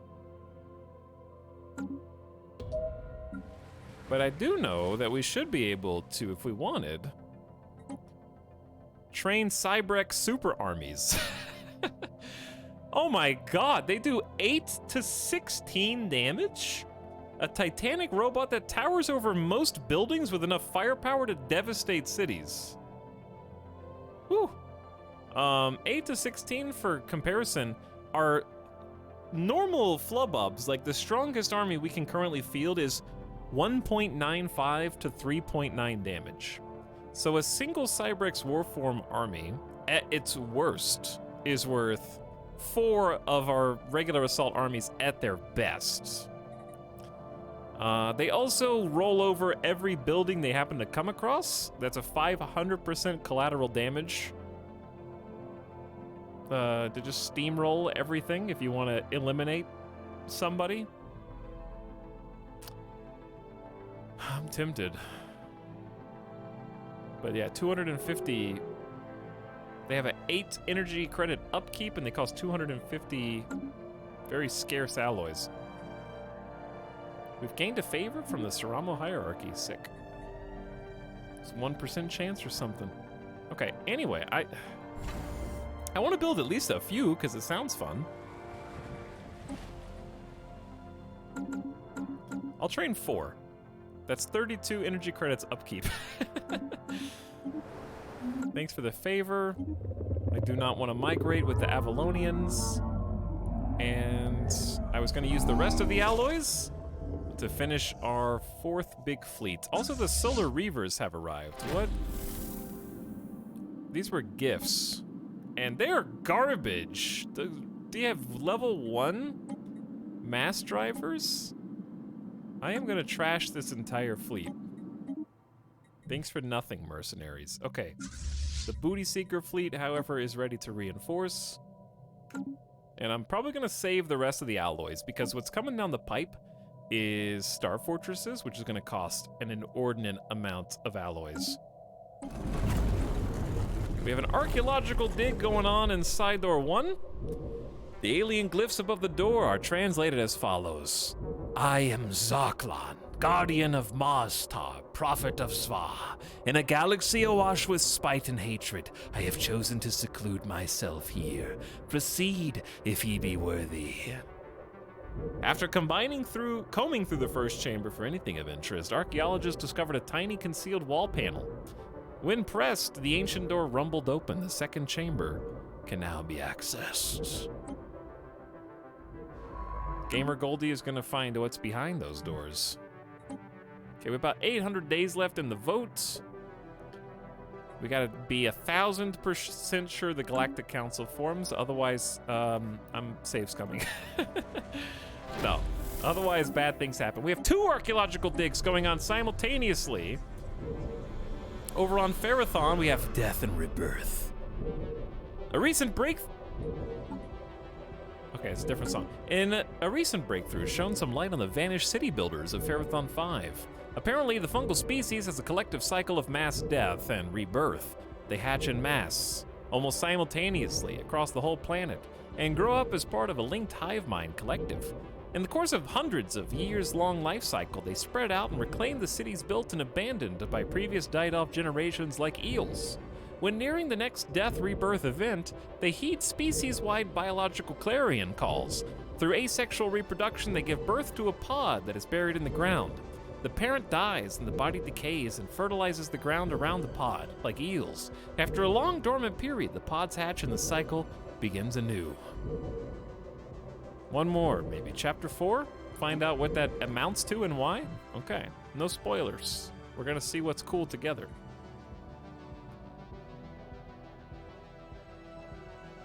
Chat, what are we gonna do? What was something that I said, hey, we're gonna do that, and then I forgot? Edicts? Oh my god, we have 181 edict fund. Yeah, let's do the edicts. No, we're over capacity. I don't need plus 10% Diplo weight, but I do like the extra envoy. Stability plus 5 and governing ethics up. We could also do some of these down here. Pop consumer good upkeep minus 10% for 91 energy a month. That's a lot. We're already doing education campaign. Sublight speed, hit points, clear blockers, kinetic damage, explosive damage, armor hit points. So if we go to war, we're gonna want to tap some of these, basically. But right now, not. Sargasso Sea in space.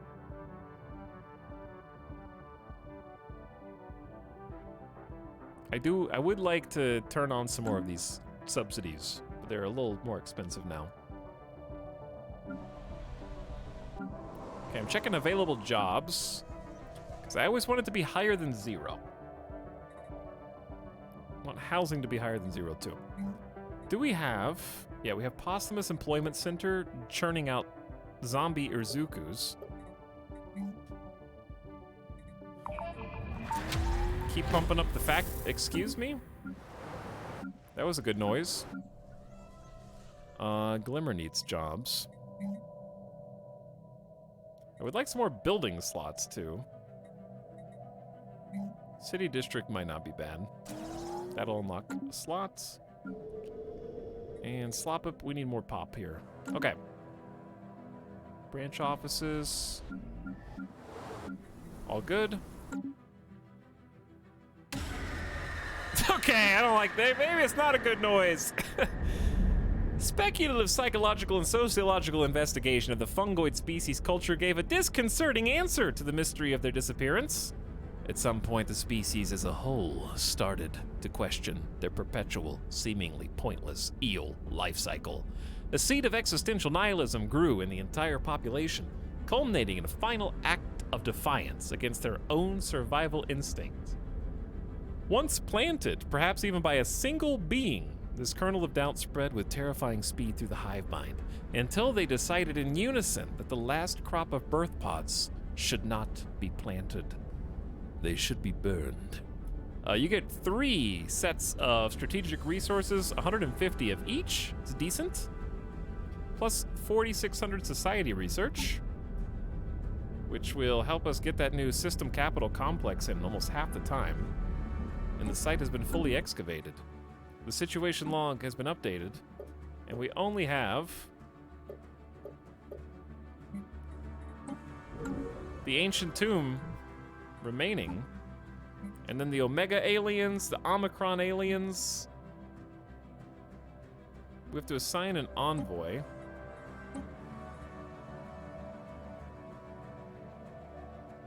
I don't think we need to improve relations with Sol.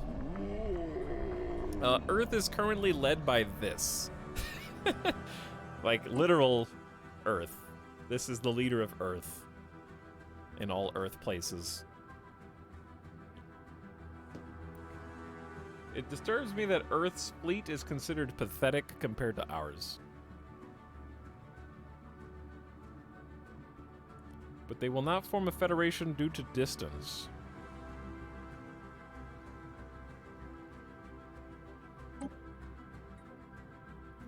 They will, however, form a defensive pact if I use favors.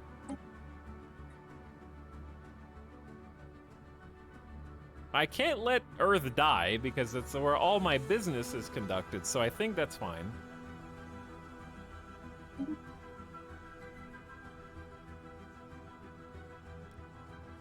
Okay, and that might also improve our relationship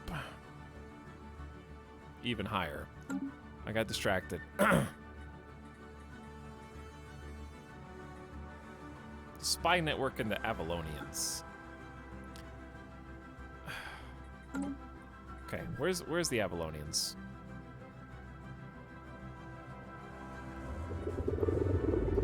We're going to prepare a sleeper cell. It should be not that difficult.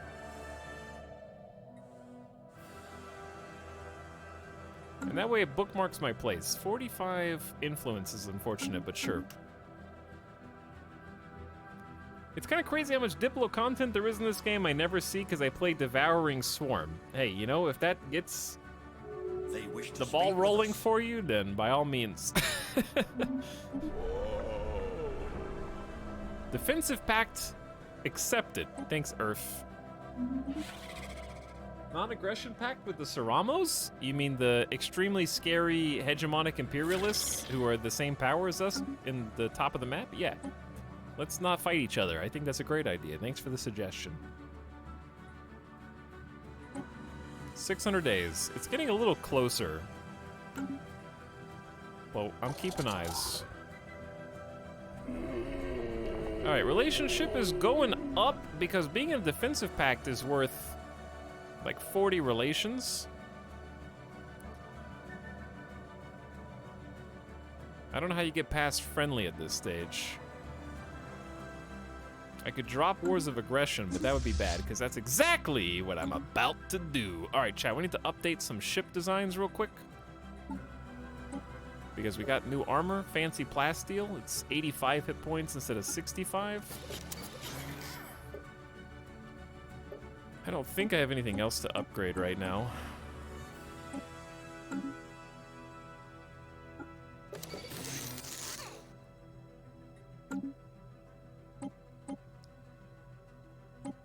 I didn't save because I'm looking at my power.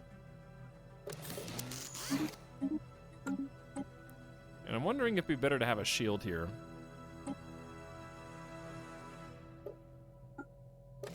Well, that's -9, never mind. Okay, then the destroyer. Slightly better armor for you. Then the cruiser. I always prioritize shields first if power allows, basically. Alright, now we need to upgrade all fleets and prepare for war. It's gonna cost at like 1,000 total alloys, which we do have. And the war we're preparing for is down here, and I'm thinking they'll be weak enough that just 2 of our fleets will be enough to actually fight. We have the Pond Scum and the Bottom Dwellers, about 12,000 power strong. They do have a neutral Shroud the Walker fleet here. Will this become enemy of us if we go to war with them? I think, no, this is the Shroud Walkers, the new faction. The new, whatever, I don't remember what they're called. Enclave, something. So many civilizations tell the same story of dark things lurking in minds dug too deep. Tell me, visitor, have you ever wondered what lurks beneath the stratified layers of our reality? Could you send us a teacher from your order? Mastery of the Shroud is a journey of 10,000 lifetimes. Even our most gifted teachers can claim only partial knowledge of its mysteries. Nevertheless, their wisdom is invaluable. Should you wish it, we will dispatch one to guide your course.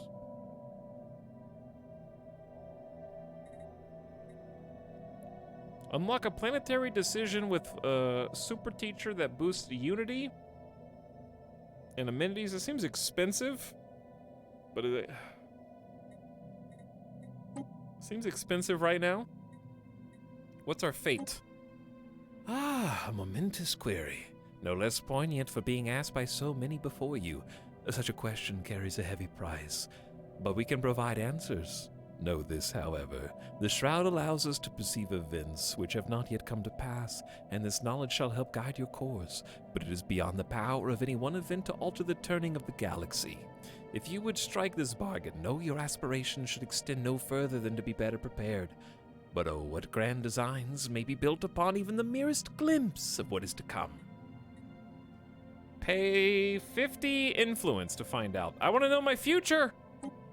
The Shroud shivers. It speaks without voice and in all voices at once. The infinite strands of time that extend from this moment now enter into confluence. Here in this place, the path ahead grows clear. The rite of divination has begun. The Shroud Walkers will commune with the Shroud and get back to you. Okay. Gamer Goldie gained a level, congrats. And the ancient tomb on Sidar 1, we're in the second chamber. It's unremarkable, aside from another set of alien glyphs above a closed door that read, Petty kings issued edicts in my name. Empires waged war in my honor. Fools sang my praises. I would have none of it. No secret wall panel has yet been found that would provide access to the third chamber. Keep digging.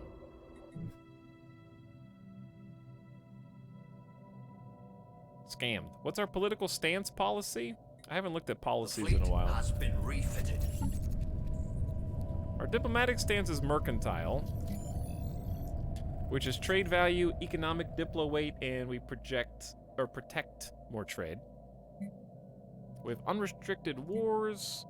Subjugation is standard, which we're about to actually do a subjugation war, so integration prohibited. They have restricted voting, regulated expansion. We tax them 30%. They join our wars and us them in defense. Hostile takeover is big. That's the most strict.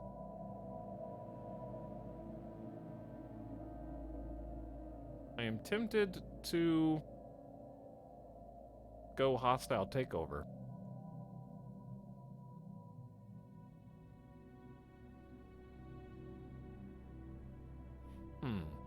I assume they'll be unhappier. Like, we need them to at least keep doing positive things for us. Indiscriminate orbital bombardments. We can interfere with natives but not enlighten them. Up to space. We could change that. Resettlement allowed. Proactive first contact. Border status starts open. Currently have a militarized economy for alloy production, which we're only getting 128. It's not a lot. Trade policy is earning us some energy and some unity, which I've enjoyed. But we could also get some consumer goods if we wanted. Artificial intelligence is servitude. Robot workers allowed. Refugees welcome. No population control. Slavery allowed. Purge prohibited. We're like kind of down the middle. Ooh, chat, that's what it was. Mercenary Enclave 2. I think I can make a second Merc Enclave. So I was thinking about using this little speedy fleet that's got 30 corvettes and 15 destroyers. Do you guys have any idea where to release a Mercenary Enclave? Yeah, we have Lord of War and Security Contractors, so we can do a second one. Is location important? Because I did one at this crossroads.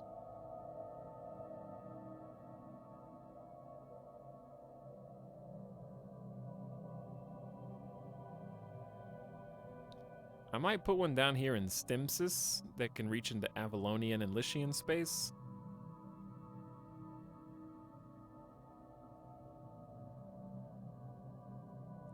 If they get attacked, they will end their contract with you if you rented fleet to go protect it.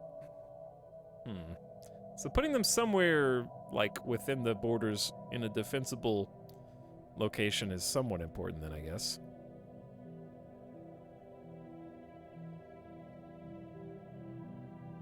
Maybe Aurelia then, since I have a station there.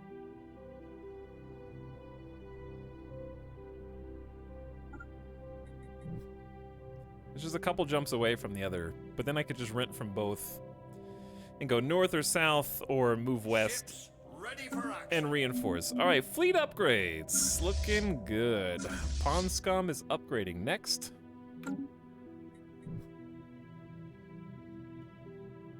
Chat, why is the Galactic Senate resolution not working?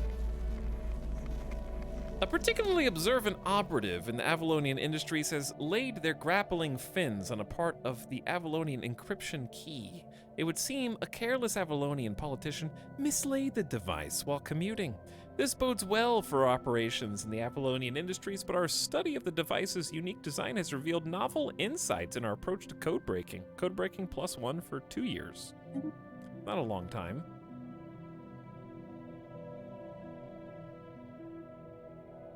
Why do they end their contract if they're attacked? Isn't that the point of mercenaries? I think it's just if their home base is attacked, because we're technically their patrons. So we should be taking care of their home while they fight for us, sort of, I guess. Ships ready for action. All right, these fleets are ready to go. I don't think I need to lay claims here, because the point of this is going to be a subjugation war.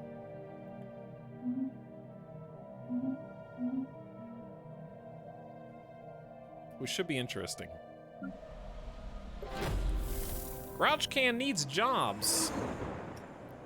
After a recent visit of the Orland Memorial Caravan to Slopip, it's been noticed a number of resources are missing from Central Reserve. It's suspected the Memorial Caravan somehow made off with them. My precious!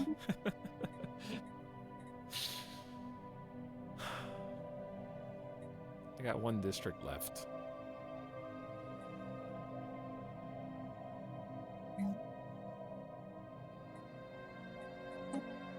I can't clear these, so just make me a teeny bit of energy credits, please. The third chamber. After a long and tiring search, a secret lever hidden under the floor was found, which provided access to the fourth chamber. As before, alien glyphs adorned the wall above yet another door. Those who wish to parley with Zarklon must first find their way. There is in each chamber a hidden key that must be turned to proceed. The purpose of these challenges will soon be revealed. A secret hidden key. Do we have some armies here? We do. We have some assault armies on the front line. And we're gonna play this smart. We're gonna move our fleets to the front. And then right when they get there, nobody's in Winseth, right? It's a big station. Sensors have detected the emergence of a previously uncharted anomaly. Given the incredible spike in psionic energy registered just before the event, there was almost certainly a connection to the Shroud. Could this be the change foretold by the Shroud Walkers?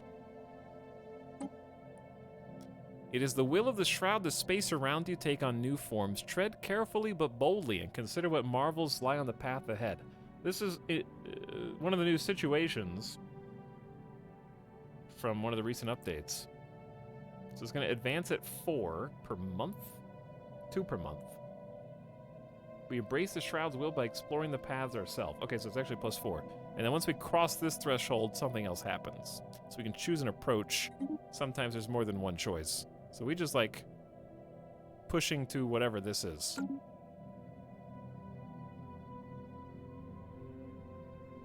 All right, wartime, I think.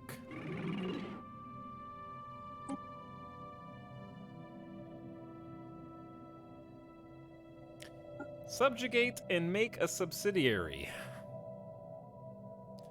We will attempt to make them our subject, I believe. Heave ho! We're going to war!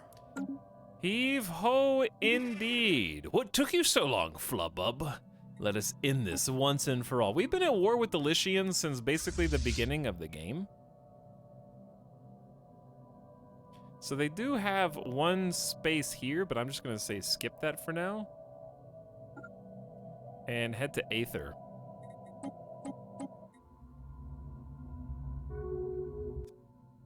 Surprise! It's time for war, chat. Hostile station engaged! And I've got missiles! And other things! Boom. Dead. Next. Down we go.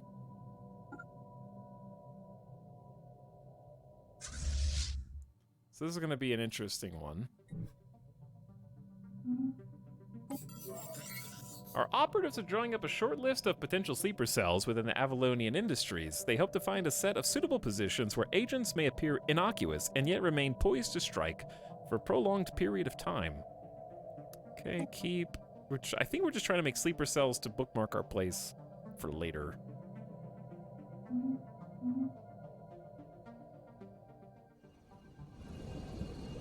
All right, fleet rolling out.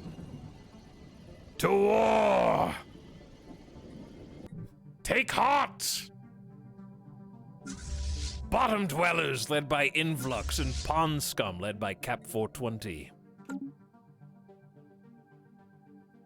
There is much to be done.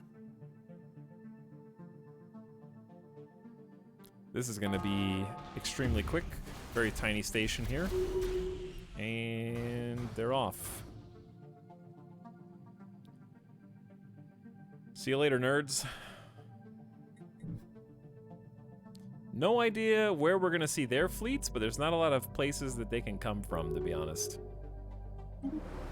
We have gained a favor with the Saramo. Oh, 26 days, chat. I almost missed it. I will watch this until the bitter end. That's too close.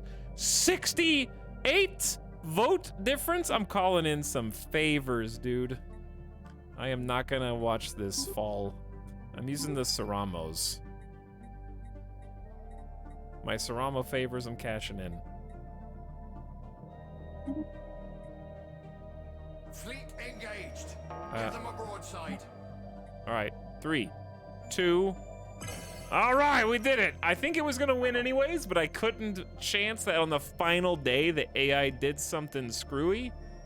A resolution has been passed. The Galactic Council has been formed. We're recessed for 700 days. A council election is imminent. The current top candidates are you, the Gloop Group. Sitting on a Diplo weight of 5,500, our fleet power has skyrocketed. And that's what's pushed us all the way up here, because I've got 240 over 225. So we're definitely going to be on the council at this rate, which is exactly what we want. Okay, minor admin sanctions is what's being voted on next. Empires that are denounced will have penalties. What penalties?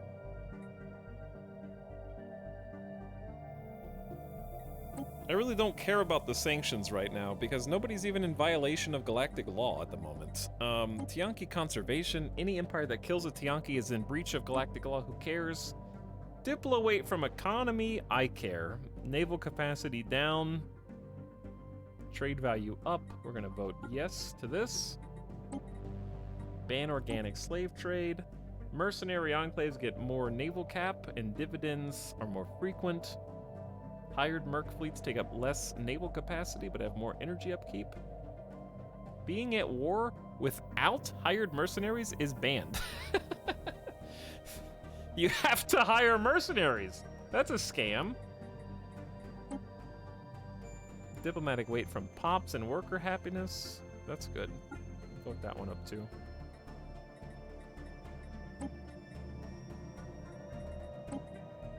What else we got? Subjects have a 24% ethnic attraction towards their overlord. That could be good. Tech diplomatic weight down. That's okay. Tianki pest control.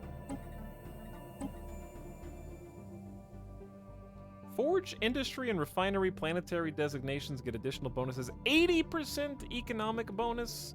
Worker pops more, 10% more resources. Habitability down 20%. Whew, we're turning them into smog planets. I'm definitely voting that up. It's pretty good because it forces people to hire your mercs. Oh, I see.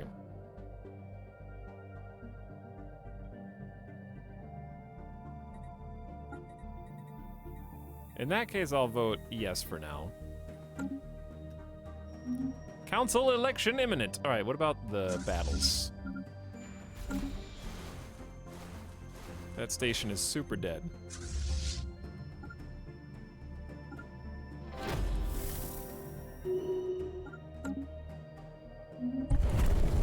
Uh-oh. The fourth chamber. The lever this time was concealed in the roof. The fifth chamber has more alien writing. There is none. The challenges are as meaningless as these words. That is my lesson. I am Zarklon, the pawn, swept along by the currents of history against my will. Proceed and an audience shall be yours, should one still be of interest. The next chamber is likely to be the last. It's still going. Research complete. Ooh. By harnessing the energy produced by antimatter annihilations. Our efficiency at or antimatter annihilations. Our efficiency at generating ship power will be orders of magnitude better than fusion. Indeed, they shall. Research stations. I think now's a good time for either super shields or just getting technician energy credits. Most of our energy credits is coming probably from trade. Yeah, 520 from trade, 225 from stations, 304 from jobs.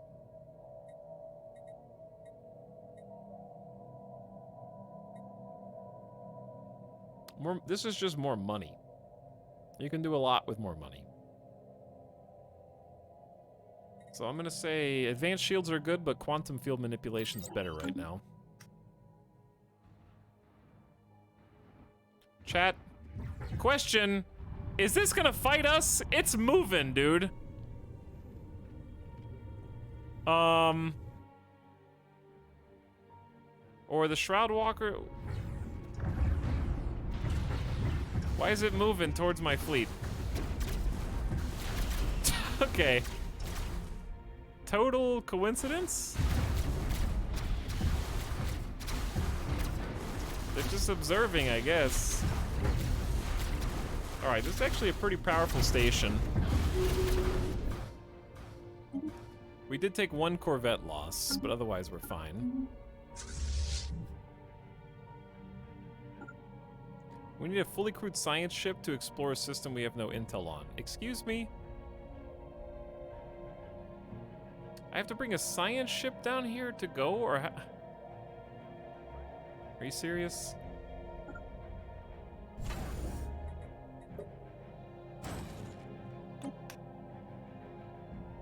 The shroud grows quiet. Once more the weary river of time recedes its well-worn course. The changes foretold by the rite of divination have come to pass. Go now in awe as you reflect on the workings of the shroud. Wait, what?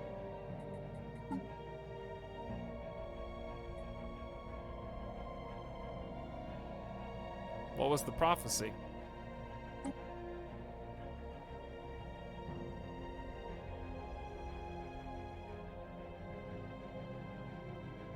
Nothing happened? Debated?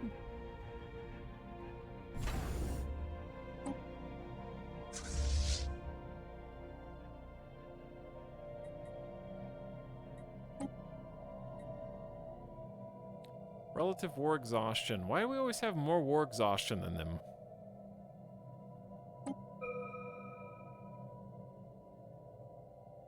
I guess having a science ship here is good anyways. Because then we can research the debris.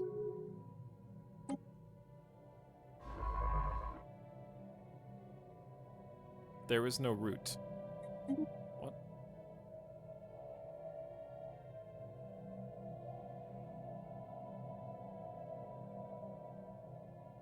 Chad, how do I get here? Just like real prophecies, something happened justified in retrospect. The galactic community has chosen a new council. The members of the galactic community have voted to establish a galactic council. Membership in this august body will be limited to representatives from the 3 most powerful and influential empires in the community. Until a new council is elected, these are the Rufari Mandate, the Gloop Group, and the Foundation of Soul. The members of the council are expected to lead and safeguard the galactic community. Their increased powers allow them to cut through some of the red tape that so often inhibits the decision-making process in large political institutions. We did that. Now we can finally get some things done. Damn right.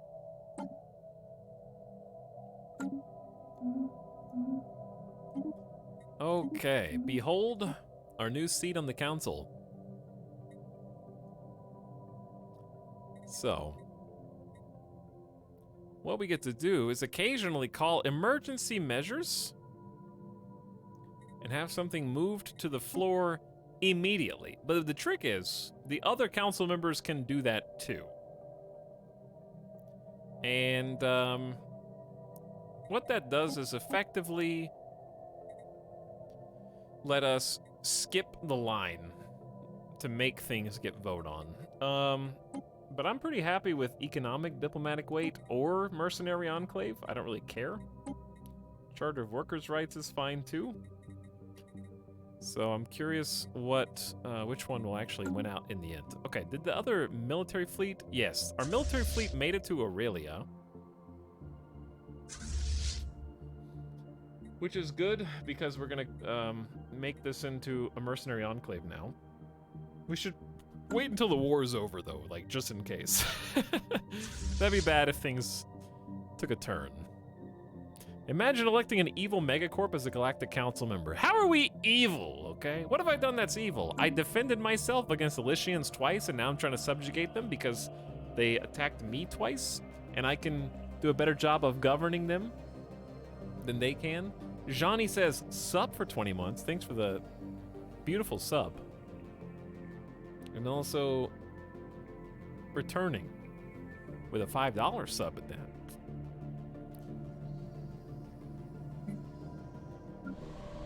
Let's look at our branch offices again. Do we have any open space? Not yet. Wonder if we can make any Gudge Authority. We have one. Do we have one? We have one Gudge Authority branch office. No, we have a few. Their populations are just really small. I thought ours were like on Earth.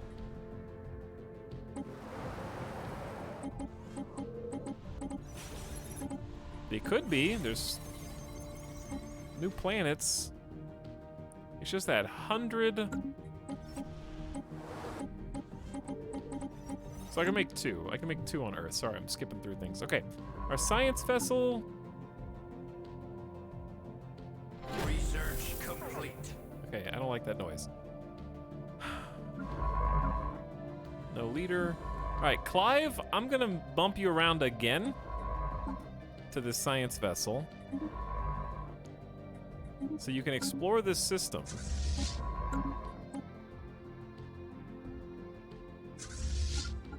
It is an unknown system. Here's the Shroud base. Place looks kind of sick. Very cool. All right, what happened here? Time projects, espionage ops. A list of targets have been finalized. Our ops have been quietly drifting their way into position. They await our signal to begin establishing some sleeper cells. Go for it. What did we just do? Ooh, civic slot and the system capital complex. Now we're in business. System capital complex is going to give us a beautiful upgrade over the planetary capital as long as we have the necessary number of pops, which we totally do here. And that's just going to open up 4 additional housing, an extra enforcer job, 4 free amenities, a free building slot, 2 corporate buildings, and an executive job. It's going to cost 2,200 minerals, of which I have too many of anyways. So we're going to do the same upgrade here, here, and here. And then Pusludge needs 50 pop. They're 1 away. We can also do the corporate culture sites for Unity. Might do a corporate culture site here. Okay, we almost got the 10 pop that we need, actually, to make the zombies. All right, what's up? Unspent civic points. We're about to look at that. Let me pick a new society research first. New blocker? Admin park? That's a 30 unity, 8 amenities. Wow. Or tile blockers. I do like the Edicts Fund. 8 trade value. Oh, I said amenities. Yeah. Ugh. This is a separate building. I don't know. I'm leaning towards tile blockers. But I need toxic kelp. Dangerous wildlife. Quicksand. sinkholes, quicksand, everything needs something different. Eventually we'll be able to clear all of them. We might also have a new planet to settle, possibly.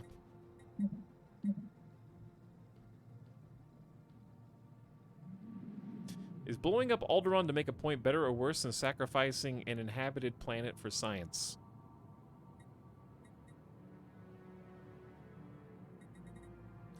I don't know. Maybe in this scientific experiment, Smilk, we can uplink them to neural net first, or unite their consciousness with the psionic cloud, possibly. So there's that. You know, think about it from that perspective. I would like to pump Unity, so I think I actually am gonna do colonial bureaucracy, even though it seems like it sucks right now. All right, so the unspent civic point is huge because it lets us reform our government if we spend 5,000 Unity. Which is a lot, but it might be worth, because we get to add to our permanent employment, which is our zombie posthumous factory buildings, and the franchising, which allows our subjects to get extra monthly loyalty, and we get to pick any one of these that could be really good boosts. In the research, you can hover over the blocker and it tells you how many you have. That's useful. Thank you. All right, monthly Unity up. Brand loyalty is cool. Catalytic recyclers turn food into alloys. We don't really have enough food either, but that is kind of cool. So it's food into alloys instead of consumer goods or into alloys. I forget what it is now. Decadent light living standards. Servants produce additional amenities. Free traders, trade value and branch office value up.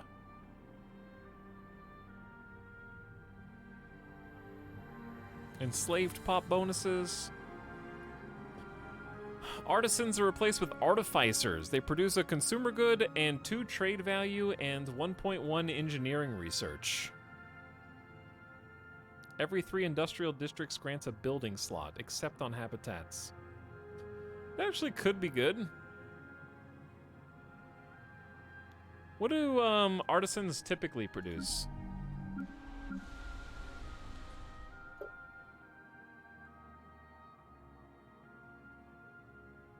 Does each artisan typically produce 2? Or point... Wait, how much do they normally make?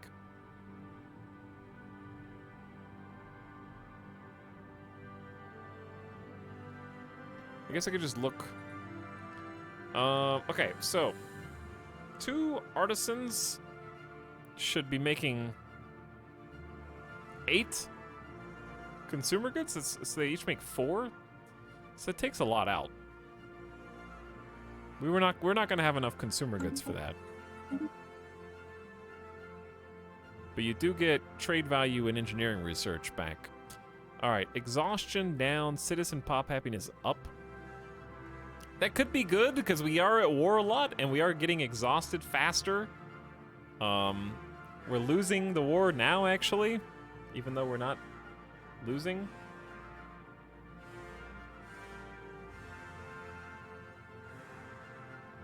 This is for naval capacity and 2 extra merc enclaves. Chat, should we just become naval contractors and have 4 mercenary enclaves?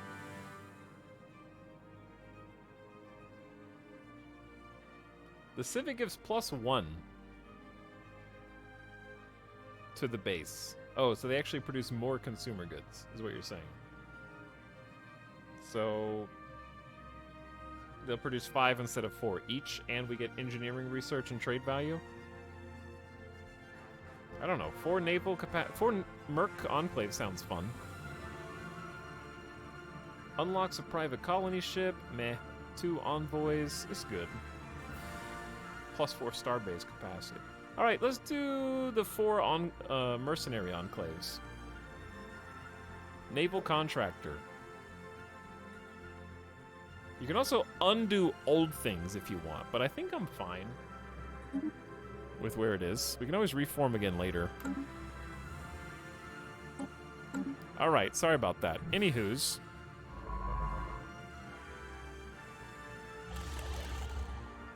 Where the heck am I? The Suomo hierarchy vanquished an ancient threat in a distant Omega star system. Turn about. We cannot fight this foe. Well, we had to physically... Okay, what is going on? Reports from Operation Prepare Sleeper Cells are favorable so far. An influx of mysterious, untraceable credits has allowed our ops the financial clout and falsified references necessary to walk into several mid-level positions within the Avalonian Megacorp. From there, they can update us on the latest happenings in the Avalonian industries and maintain our long-term ability to conduct ops there should we wish. All right, so it's a success.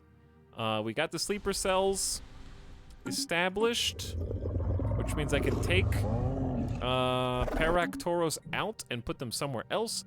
I don't remember where I even wanted to put them. I think we just need to make sure we're increasing relations with different people so we can get free favors every so often.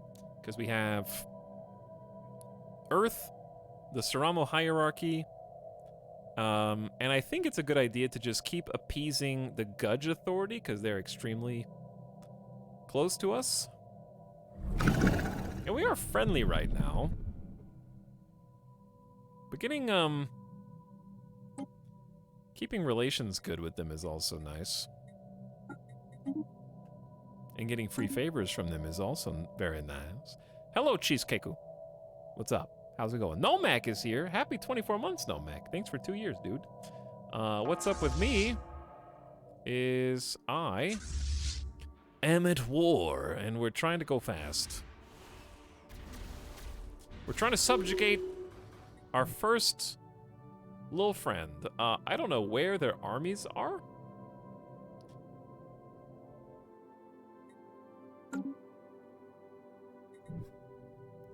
I don't have a clue. I might just send one fleet to Lim, depending on how strong their station is here.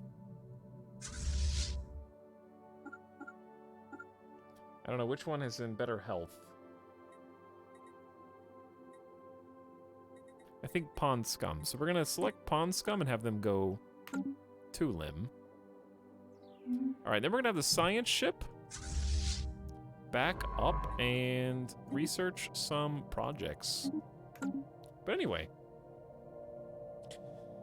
good to see you, Tal. Hope you were enjoying this simple little game. Yes, this easy, small brain game that everybody in chat already knows how to play. The Gudge Authority declared war on the same people I declared war on. No me! I am already here. You cannot go to war with them yet, okay? I am subjugating them. We're at war with this group. This is the people that just declared war, and then this is us up here. I have to win first. Okay, that's actually kind of a strong station. I would like my other fleet to port in before we go to war. I mean, before we attack, is a 3.4 power level fleet. There we go. They're both here, and we will attack together.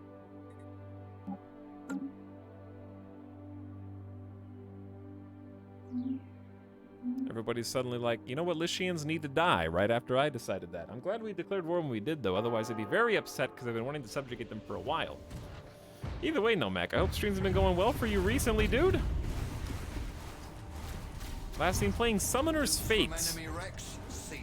You'll have to tell me what that is, because I do not know. Ooh, plasma accelerators, physics research, engineering research. Some more timed projects that we can go grab. So this is just a fight against a station. It's not particularly difficult. It's just got a lot of health. But then once we win, they do have planets here? Where are their inhabited worlds? I think it's Hope's Anchor. And they've got 184 garrison strength there. So what we really should have already done, but I didn't for some reason, is go back.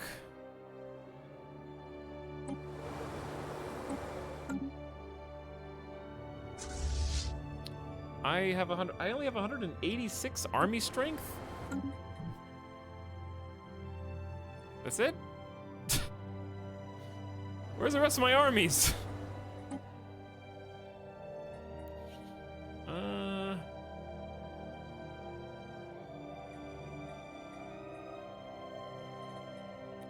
It's not ideal. It's only gonna take 90 days to train a couple more. So what I will probably do is just bombard their planet.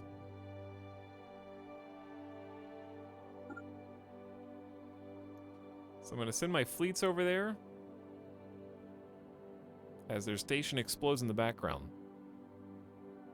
Send in the Cybrex. I totally would, but the Cybrex will take literal years to make it there.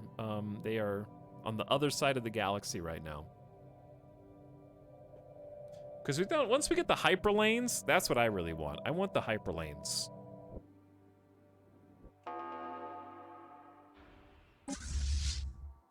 Oh, we're shooting a construction ship?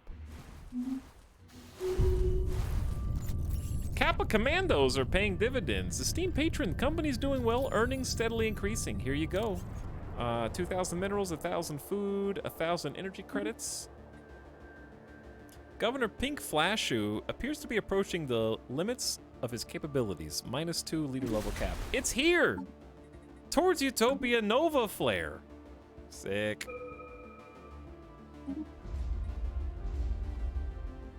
Your max level is now 6, Pink Flashu. What are you doing? Things have been fun. Literally a different game every day these days. Nice, Nomek. But happy to see you in chat. I saw some Simcopter in chat earlier, too. Cool peeps hanging out. Good streamers. All right, while we bombard the planets, we're kind of just going to wait for the transport fleets to get here and simultaneously train up some more. Let's say 4 more. And as we bombard, what I'm hoping is that we're not really looking for planetary devastation. We're hoping that we can lower their actual garrison strength by getting some hits on their battalions.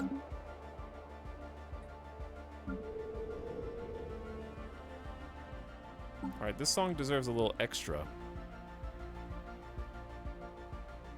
Taking evasive action. Excuse me? Who's this? Chat, we're getting backcapped. I found the Lycian fleet.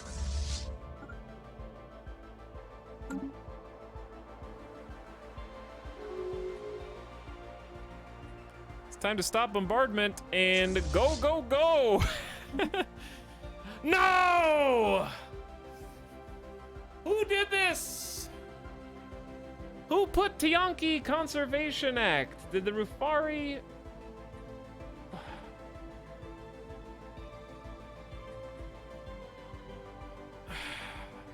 I don't care about protecting the space whales. I should have called an emergency measure. I didn't know we were gonna start voting on stuff. Any empire that kills a Tiyanki will be considered in breach of galactic law. Save the space whales, I guess. Fine, I support this measure. I want to do other stuff, though. It's gonna benefit the economy. All right, but seriously. All hands, fire at will. Our port is under siege. All right, their hostile fleets are here. Our star base is lost. We are sending. Hang on, we got to make sure our transport fleet doesn't bump into them.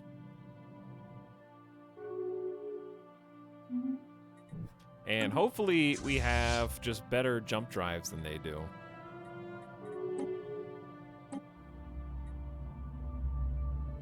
Let's see if we can catch up to them. Who died? Oh, okay, old age. Gamer Goldie is dead. Our science ships are all collecting dust.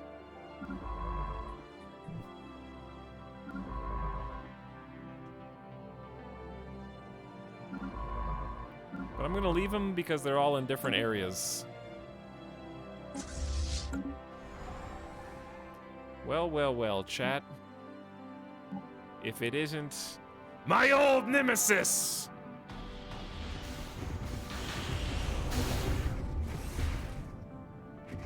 We outnumber them Oh shit, I didn't see the 9.3K fleet behind them.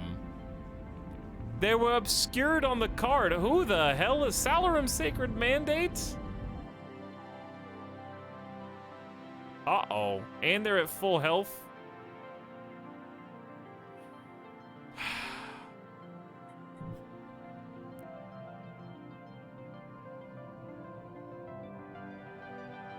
It's time to get funky, I guess.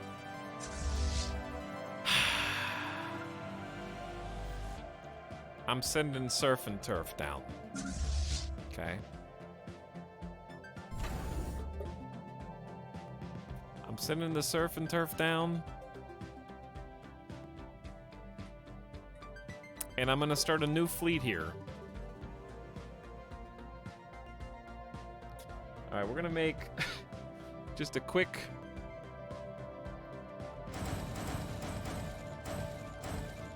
ten Flotsam class corvettes, 8 missile boats,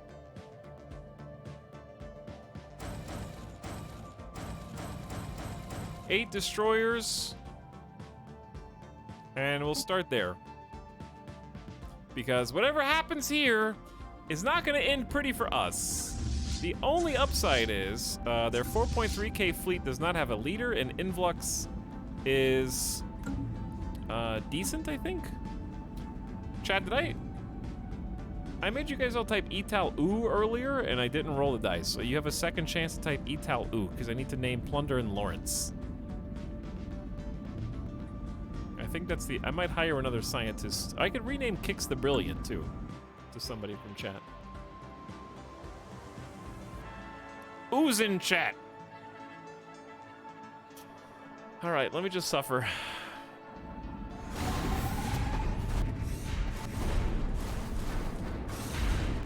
Chaos! Pink versus yellow. Maybe our superior admirals can pull out a surprise victory. We also have cruisers. Okay, so basically what we're looking at is the tug of war, because we're on the left, they're on the right. But also we're just looking at the general health. The shields and armor for this 3.3K fleet are very far down. Their 8K fleet is still quite strong, and we're losing a lot of armor ourselves. I could retreat in 6 days. I'd rather not, but I don't think I have an option right now.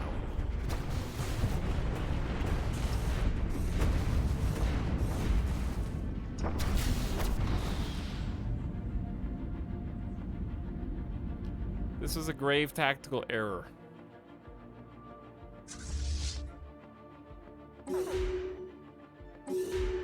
The retreat of the pawn scum from the recent battle in the Minkar system seems to have hit Admiral Cap 420 hard. Cap 420 has resolved to never quit the field again, intending to fight to the last in their next engagement. Good. They are now unyielding, plus 10% to all hull points, 5% weapon damage, minus 33% combat disengagement chance. Okay, that was very ugly. Now we have to go back to work because we just lost a battle. When are they going to reappear? Like next year? I have to wait a year for my fleets to come back?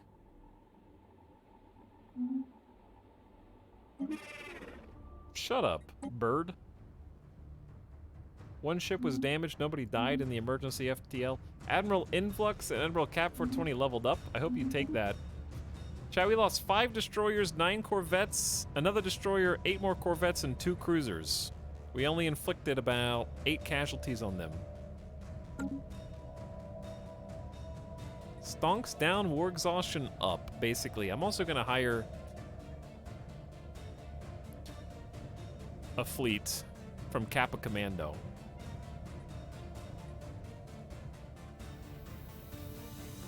Another empire is already renting our fleet.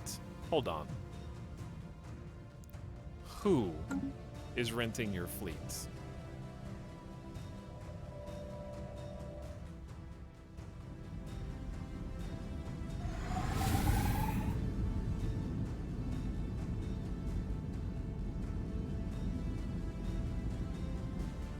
Is this a coincidence that they have the same ship type as us? Because every Lycian ship is currently... It's a soluble class, which is not mine. Is it a coincidence that the Lycians... No, the Lycians do have aquatic. Because they're buildings. Yeah. Their buildings are aquatic, so I don't know who's renting them. But it's not me.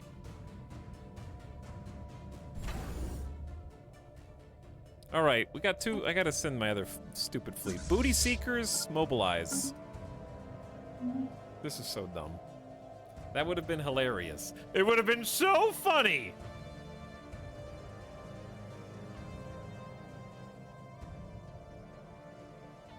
Hilarious, chat.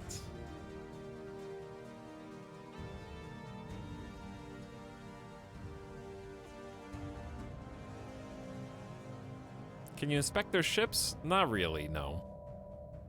We can go off the slowest now, sorry. I'm gonna retreat science ship. And just kind of get them out of there.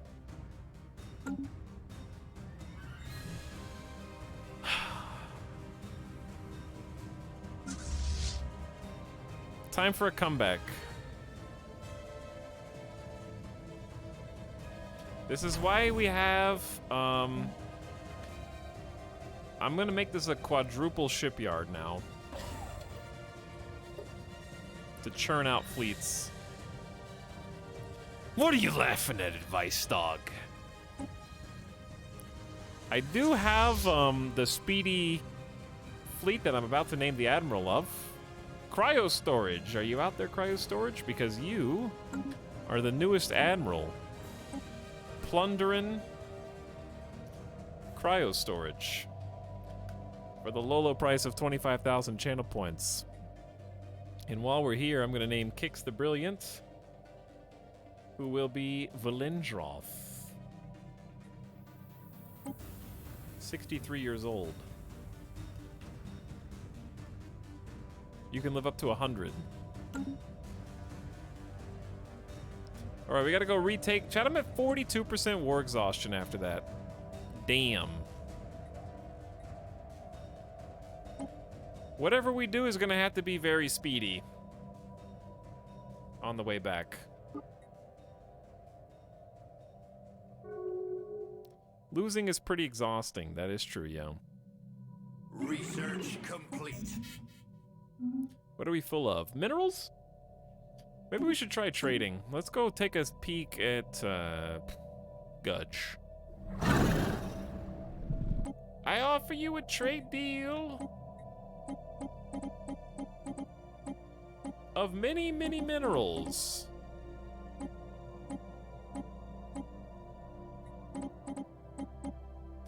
And I ask in return for your finest oh dear God. For your finest consumer goods. Is 5,000 minerals worth only 900 consumer goods? I don't know, that seems bad.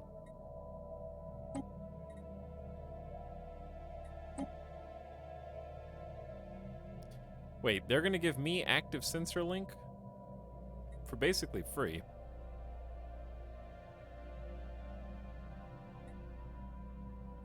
What can I get from just like selling to the 5,000 to the market? I get 2,000 energy credits. Which is almost enough to buy 4. No, okay, no. That's like 1,000 consumer goods. Basically the same price. It's not great. I probably just would rather buy alloys, to be honest. All right, I'm gonna sell to the market. Oh, wait, I could just do the thing. But I have to spend so much Unity. That's the one big drawback of my super Cybrex Warforge relic. 10,000 minerals for 5,000 alloys is an amazing deal, but the 3,000 Unity hurts me right now. Because I'm trying to get traditions. It's like 6 months of Unity.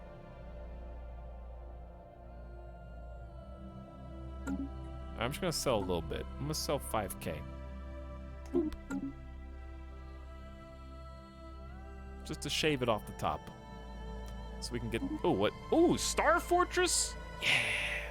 These mighty space forts provide a focal point for all military activity in the star system, and their presence is sure to deter all but the most stubborn attackers. That is sexy. Orbital rings, a starbase variant that forms a band encircling the planet, providing defense and additional specializations. Is orbital rings new? Researchers, robots, super missiles, or more consumer goods?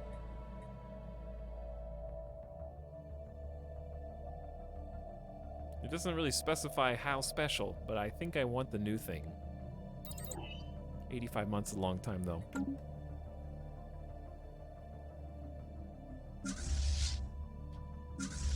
All right, backup fleets are on the way and being built. Might need to go faster. 6 months of Unity for 66 months of alloys. Yes. I'm just kind of waiting until I finish this current thing, since we're so close. Intellectual booty. All right. Star Fortresses are 1,200 alloys and take 1,000 days. Time to get to work.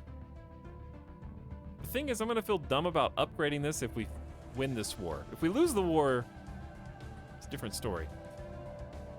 I don't think I want to build the Star Fortresses just yet. Because they take 3 years. Ooh, huge energy credits. Plus 20% from technicians. That's really good. Point defense, more research. Wait. More research, more research.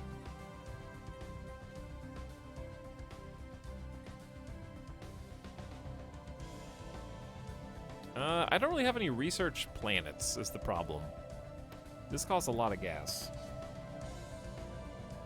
But it's probably worth for our capital. Orbital rings are new, I like them. It's a mid-game megastructure, kind of like habitats. Yeah, I like the mid-game megastructures, they're really neat. Alright, when are my friends coming back? In a little over a month. And then we need to quickly reinforce them. I don't know where they're gonna pop out. Hopefully, oh, they're gonna pop in the capital, aren't they?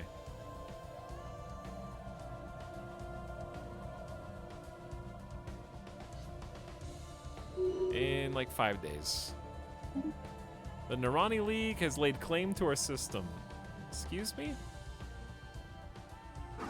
Do they sense weakness? They've become equivalent in fleet power? Uh-oh, chat.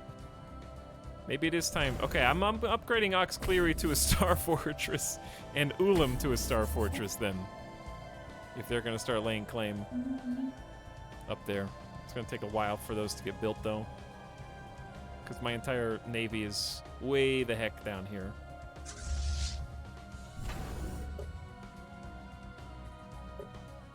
But we got 4 shipyards, so we're cranking out 4 ships simultaneously. And the bottom dwellers and the pond scum are back. They need repairs.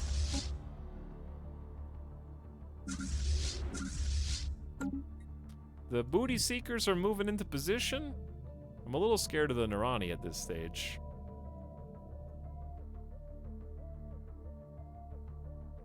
All right, let's let these guys heal.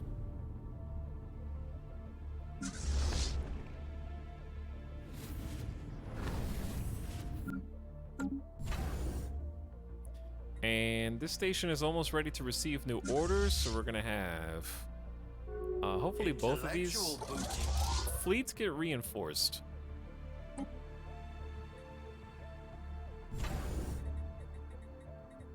And I'm curious where those reinforcements are primarily coming from. Should hopefully all be Rebellious. Fantastic. All right, fleets are fully repaired.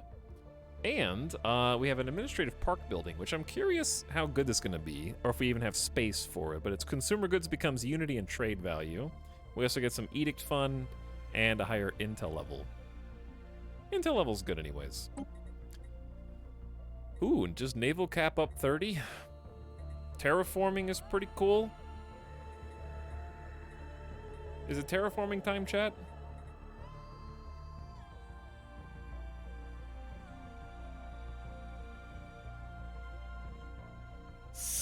Paul69 says Italian space. Hi, thanks for 31 months. I appreciate the tier 1 sub. Welcome back, Paul. Alright, terraforming it is. Free favor from Earth. Thanks, Envoys. Slime Minister Merciful Bode? I can't rename that person, weirdly, I don't think. Yeah, yes, I think I can, actually. So, chat, the people that typed ooh, Jolly Jackram is our new leader. Merciful Jolly Jackram. Level 5? How old are you? 66. You're resilient, so you're gonna live 25 years longer than usual, and you like building outposts. Alrighty then. Not me, so it's rigged. Very rigged, yeah. We got enough unity for a new tradition to adopt. Building upkeep in districts upkeep reduced by 10%? Yeah, let's do that. Might save some energy credits, because districts are 190 upkeep, and buildings are 247, so that should give us a lot of spare income. We're also really pumping minerals right now. I need to check on our planets. Boogus Prime is ready for a ship shelter to upgrade to planetary admin. Love it. Lunk should be close behind.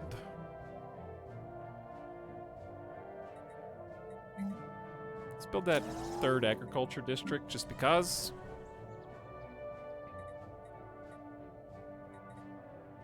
How many people do you need for this? 25? We're so close. We're making consumer goods here. More.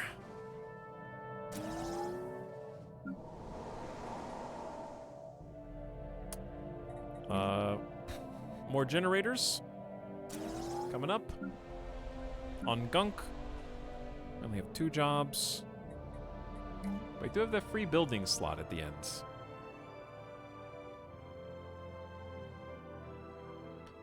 Whale. I don't know what to put here. How are we doing on strategic? We need some more exotic gases. I might just fill in with an exotic gas here, because why not? Turn minerals into gas. Pusludge is out of jobs, and we're out of slots, and we're out of districts. Oh.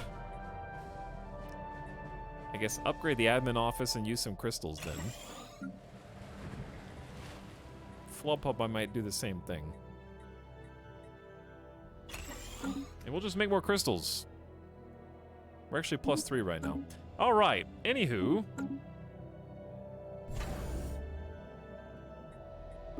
Back to normal speed, please. Can I help you? Hello, friends. You may recognize me as the scientist that went missing on Zoltan 4. My sudden disappearance was quite intentional, I assure you. The natives here have come to see me as something of a god. And why shouldn't they?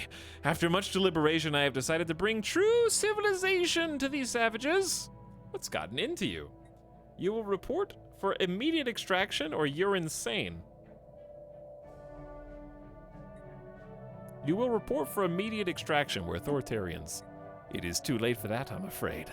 I'm done taking orders from those beneath my station. My intellect was at your disposal, but you chose to squander it. Here I am treated with the respect I deserve. This is my home now. With my knowledge and the technical schematics I brought with me, I will jumpstart this culture and shape it into something great! You're insane. On the contrary, I have never felt more sane. The death of the Gloop Group is inevitable. You have to be blind not to see the signs. Oh, it may take anything from a decade to a century, but your downfall will come. After you finish destroying yourselves, the galaxy will belong to vibrant young cultures such as the one I am in the process of building. There is little more to say. I bid you farewell.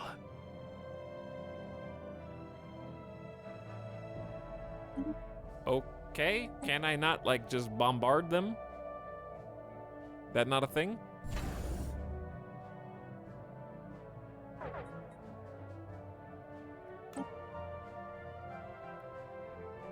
All right, chat. Do we dare send our ships again up? With Plunder and Cryo Storage, Cap 420, and Influx, we have a combined, I mean, it's being reinforced, but 4, 8. The Booty Seekers are almost here, but our War Exhaustion's at 50%, so I kind of just want to go. And then the Booty Seekers can just catch up.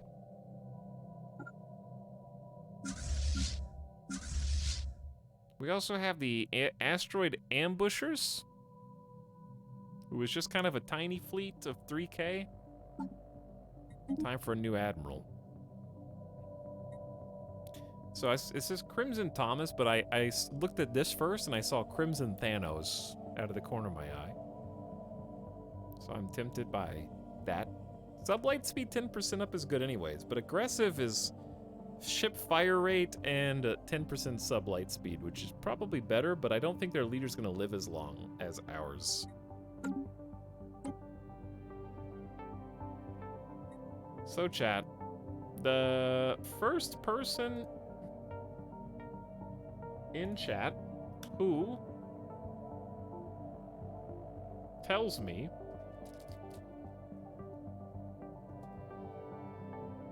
what Dragon Ball Z character I am holding in my hand will become the next admiral.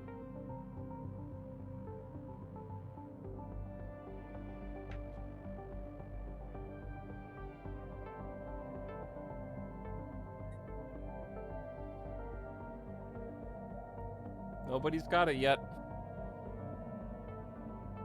Tiny guy. That's true. It is a tiny guy. Do I need to give you a hint? Okay, I'll give you a hint. They are wearing Saiyan armor. That may actually be a bad hint because, oh shit, somebody did it. 2 people did it. Who did it first?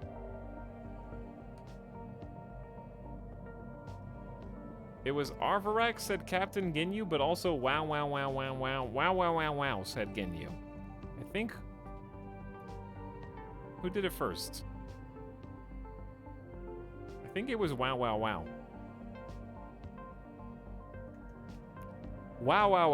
That actually, saying wow just makes me want to watch, the pitch meeting videos. Again, I want to watch more pitch meeting videos right now.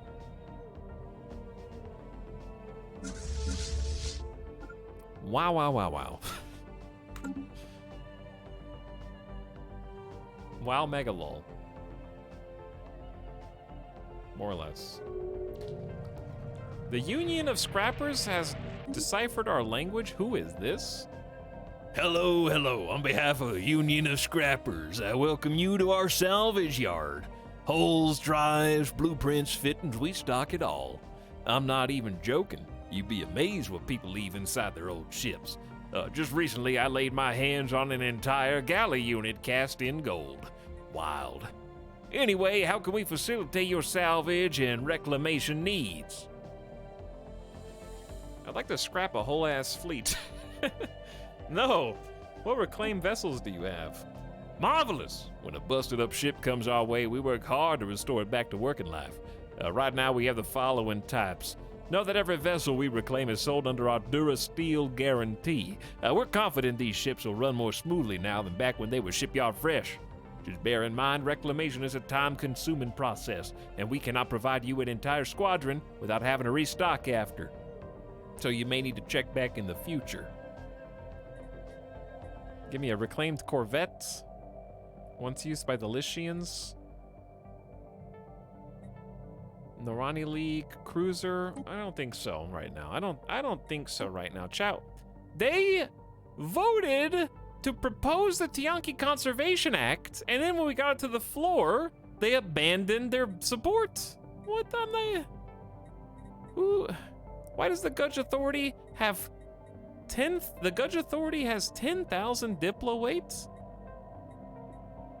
They only have 3.5k. The Gudge Authority has called in favors from everyone so that they can kill the whales legally. They have called in 6.5 thousand votes, which is more than I'm worth of diplomatic weight, in order to kill the whales. Why?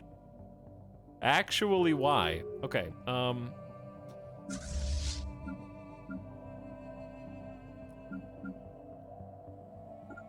we're going back in.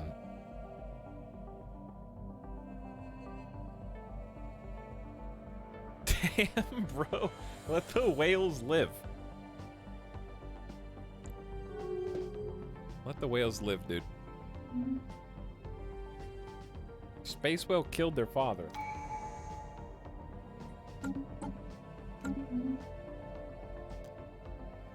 Okay, their fleets are parked in Lim.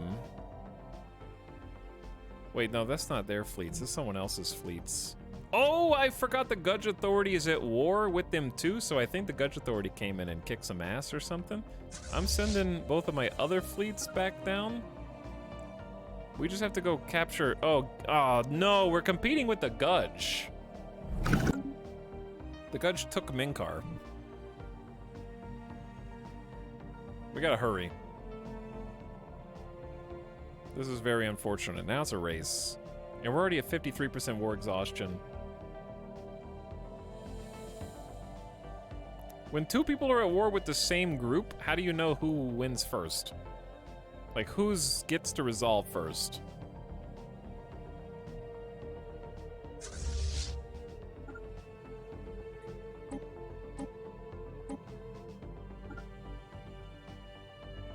Yeah, they have I might be the first one into Minkar.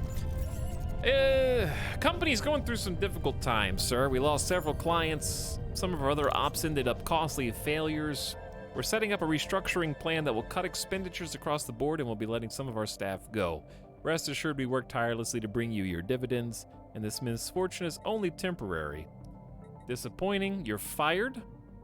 Ruler Big Esmeralda literally dies, or let us help instead.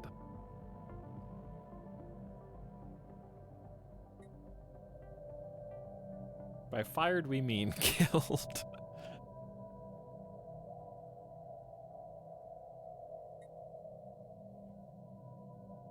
I'll help you. Get back on your feet. The problem is... the Lycian Republic... Who controls this? There's a Thethi Combine. Very confusing. They wish to speak with us. What do you want? The Saramo hierarchy wants a research agreement? We'll actually get more than they will. I don't know why these hegemonic imperialists are being so nice to me, but I accept your help.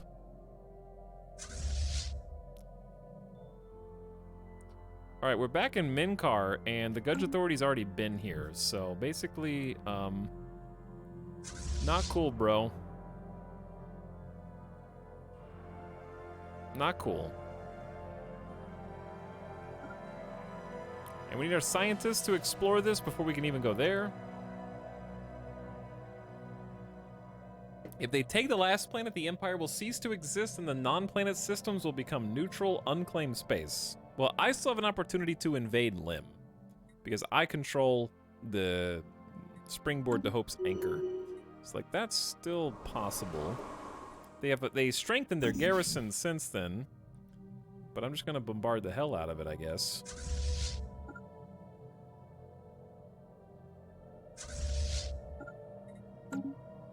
Resource storage full of minerals again? Alright, fine. I'm gonna do the Cybrex Warforge. Gib, 5,000 alloys, please.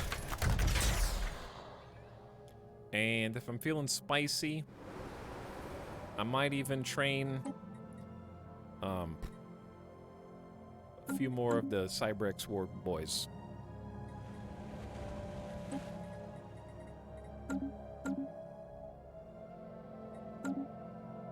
Four more war forms coming up, and I'm gonna go ahead and find the other ones. Where the heck are they? Here they are.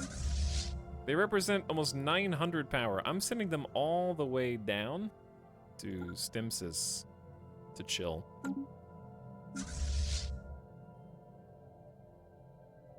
And then with the rest of my alloys, it's time to reinforce some fleets, even though we have, like, pretty high naval capacity. All right, where's Pond Scum? You guys can get reinforced. Bottom Dwellers, get reinforced, and we'll just tank the naval capacity penalties, basically.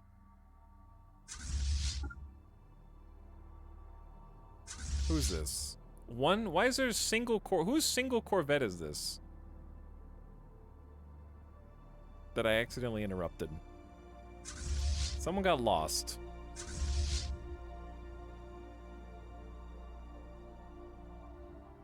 Now there's more of them.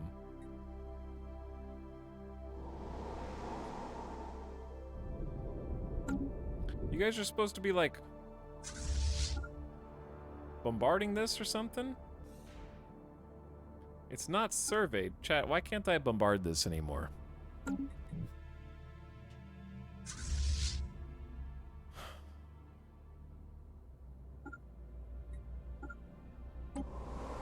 The Gudge Authority already occupied it. How come the Gudge Authority is legally allowed to invade a planet in a system that I technically control during war? That's some bullshit. Okay, clearly...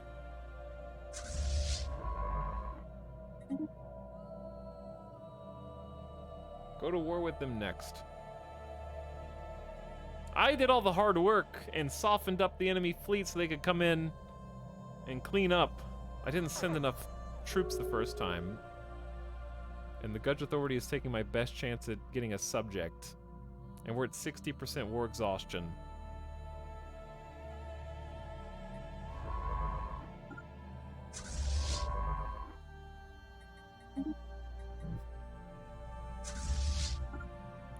Well, this sucks. What? Excuse me, I'm sorry? Chat, what? Mishar Hive just appeared?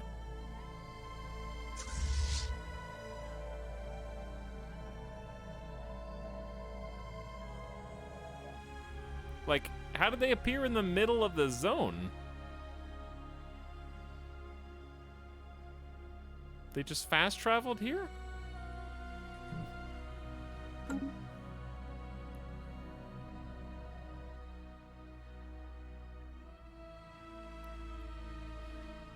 Okay, there's too much stuff going on.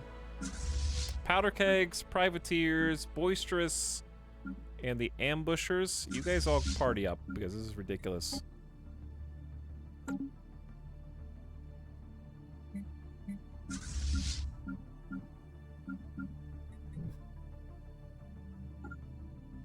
We're not going to get here in time. We do have a 3.6K station helping us with gun batteries. Who's no leader? The Booty Seekers don't have an admiral, and neither do they.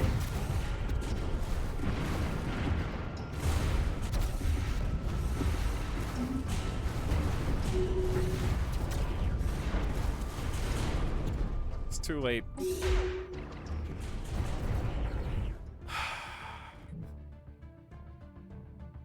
Bastards.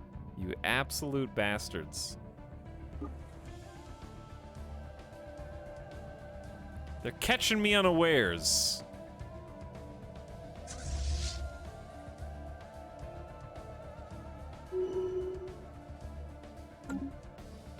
They couldn't have come in through the Gudge Authority because the Gudge Authority is also at war with the Lycians. And therefore should also be at war with the Mishar, because when we declared war... Where's war? Enemies, Lycian, Salarim, and Juven. Okay, so they're actually allies with the Mishar, but the Mishar are allies with the Lycians in my version. I'm very confused by that, but okay.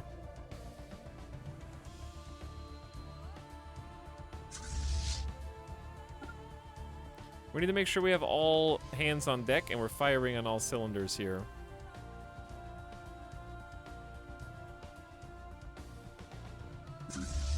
Who the heck is the Privateers party? I don't know. Everything's messed up. Technology secured. We lost another fleet. Advanced research complexes. It's gonna be time for a game or death break in a second. I need to catch my breath. Networked movement. Hyper relay network gives automatic resettlement chance up. Hyperdrive 3 is obviously amazing. Let's just get research station science. I don't know. I need to research. All right, you nerds.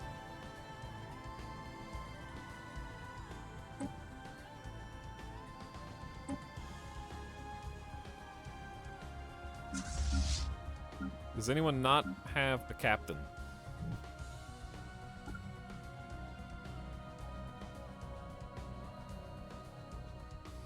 Chat, where did the bad guys just go?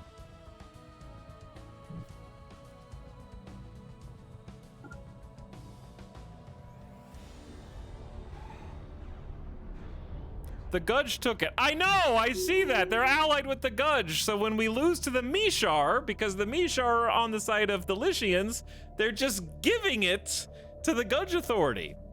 Actually traitors, right? Because the Mishar are ostensibly fighting for the Lycians,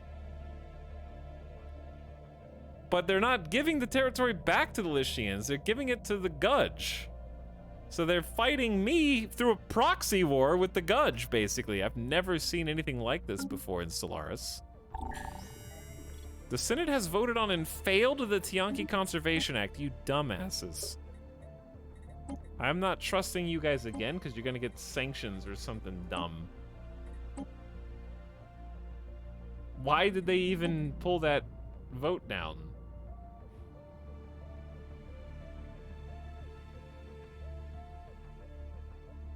I want more Diplo weight from economy. I already have 744. Wait, the Foundation of Soul has 1,200 economic weight? Oh no, we have 1,500. Okay, yeah, mine's more. Let's take the 40% and lower naval cap. I don't even care. I'm gonna pull this down right now.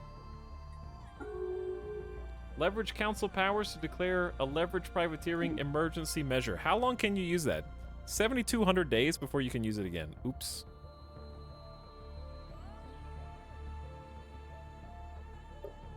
Well, we're voting now, so we'll see how this goes.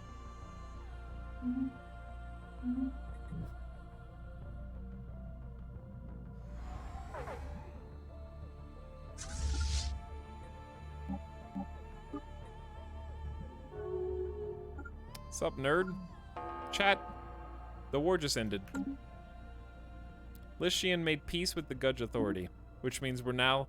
They just, like, I went and chased these idiots, and now they're already at peace.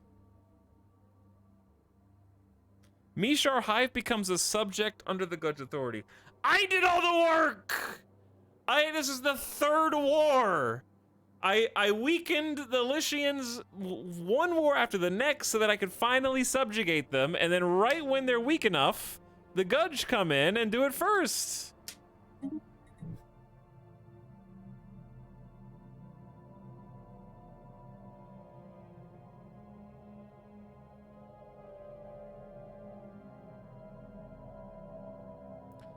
So what am I? Who am I still even at war with right now?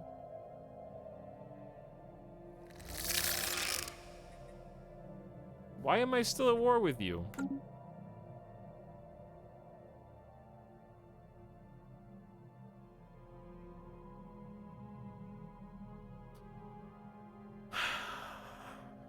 The Gudge are way too strong to fight. Wait, was that a peace offer to me? Mishar Hive joined the Galactic Order.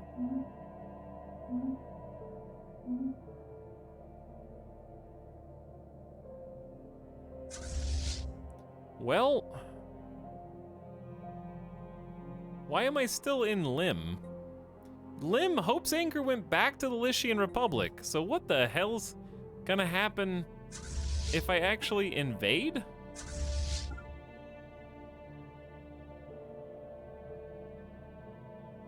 Fleet lost with all hands. Who? Corvette died to a starhold? I am super confused what's going on right now. What kind of government are the Gudge and why are they so strong? They're strong just because they're honor-bound warriors, fanatic militarists. They have a superior fleet. We're actually quite friendly with the Gudge. But they're also strong because they are in probably the largest federation in my game. I've been trying to create a federation forever, but there's no candidates, unfortunately. I wanted to make a good trade federation, but it's not possible. Very sad.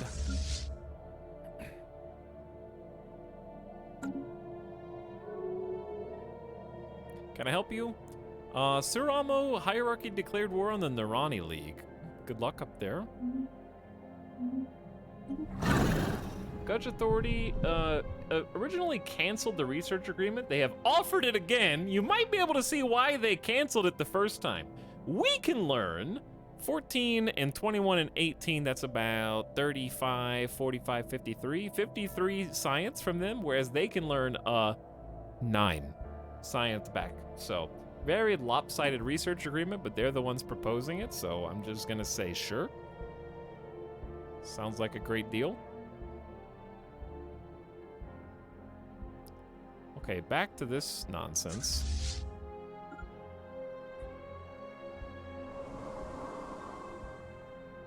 We grow ever stronger. Did they just train? Also, fantastic news, chat. Our very first Starhold has been built.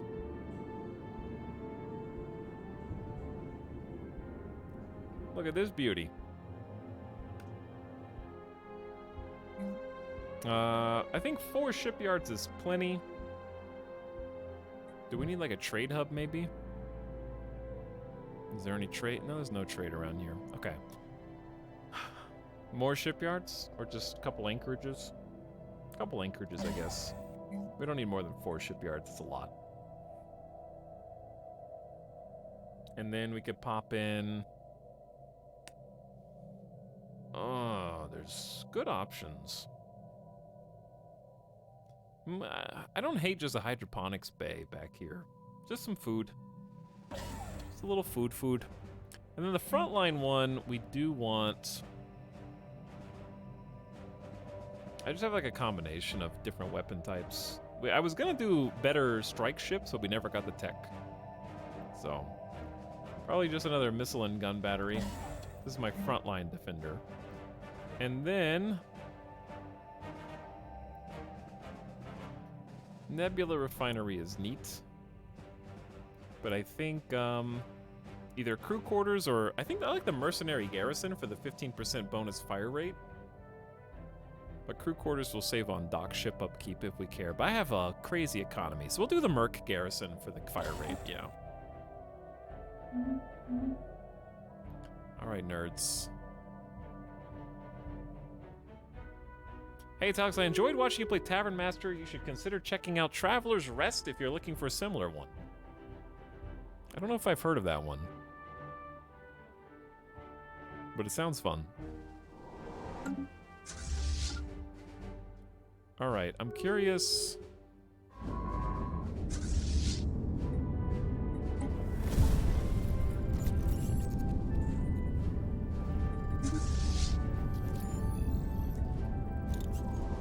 if we can simply just win.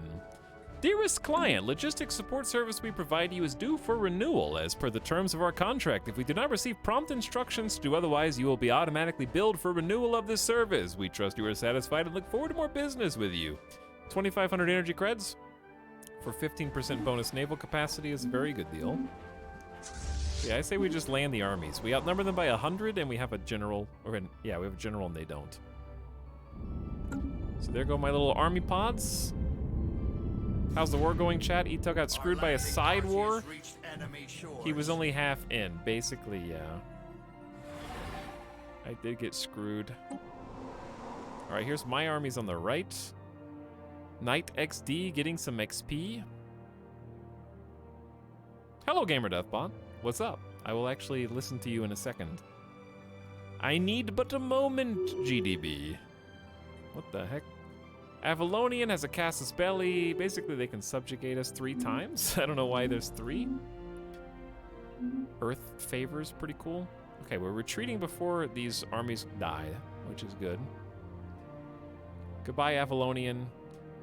See, I think they joined the Gudge Authority, and that's why they were so strong. Holy crap, these guys are very powerful. Drink up, my All right, loyal General Knight has developed new skills. Invasion successful, but fun fact, because of the way that wars work, I don't even know if it's possible for us to beat their war exhaustion.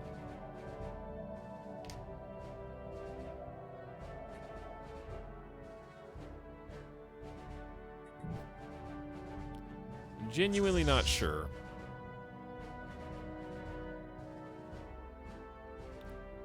All right, everybody meet in the middle.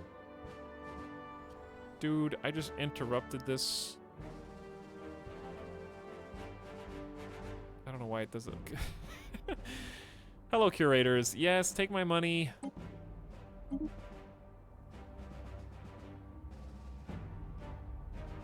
Sometimes you just have to literally occupy every single ally planet. Yeah, I didn't mean to screw this up.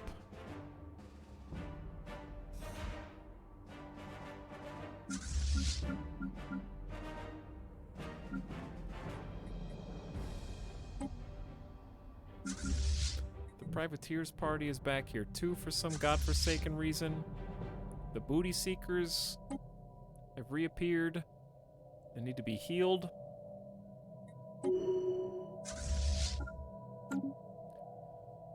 Okay, so the plan here, if you can call it such, is find my combat ships. Not my science ships, please. We also have 6 flotsam corvettes. I don't know why they're here, but we can just pop them into the bottom dwellers.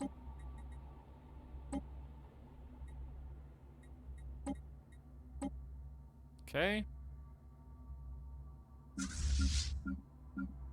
And then send the rest of our good fleets all the way up to Dupree. Okay.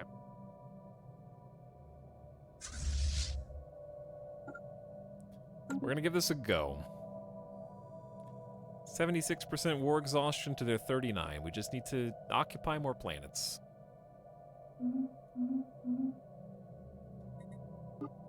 I should probably take a quick BRB, since this is taking a mental toll on trying to keep up with everything that's going on with that Gudge shenanigans. Turn about. Can I help We you? cannot fight this foe. How are you already there, though? How'd you get there that fast? Oh, that's not my fleet.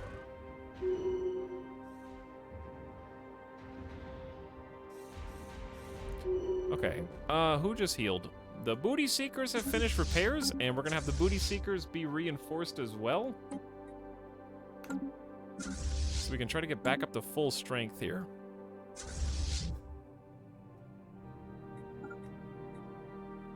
We can't, our sensors aren't really seeing anything, are they?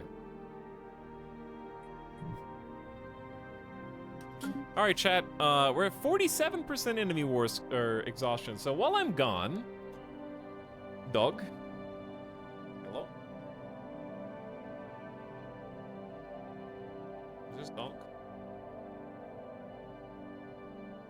Is it time for a dog break? Well, it's dog break time. I'm gonna give you guys something to spend all of your many channel points on. A bet. The prediction is going to be whether I can win this war or not. Somehow, still. I don't know. I don't even know what we get out of it if we do win, but maybe something, maybe nothing. It's kind of unclear, actually. So you guys can put your channel points down. It doesn't matter what we get. You're just betting on whether I technically win or technically lose. Is status quo a win? Okay, in this situation, anything that isn't a loss is a win. White peace would be losing. Status quo would be winning. Anything better than status quo is a win. Anything white peace or worse is a loss.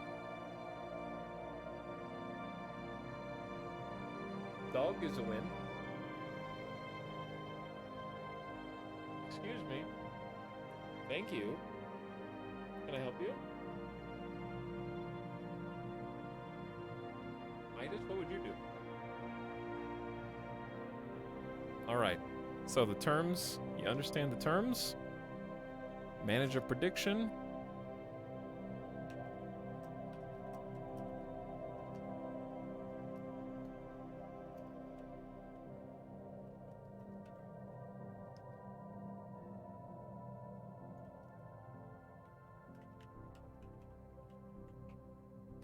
All right, you guys have 5 minutes to bet.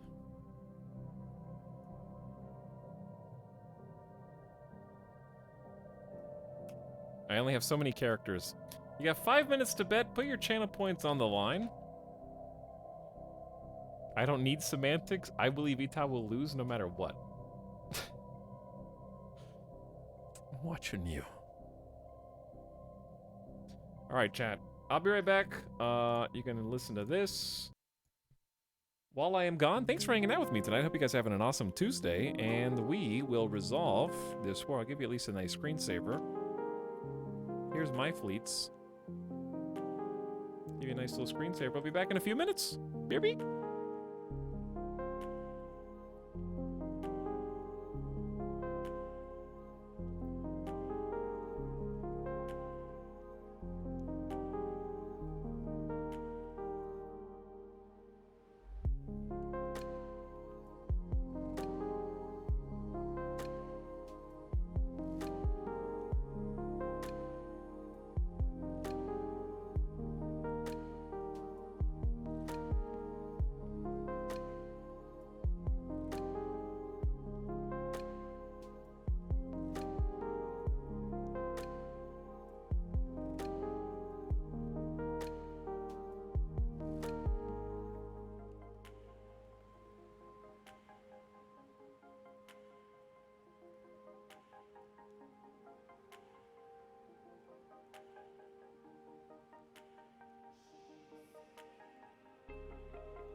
believe?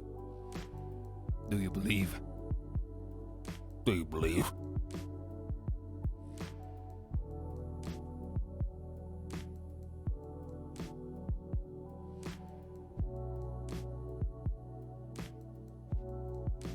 Hey. What's up? I'm back.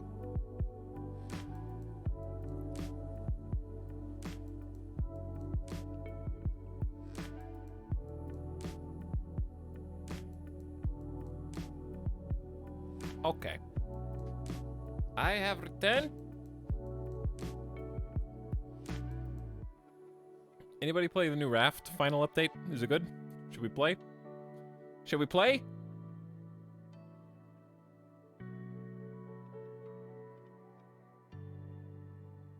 I forgot to vote. What did you vote? You voted 1 million channel points in the pool. 61% of the points say yes. 39% of the points say no. Okay.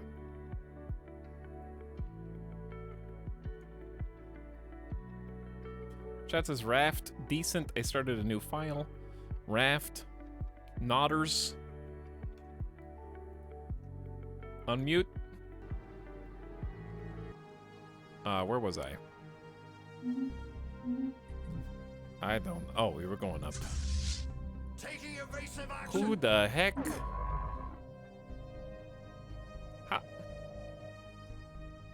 How does this keep happening?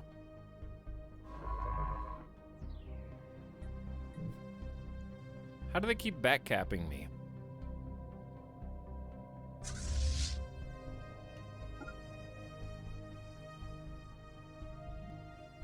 We got all the way here, and now we gotta turn around.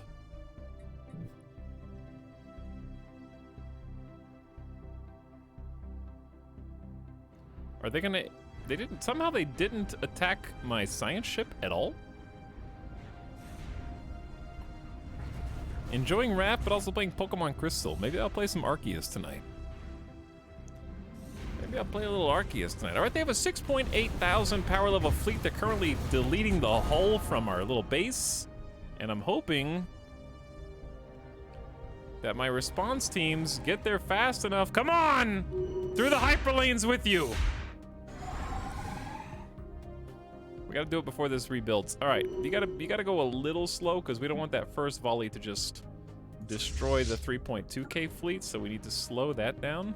Because the 3.2K fleet is way too speedy. And then the fun begins. All right, our first volley is incredibly powerful. After that, I don't know how good our sustained is. All right, that's a win. Chat, we're at 87% war exhaustion, even though we just won. We kicked them up to 57. Now, I gotta turn around again. Go back to Dupree. People, it keeps bugging that Avalonian Industries can subjugate us. I don't know how we shot up to 87% war exhaustion after winning.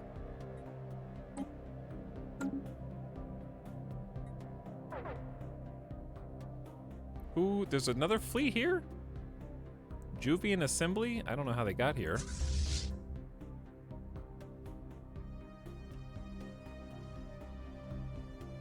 But we will destroy them too, I suppose. In short order. And... deleted. Admiral Plunder in cryo storage is adaptable and will gain XP fast. Good for you. Where's my transport fleets? One of them just... oh no. I have bad news possibly for the Blue Believers. Blue Believers? The transport fleet that was going to land on the planets of Dupree and beyond must have gotten intercepted.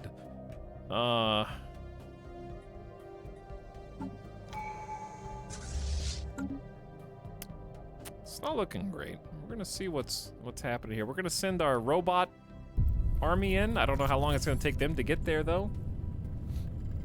Esteemed patron, recent contracts have been fruitful. We've expanded our civilian operations, and several corps have hired us for a variety of security and peacekeeping services.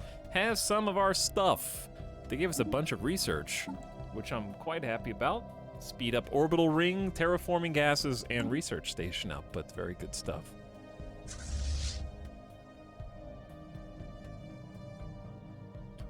I think we want to... Do we want to combine these? Not really. I don't know who this where this privateers party came from.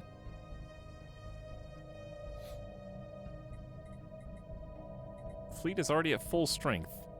I don't think that's true. Alright, anywho. Who all is here?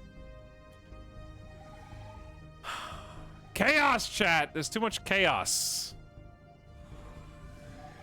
Doesn't a war exhaustion timeout result in status quo? I don't know, does it? We grow ever stronger.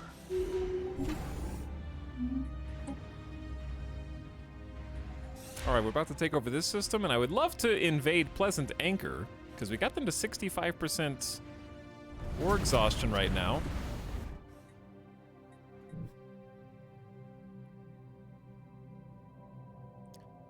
What I'm probably just gonna do is keep pushing. Because they've got a sizable fleet in Haven Star.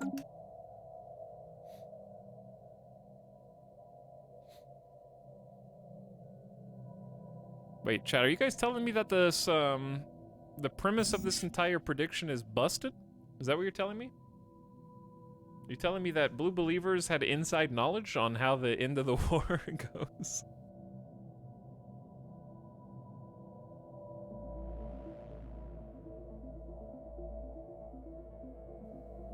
And now they're trying to play all cool and innocent so they don't lose their points after they revealed the secret?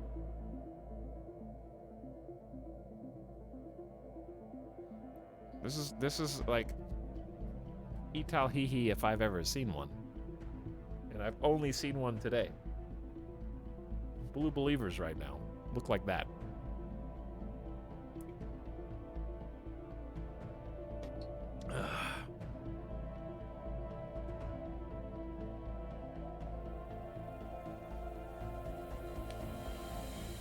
I'm glad we're not at war with the yellow fleets. Research complete. Can I help you? Terraforming gases. There is no simple solution to the problem of macro-scale reshaping planetary crusts. Only bigger trowels and orbitally deployed drills. We can now terraform planets. Okay, so what does that actually look like tangibly? It means certain planets, like this tropical pus sludge,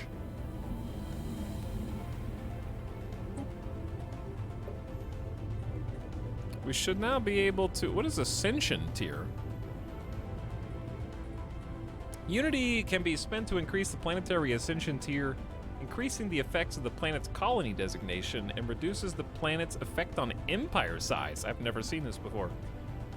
Planets can ascend multiple times based on the number of Ascension perks you've unlocked, and increases in cost based on the cumulative number of Ascension tiers in your empire. 5,300... Unity. You lose 5% size. The designation effect is 25% more. Resettlement chance up 25%. That's pretty cool. Not what I want right now, but I think terraforming is a decision. There's the food containers. Food preserving containers deployed. Pop food upkeep down. How much does this cost? Can you only deploy it for one? Let's go ahead and use it. Chat, how do you terraform again? We need ecological adaptation. Oh, for inhabited planets. Yeah. It has to be an uninhabited planet right now. Where is the expansion planner? We may know of some that are colonizable, such as this tundra world. We can terraform it into a proper ocean world for the low price of 5,000 energy credits. And we can make it go faster if we wanted to with a special edict. That will take 4 exotic gases a month, which I think is worth, because I could just turn this off when it's done.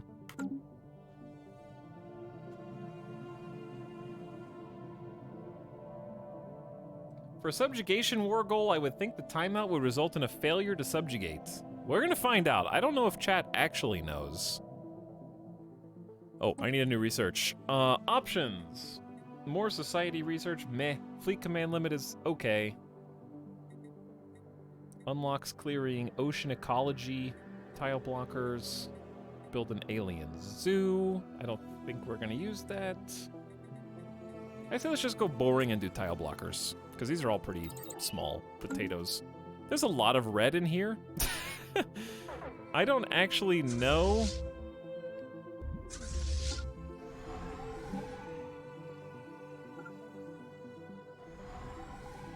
How much of it we're gonna kill? Where's the other navy?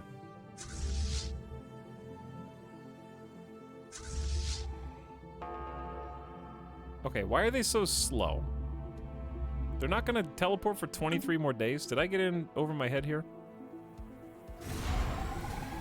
Maybe. God.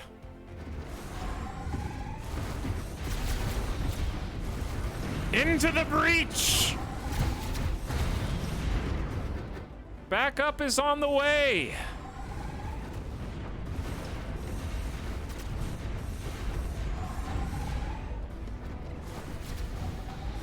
Dear God. The swarm! So much going on. All these ships explode in the background. Jesus.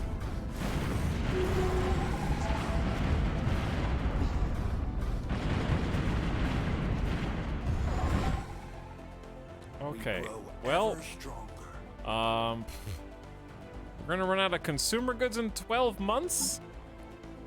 It's a good time to just, I don't know, buy some. Maybe sell some minerals. Or exchange them for alloys. I'm tired of losing so much unity, though.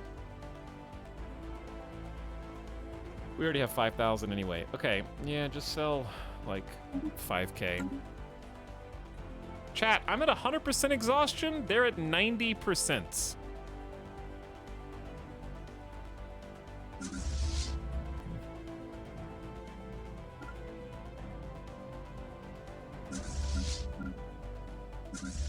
My robot army is incoming.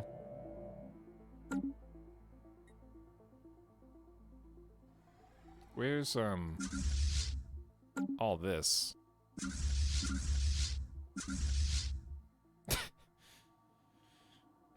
Where the heck? Okay, they're at Stimsys. I don't know who the... These random parties are getting, like, lost. Because the Booty Seekers are supposed to have an extra cruiser, but they have an extra destroyer instead.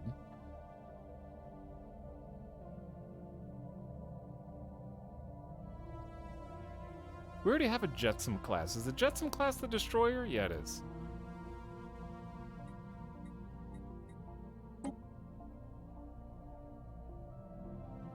Alright, this is so confusing. Booty Seekers plus... Chat, I don't like the combination of names of Booty Seekers and Groggy Black Holes. We're gonna merge both of those fleets because there's actually one cruiser left.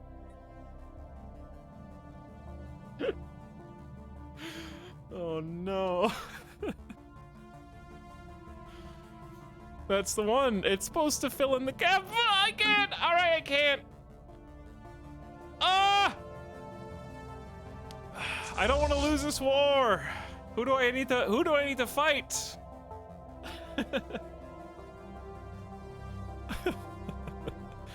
Which one of you do I need to fight? You? I'll fight you if I have to. I'm at 100% war exhaustion though, so what's actually gonna happen? We did lose some ships, like that sucks, but so did they. I blame our unyielding leader. I thought you were better than this. I thought you were better than this, Chan. We're gonna to speak with us. We have a peace offer. They have offered status quo. Let us end this war. These are our terms. I am not going to accept this because it's going to create a new empire out of the 3 occupy. Actually, am I going to accept this?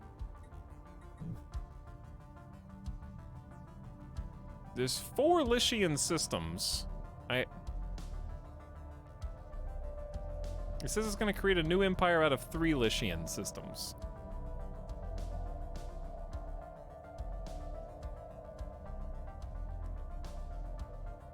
The red notification gives the auto end. We have 24 months after reaching high war exhaustion, basically.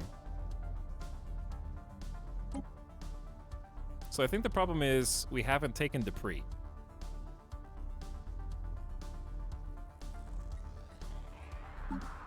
This is a jam. I think I'm gonna decline for now because we're about to be able to just straight up invade and get what we want. The problem with getting what we want... Oh, I haven't occupied Winseth. I don't want Winseth. Actually, yes, I do. We can go take that now. Because we have... The booty seekers are already here.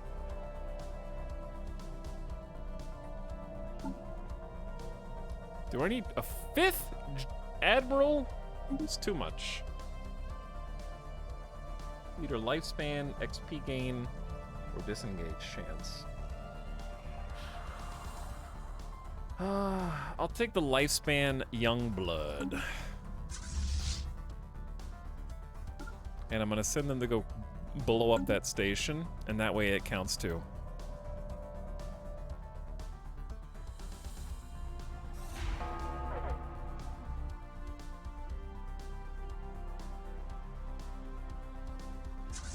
Okay, don't be too quick and too speedy. Backup's kind of on the way. All right, so we have 24 months basically to win. Intellectual booty. Intellectual booty, indeed. Research station output up 10% for everybody. Across the board. We could go, it's 0 points too far. Let's just do the blue lasers finally and just unlock that extra tech tree. Oh no, they put a fleet in here. They put a fleet, how'd they get a fleet in Dupree? Look at, they don't even exist. Their hull is like 15%. Late night howdy, Talon chat. Hello, CG Core. It's only 8 o'clock here Pacific. But I'm glad to have you. T and Leadfoot also, thanks for 79 months. Wow. Long time. What's up, T and Leadfoot? And Cabbage PhD also for half a year. Yo. We are trying to scrape a victory out of this for the believers. I don't know if it's possible. The Galactic Order kicked the Mishar Hive out of the Federation. Interesting. Haven't really seen the AI do that before. Also pleased to see that we have overwhelming support for leverage privateering, which is going to increase our diplo weight from economy by 40%, and we're going to get even more powerful in the Senate. And we'll work on that. Leveraging that. Who is this? Oh, that's still in Dupree. Okay, so what we need to do is kind of like finish and rule, and then rotate up to Dupree, basically.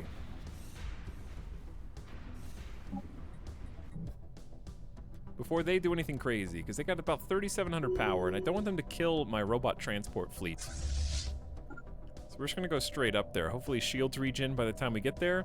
We have them at 100%, chat. I think all I have to do to achieve war goals...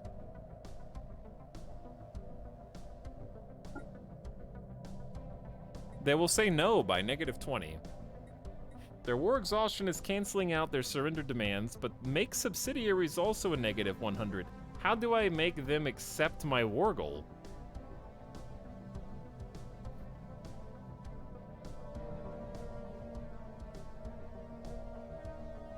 Like, what else do I have to do? Just overwhelming victory?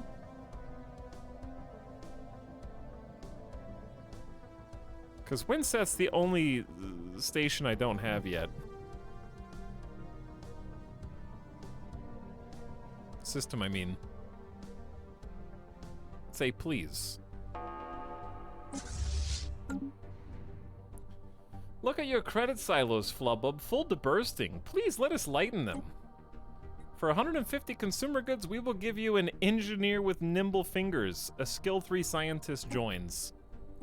Show me. Matu, daughter of Ekir. They are spark of genius and psychic and adaptable. Okay. Yeah, this is probably the best that we could possibly get. And I'm gonna say Valindroth is obviously 15% bonus research speed. Saki, son of Skeg, is also pretty good in here, so I think Fire's getting replaced by the first person Nightbot selects. CG Core.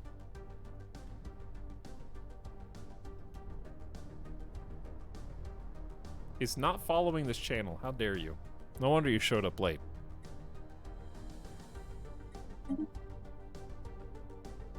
It's my new scientist. Okay, well done.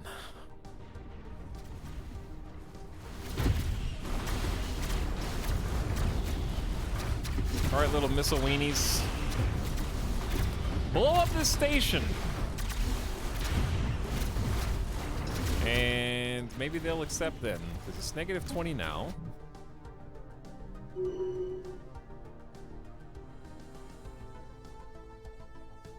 Chat, where'd their... Oh, their Navy's there. 5.2K.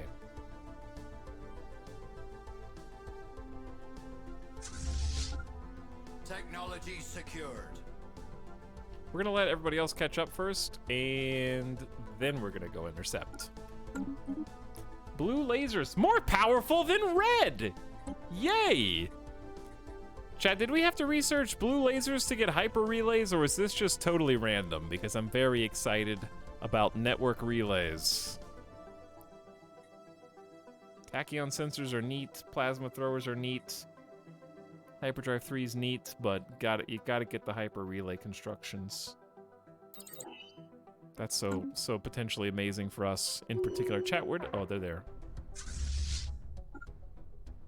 Why are they where the hell, why are they hidden? What is this? Strange science.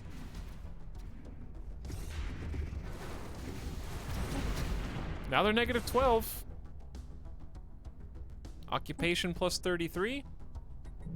Okay, we need to start sending the robots up here literally as fast as they possibly can get here.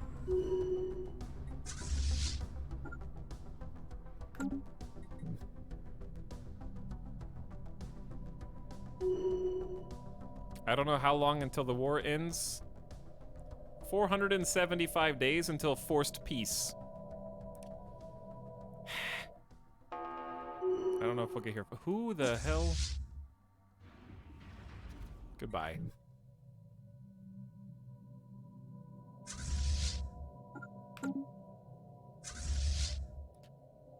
$450 days till forced peace. Is my Cybrex super army gonna make it? Also, what is going on here? You swing voters? Everything was like overwhelmingly in favor of support, and then I look back, I look away for like 2 months, and I come back and they're like, actually, we have decided that you are bad, and we are going to vote against you now. Well, good news, chat. I've been saving up my damn influence, so I can call in as many favors as I want. I am going to single-handedly leveraged privateering so that I can win. Trade is the lifeblood of the galaxy. I am the lifeblood of the galaxy. All members of the galactic community should contribute to a multinational space force to combat piracy and other threats for free commerce. That's right. All of you contribute. Okay, Cybrex army, make Pleasant Anchor contribute. 4 Cybrex units constitute almost 1,000 strength. I'm sending the robots in. Intellectual booty. Orbital rings. Band-shaped star bases in stable orbit around colonized planets. I'm very excited about that.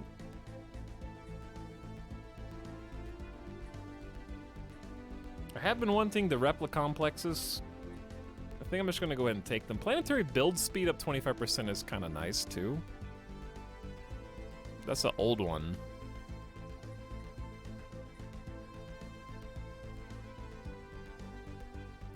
Our economy is booming right now. But we still don't have positive consumer goods. I think it's finally time. Let's do replicator kiosks. I've been waiting on that forever. Alright, they're trying to bulk up their garrison, but it's too late. Our landing party has reached enemy shores. Cybrex army says a little bit of collateral damage is no problem because watch this enemy army just... Who? What? Was that other transports? They were trying to like ship armies over? I don't know. And melted.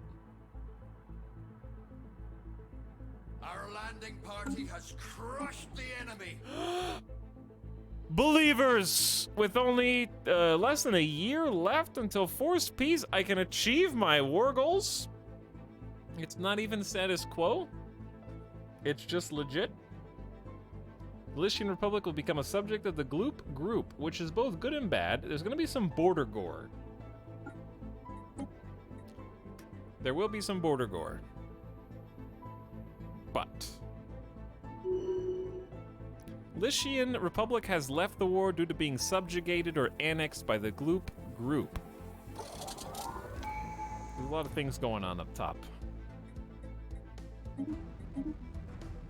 We did it. Boo believers. We did it! Now there's so many science projects down here. We have won the war against the Lycians. The Gudge probably aren't too happy. So, it's, here's the border gore.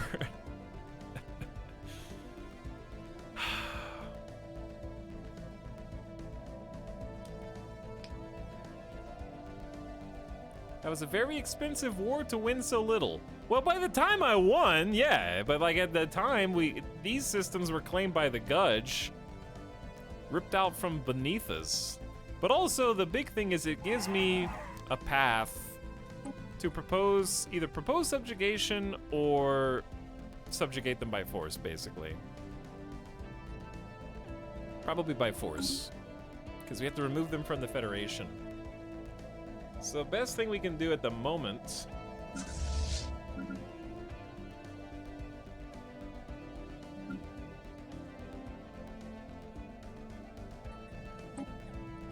merge you guys. Privateers party is what, 3 corvettes? Merge you guys. Okay, the Navy's situation is about to be fixed. We just need every Navy to go repair somewhere. And then, we do have an open door into the other places.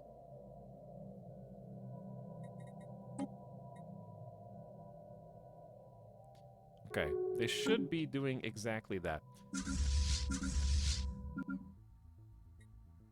We're gonna park our Cybrex armies on our capital, which will definitely pose no problem. Or imminent threat. And then we're gonna park our other robot armies on Pleasant Anchor. Who's this? Flubbub Assault Army outside of Stimsis. We're gonna put them back on Raydrop. No parking. Hello, Kaiba Moskwa. Metal bits out there somewhere. Alright, pay up. It's time to pay up. Enjoy your 1.63 to 1 payout. Will we win the war? Yes. Pink Doubters in shambles.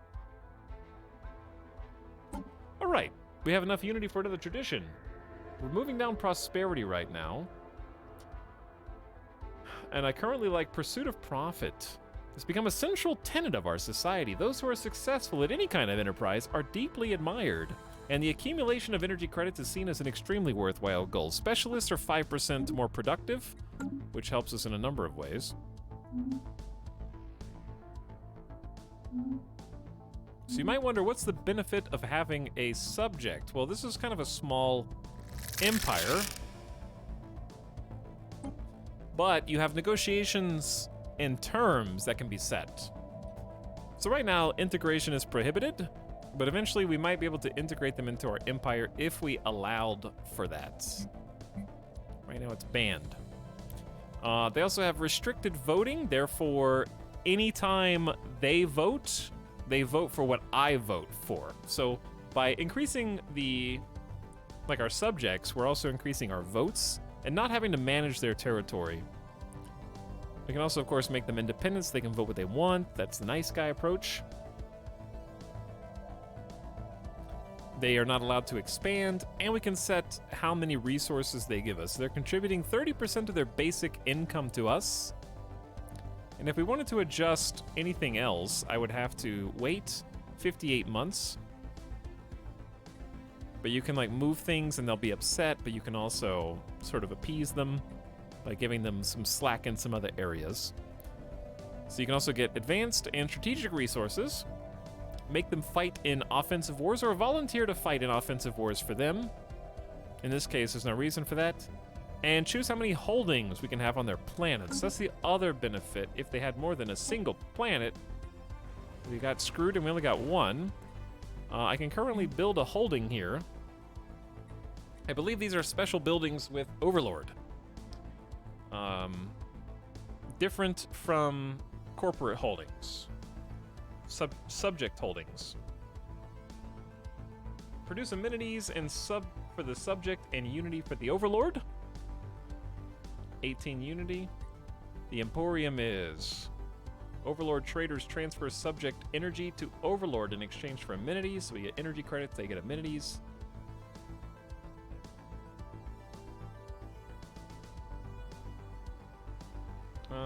Ministry of Acquisition. This is also a trade value. They produce -1 trade value for the subject and produce unity for the Overlord. Farmers produce -3 food for the subject and 4 food for the Overlord. Ministry of Acquisition. It's a good one. Some of these lower loyalty by different amounts too. So you have to keep your loyalty up.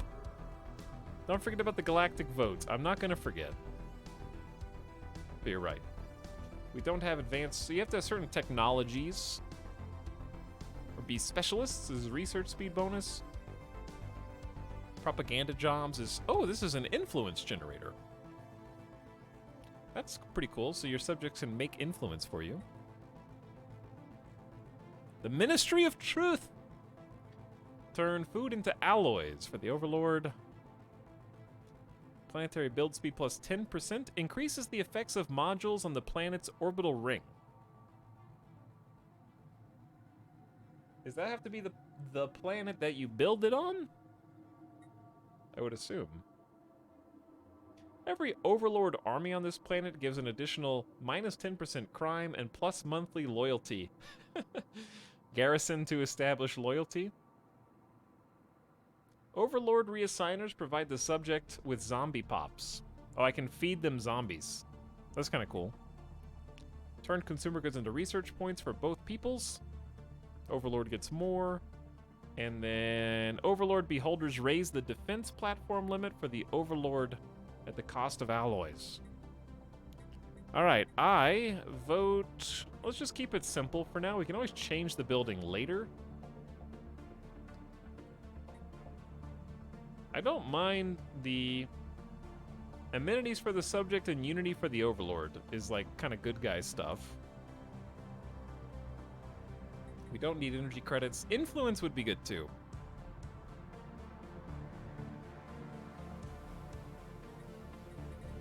Chat, what else can we spend influence on once we cap out?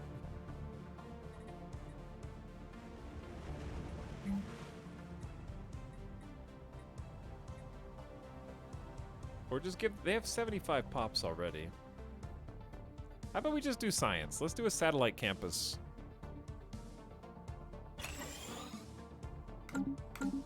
Okay, anywho. Hello, Captain. Io. They wish to speak with us. Thanks, Captain, for 5-month sub, and welcome, good evening, to the nighttime stream. Lots of repairs complete. Our new babies are entering into some research agreements. The Imperial Irzuku Worlds would like a non-aggression pact, even though I don't think we can physically reach them. So, no, because that costs resources. I want to do the timed research. Whenever there is a war,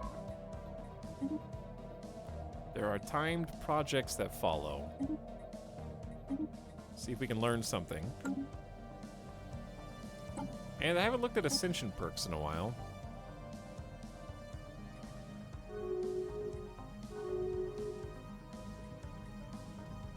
Commercial pacts no longer cost influence. Oh yeah, can we do a commercial pact with the Lycians? Requires positive relations or an envoy sent to improve relations. I can do that.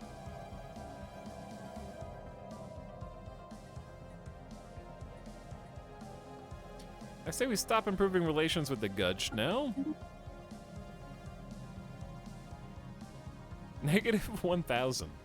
Disloyal attitude. Shut up! How dare you be so disloyal? How do you make them less... How do you make them more loyal? We're at 681 unity a month.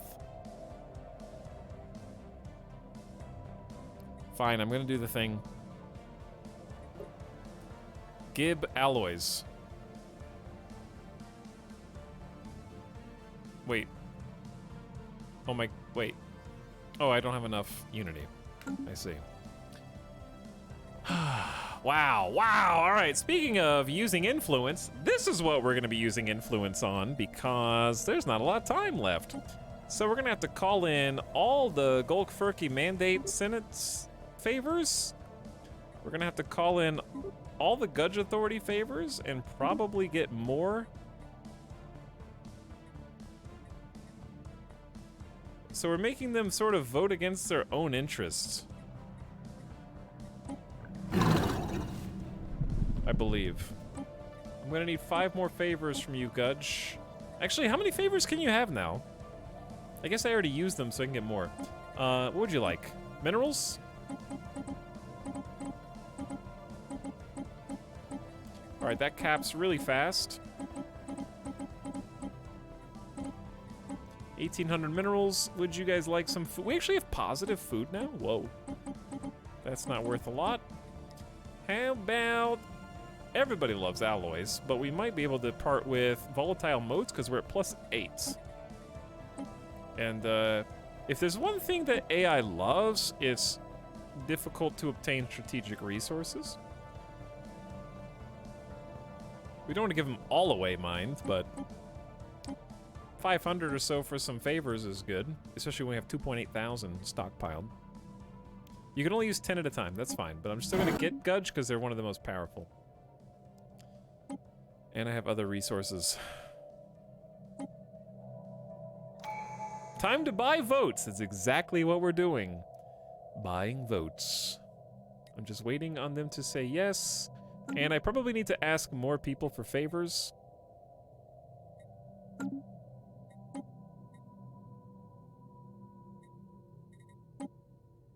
We can't use Foundation of Soul because they're already supporting the resolution. So this would be someone who's not supporting the resolution.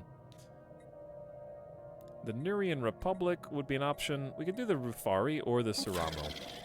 Let's trade with the Saramo. You guys want money? I'll give you 5,000 energy credits. Oh, they love minerals. Well, they love minerals up to a point. Are you guys, like, struggling with some resources, maybe? Oops, not 1,000, please.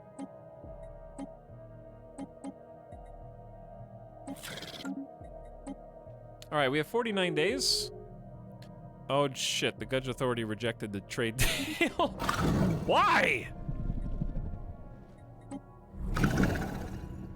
It was a good deal. Just give me 5 favors then.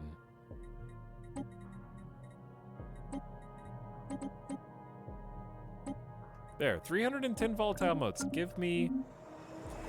Our starbase in the Yump system reports the Racket Industrial Fleet has evacuated and abandoned a decrepit ship. Give me 2,000 consumer goods. Complete.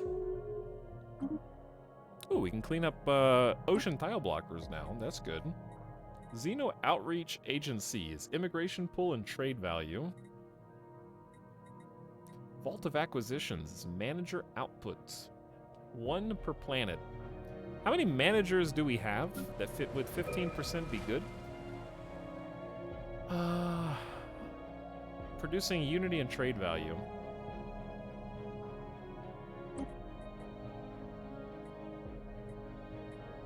I think I'm just gonna go tile blockers again.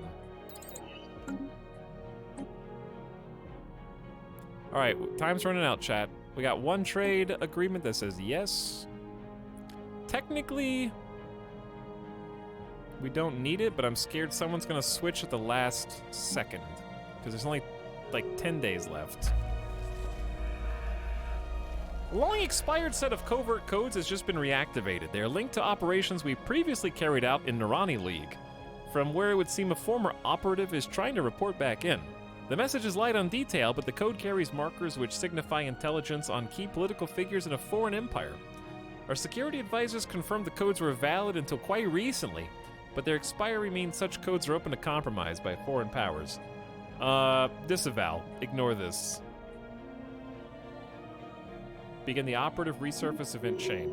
Okay, so this is the problem. 26k. Call in the favors. Calling in 5 favors. 4 days left. I don't have time to look at all this stuff. 2, 1, we won. Okay. Good job, everybody. Leveraged privateering has passed. We got an extra 40% diplomatic weight from the economy, trade value up, trade protection up, but naval capacity is down, which doesn't really affect us right now. I don't really care about administrative sanctions. Nobody's in breach of galactic law right now. But I can't really boost anything up.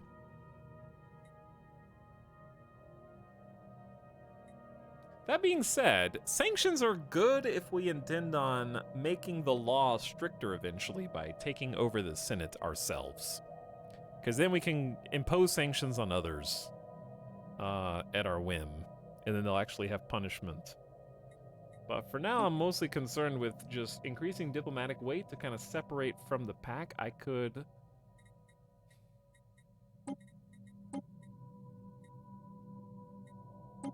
There's not really much down here I could vote for. Not every single thing has to be incredible. Like, sanctions are fine if that's what they want. It's better than cooperative research. But I would like to become the Senate. Okay, no relics. Rivalry, trade deal accepted. Migration treaty, Saki is level 6, good job. We passed leverage privateering. All right, these fleets are basically ready to go. They have a 13,000 strong fleet there. We have like a 17,000 strong fleet. I would like to rebuild a little bit.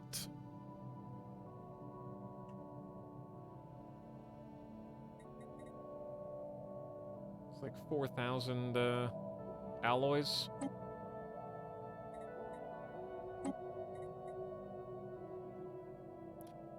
The asteroid ambushers was like a fleet in progress.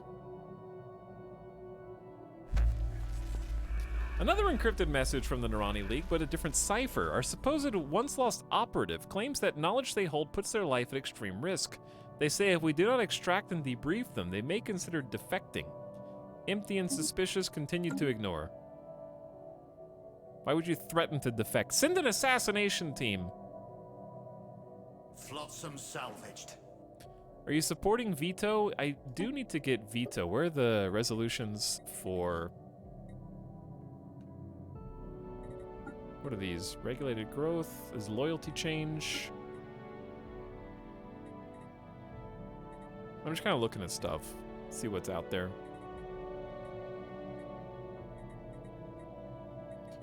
It's probably under Galactic Council. Enable veto power is proposed.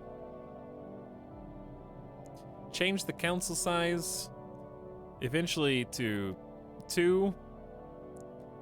And then, or give ourselves a permanent council seat would be lovely as well eventually.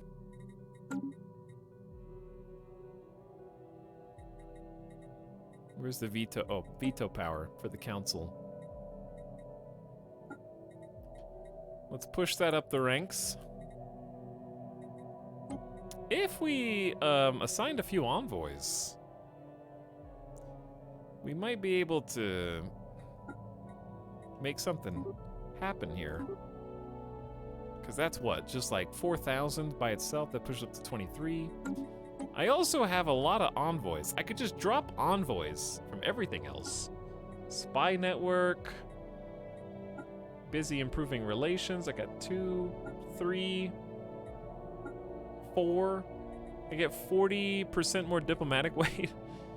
That's like another 3K. Maybe, we'll come back to that. Plasma accelerators and engineering research recovered, very good. We have some building upgrades. Pusludge goes from planetary capital to system capital complex. I haven't really looked at buildings in a while. Float Pup hasn't had... Oh, we need some more exotic gases, because we're going to upgrade both science buildings, create some more researcher jobs. Grouch Can needs a job. That's all. That's crystals. Dunk needs jobs. Do we have any blockers that we can... Yeah, we do. Oh, yeah, we do. Time to clear some blockers. I don't think we can clear any of these, but I'm just checking just in case. I'm not really looking at the proper icons. We have something, we have a planet that, did we ever finish terraforming? I don't know if we ever finished terraforming. It was this planet right here. I think it's still in process. 1,600 days, a long time. Okay, anyway, I'm looking at jobs. 2, 2, 1, it's not really a lot. Well, we can do the posthumous employment center for zombies. We need 1 more pop for you. Planetary capital for you.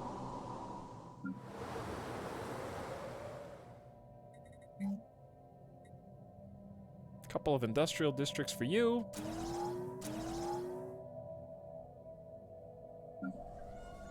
And then Glimmer needs a whole bunch of jobs too. We are making plenty of minerals at the moment, so how about some more industrial? Okay, looking good. Cue everything up. Exterminate! Hello, Fenris Wolfhowl, how's it going? Ooh. So, now the trick is, I want to go to war. Oh, we have a truce until 23:36. Okay, so there's some time. We should probably reposition some armies then. Because we were getting claims from way up high. No further messages from our disavowed operative within the Nirani League. The matter is considered resolved. We'll never know if it was a former operative or if there was any useful intel to be had. But yeah, we do want to be back down here eventually. If we ever lose borders with the Gudge Authority, that's going to be really bad. But I'm going to send most of my armies back up to...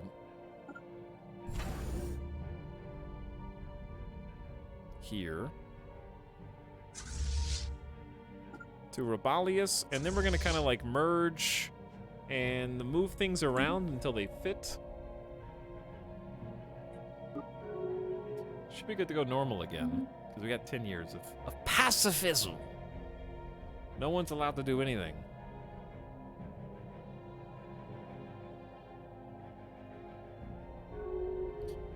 Chat, what's the next big game coming out that you're interested in?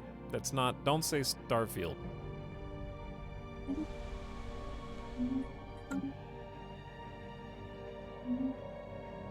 Well, okay, let me say it like this. Not the next game you're hyped for. What's the most imminent release? The next closest one that you're actually interested in? Silk Song, DLCs? Research complete. Terra Invicta looks cool. I might play Terra Invicta.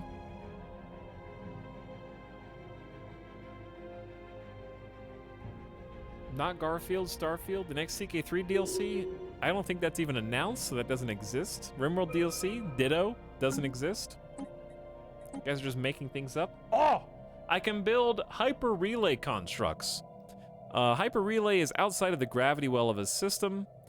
Though useless on its own, a chain of these allow fast travel between adjacent systems. We've got a construction job! That's probably the coolest thing in this update, in my opinion, is giving something for all these sleepy construction ships to actually do.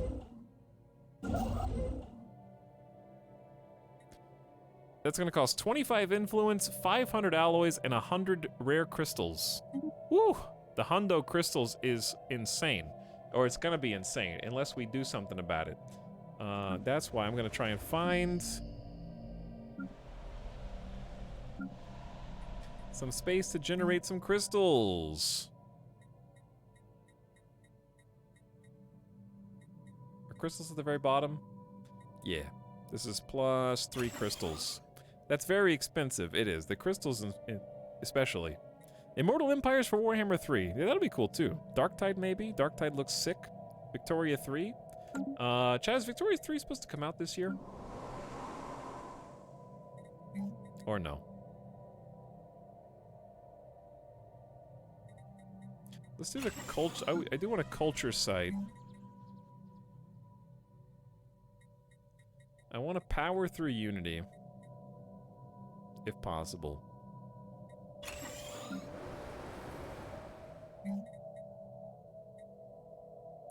Okay, we got 10. That means we can upgrade you. Posthumous employment's looking good. And we're gonna need amenities. And for amenities, I'd like to build the Hollow Theater early, because it's a teeny bit of Unity and the 16 amenities. I guess it would be better for the zoo then, yeah? That we never researched than the Hollow Theater? I think that's a direct upgrade. All right, physics research, because we just did the hyper relay construct. We have a new edict. What's the edict do?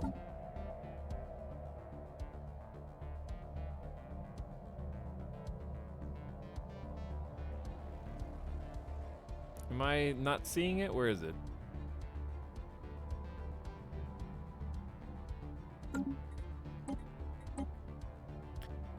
Network relays.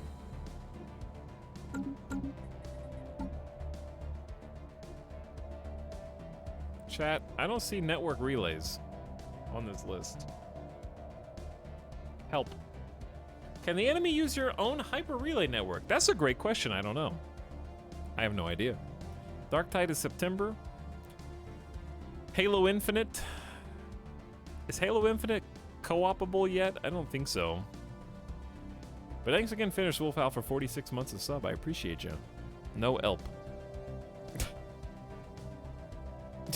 I'm just asking you to read. It says it's an edict, right? Unlocks an edict, networked relays. I'm in the edict menu. Network, where does it say network anything? Can't read too far away.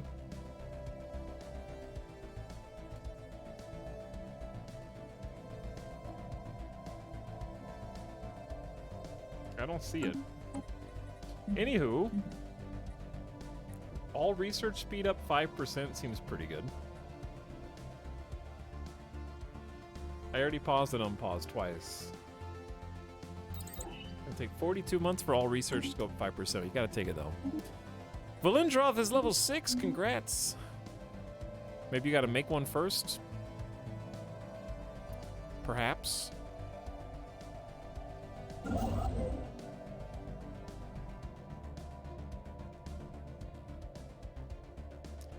Alright, it's time to expand. I don't care about sprawl at this stage. We need to go back to building. Operatives in the Foundation of Sol have uncovered something unusual. Credible hints that the Gudge Authority are planning to deceive us. We have no exact details of the apparent scheme yet, but it's said to involve manipulation of our existing relationships, undermining agreements of trust in our very way of life. Quite how this information came to be known by the human is unclear. Our own operatives' efforts to tail suspected Sol 3 intelligence ops seems to have paid off, though. If the intelligence is genuine, the human may have just done the hard work of gathering it for us. Those fiends! Lose opinion of Gudge Authority, gain unity, and they're implicated in a plot. Also, my mercs are paying me dividends, and I would love to make another mercenary enclave. That was the original plan for one of these fleets. For the Surf and Turf, I think. Surf and Turf was going to be converted into another mercenary enclave. We're going to reinforce the booty seekers.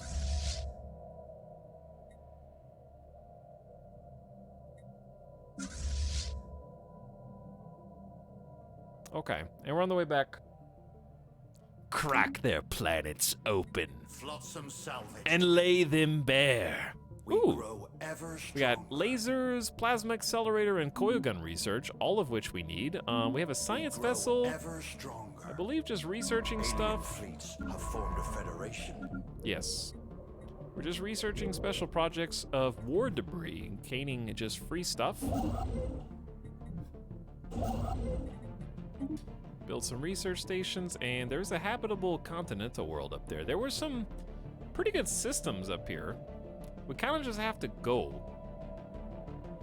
There's a lot of resources for the taking. They wish to speak with us. Don't speak with me. Flotsam salvaged. I don't want to speak with you. Avalonian Industries wants to invite me to their hegemony. Together, we would probably be the strongest in the galaxy. That is true.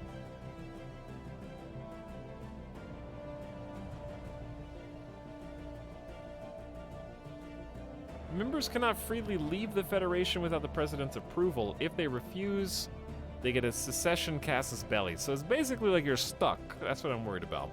And right now I don't want to be stuck because I don't want to have to get approval for everything that I do. I operate outside the law. Minor administrative sanctions. I could probably curb this pretty quickly.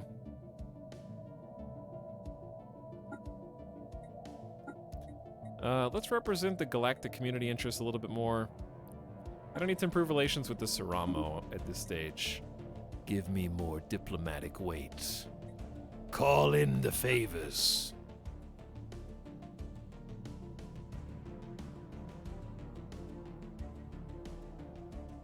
I need like 4,000 points. This is about that, actually.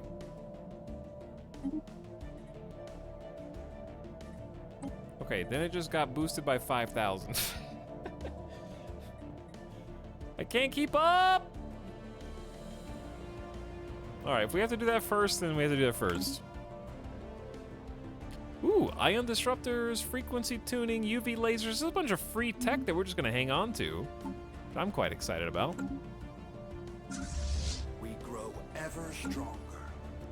Alright, we got this system. We're gonna head to Tars. We should probably go up, actually. What's our empire size? 543. Traditions are 110% more expensive. Technology is 55% more expensive. Whew. But we're making 700 Flotsam unity. salvaged. And Technology secured. hopefully keeping up. Build some mining stations. Got grab that energy.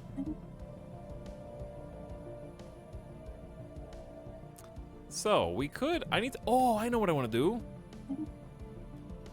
Sapient races have been reclaiming swampland for thousands of years. A coordinated system of modular aqueducts, pump stations, chemical remediation crawlers, and automated soil compactors can reclaim land at unprecedented speed. I know what I want to do. I want to do those situation log updates. Gene modification is kind of neat. Naval capacity from soldier jobs is like an easy one. That's just going to give us some free naval cap. I'm going to go with that. Boring, but old, but good. All right, yeah, we have stuff. Where's this? Where is the ancient tomb? Why is there a scientist here with no leader assigned? We have I'm Fire just waiting. This is the last... Oh, we interrupted this. It was chapter 6 of the ancient tomb. Zarklon was like, I will give you counsel with me if you still wish it. And I was like, peace nerd, I got some debris to go check out. And I've left him there for a bunch of years, like a decade or more. He was just like, they were at the finish line. They had already made it through all 4 chambers and found the secret keys. They threw the lever in the ceiling. I was ready. And I was just like, peace nerd, I'm out. Let's finish that. But also, I want to send an envoy to figure out the Omega aliens. And the Omicron aliens. Don't say it, chat.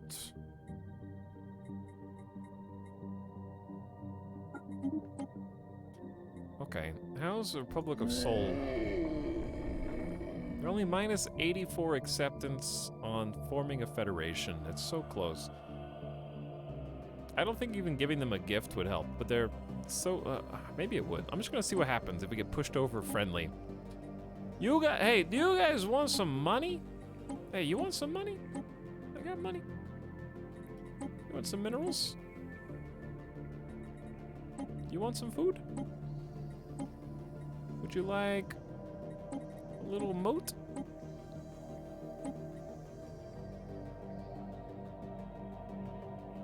You can have some moat. Flying spaghetti monster god, yes.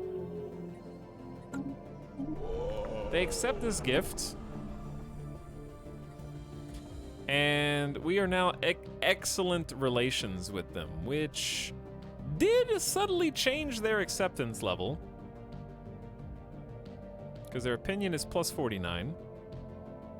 Because of the gift. But not enough to matter. Because I could get the War of Aggression law changed. That would push them to negative 28 acceptance, and I don't know how to fix the rest without changing the distance. Some favors? Oh, can I give them favors? Oh, you can use favors to make them form a federation, huh? I did not realize that. Okay, that changes things. Favors are so cool.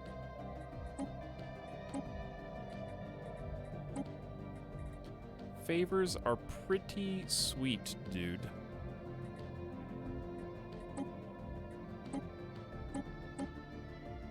I mean, I have 50,000 energy credits, so we may as well just use them. And we're making a bunch. We're making 500 energy credits a month? Okay. Well, this is like nothing then. Give me 7 favors, please. But yeah, changing war philosophy means I won't be able to just attack these guys for fun. Which we have 8 more years anyways. Before I can do anything with that. Okay. Please, God, just form a federation. And I've been trying to make a damn trade league for so long. We have a focus on free market and economic growth. Trade league trade policy combines the bonuses of consumer benefits and the marketplace of ideas. So I do have to change my war philosophies from unrestricted. So policies. I'm assuming Liberation Wars are okay. I'm gonna save because it doesn't specify.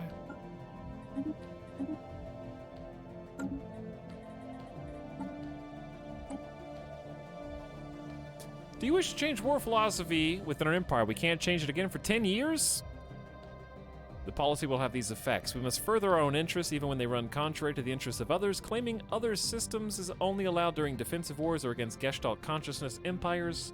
Unlocks the ideology casus belli on all empires with differing ethics. How much faster do ships travel through the hyper relay network? We're gonna test that out, Lewin.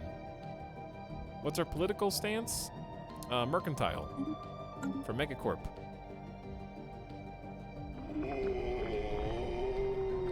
All right, they said, you know what? Forming a federation is pretty cool now, dude.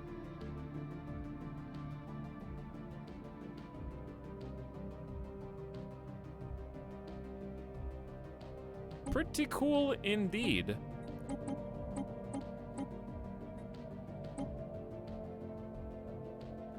Acceptance 2. All right, 6 favors plus changing our... Okay, why is this... Hello? You can't change speed? Chad, I need a name. All right, they're doing administrative sanctions, which I guess they support against people who are violating. All right. Once more. Form Federation, Trade League, with a focus on economic growth. I need a cool name for our Federation with Earth. This is Sol system.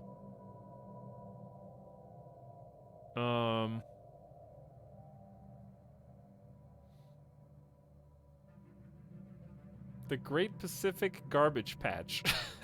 Why Pacific?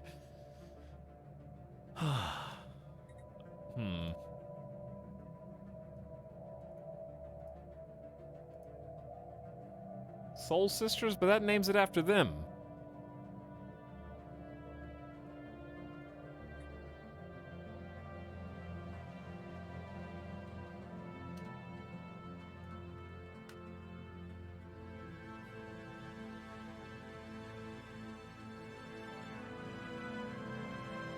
What about,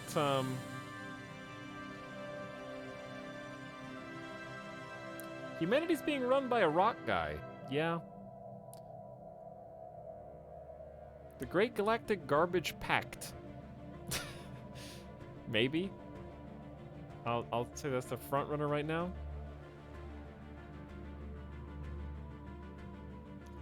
How about,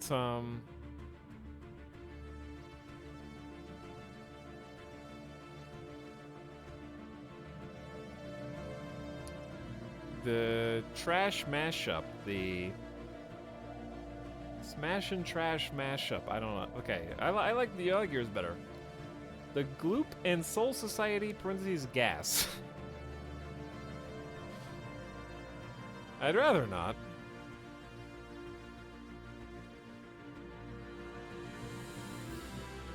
All right, I'll go with the other one. The Great Galactic Trash Pact. Our trade league.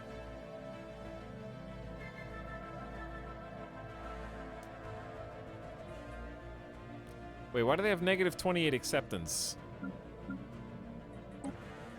Wait. Is this bugged? I'm just gonna use 7 favors because 7 is higher than 2. Go!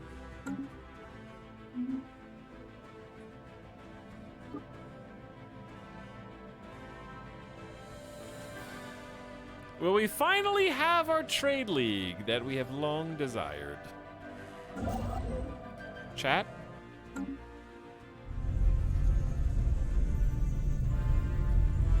In the big flub is our first pylon for an interstellar highway system. The hyper relay network has begun in earnest, and we're gonna go to Kiesel next. We need a highway that goes up and down. This is gonna get quite expensive, and we can actually have multiple. After successfully translating their language, we've established communications with the Zuracorp. Welcome to Zuracorp. We are a business conglomerate operating out of the Baggold system, specializing in trade. The very building blocks of civilization, as we like to say here at Zuracorp. Please do not hesitate to contact us if you're interested in making a good deal. The Gloop Group has been chosen as the new president of the Great Galactic Trash Pact. Let history record that on this day, the governments of Gloop Group and the Lycian Republic signed a treaty of federation. As founding members of the Great Galactic Trash Pact, they will now face the future as firm allies. This new trade league will no doubt bring about economic prosperity for all members. A new era of interstellar commerce has begun. What is going on here? We've translated the language of the Mutagen Merchant Guild.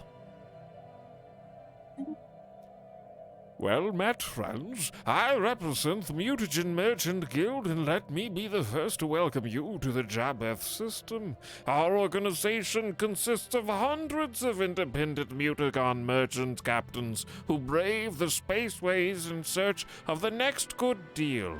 At our facilities, you will be able to trade away some of your excess resources. Please contact us if you are interested in such an agreement. And we found the Riggin Commerce Exchange.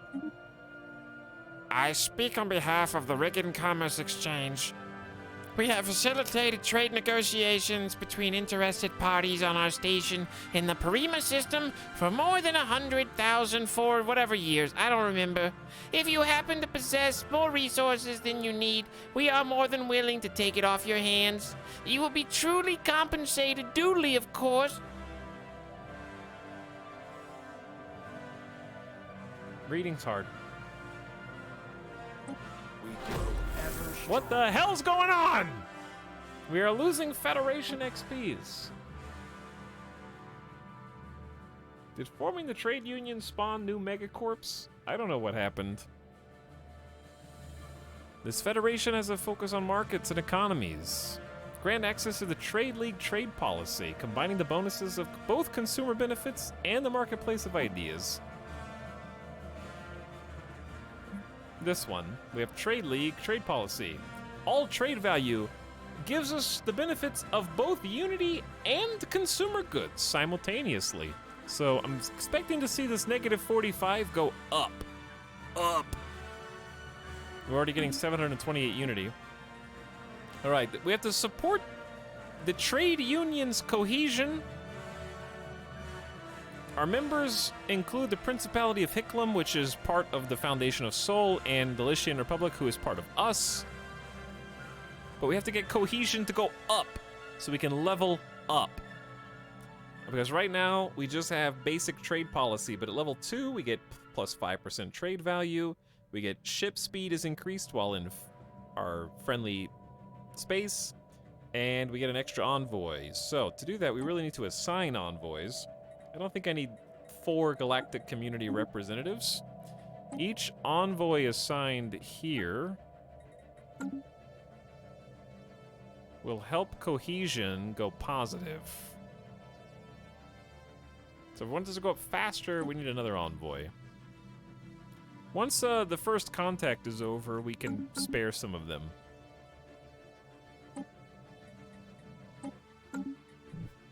Where's my damn scientist? Research, research, research. An irregularity we had designated as Omega aliens appear to be made of some sort of crystalline material. Curiously, it seems it's able to propel itself across the void and protect itself when necessary, indicating it may be alive. Find out more.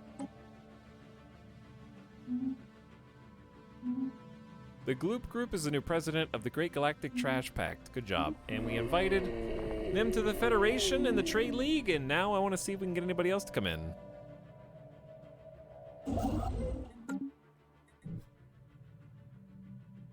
What did we do? Oh, Starbase. So we now have mining stations open there. Chad, I think I'm going to need another construction ship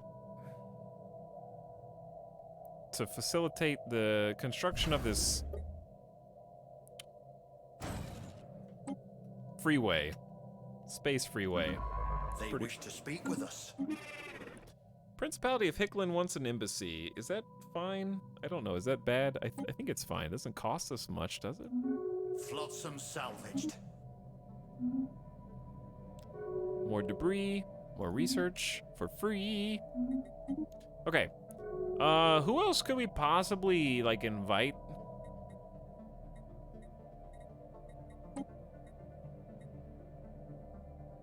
Like, the Serramos like us quite a bit. They're quite friendly. We could form a commercial pact with them. Increasing the value of both empires' trade networks. Increasing trust up to a max of 100. It'll cost us some influence, but we get, 50 energy credits a month. And 26... Chat! Look at the consumer goods! The Trade Federation just boosted us from negative 46 a month to 277 consumer goods a month. Wow.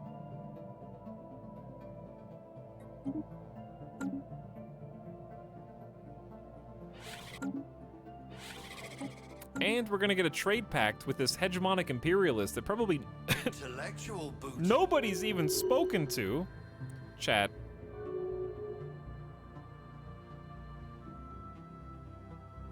Earth just left the Trade Federation.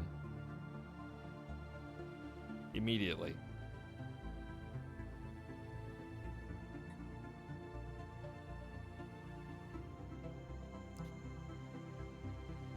Why?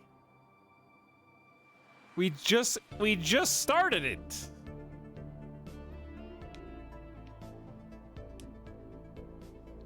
Why did they do that? At least you have your vassal. The trash got to them. People arrive, people leave. People arrive, people leave. I'm very confused. It happens because they don't like the subjects in the Federation. Okay, that seems very odd. It's a great deal from the Serramo here.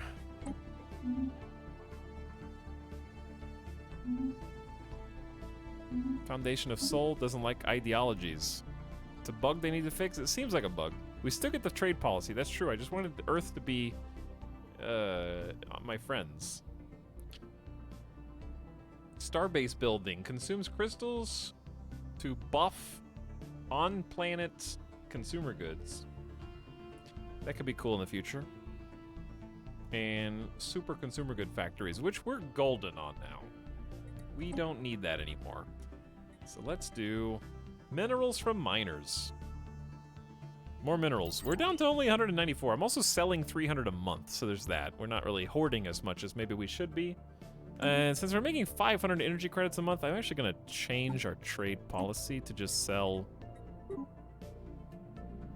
like, maybe 200 a month for now. Losing Federation XP. Not anymore. Can I help you? Long-range scanners picked up readings in the Arai system that could best be described as a giant heat blob. It's worth investigating. Alright, what happens if I try to invite them back? I can offer them association status. Is that more to your liking?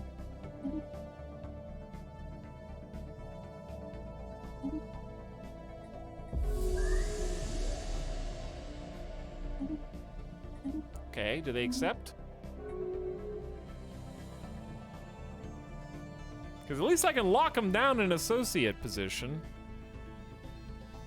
They could fix this by making starting feds not invite subjects automatically or make it so the AI doesn't care. Basically, yeah.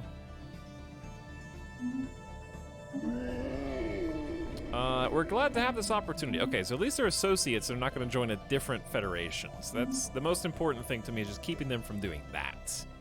Because that would be truly terrible. Who is this? Corvette? Who are you missing? One destroyer. It says fleets at full strength. I don't... Where's... Who are we converting into a Merc Enclave? I think it was Surf and Turf. Chat, where are the rest of the ships?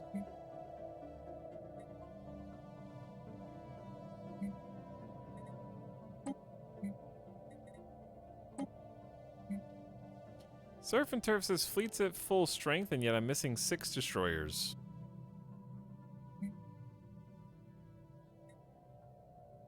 Fleet's at full strength, but I'm missing a majority.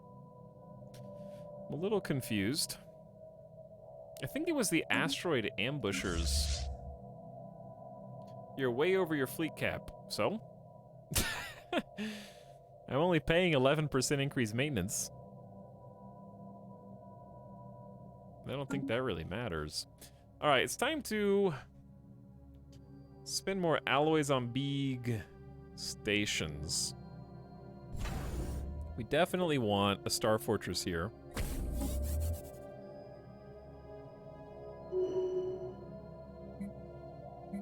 Let me check my branch offices. None of them expanded yet. However, worth noting that we now should be able to create branch offices in the Saramo land. For the low, low price, 1,700 energy credits and 85 influence. Boom. Don't mind if I do. Thank you for 84 energy credits a month. No one has made friends with this hegemonic empire yet, except me. Let's increase its value by 25%. And I could do diplomatic weight, or we could start focusing on something else. I kind of like maybe put naval capacity. And start boosting, I don't know, maybe that sucks. But if you do it in every building, you could have like a plus 100 naval cap from mercenary liaison offices. Chat, which holdings do you like for us?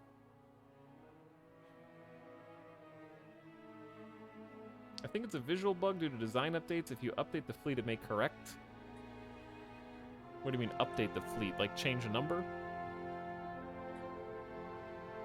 Trade value and amenities. Wait, no, this produces science for us. Do we want more econ, or do we want to influence them? I think I only really want either diplomatic weight, research so we can play catch up, or just start pumping naval capacity with liaison offices. Those are probably the 3 choices.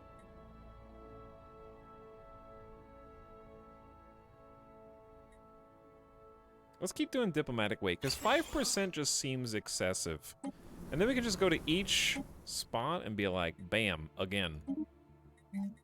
Do it again. These are some pretty good planets. Bam, do it again. Because I'm the only person... Look at this, 70 energy credits. 47 energy credits, 84 energy credits. That's before we get a 25% boost to their value? 52 pop planets. They've got a pretty... Chat, I could do so many branch offices here, given enough influence.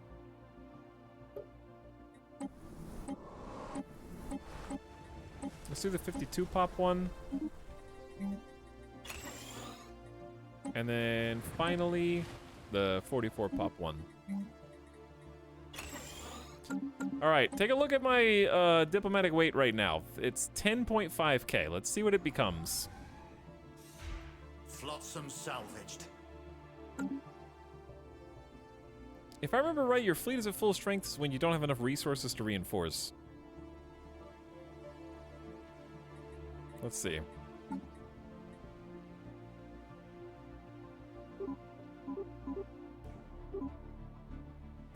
Maybe it's just maybe the command limit changed somehow for these fleets? That's what I think.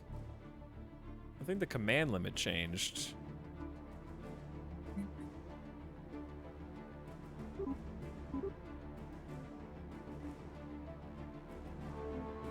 Alright, update the fleet to the latest designs, research weapons, armor. It's what the arrow represents. What, upgrading the fleet?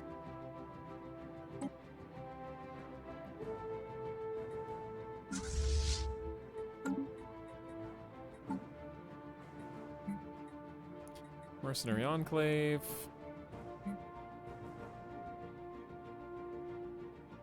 I assume your volatile gases are empty? Or exotic gases? I'm at 186. I still got them.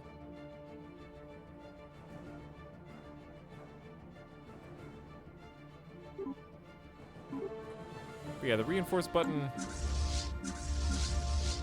has gone to sleep. What is this, a Corvette? Try that. This is also a Corvette.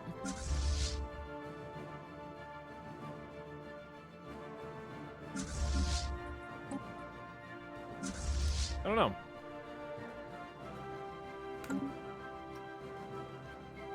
I'm gonna leave it alone for now.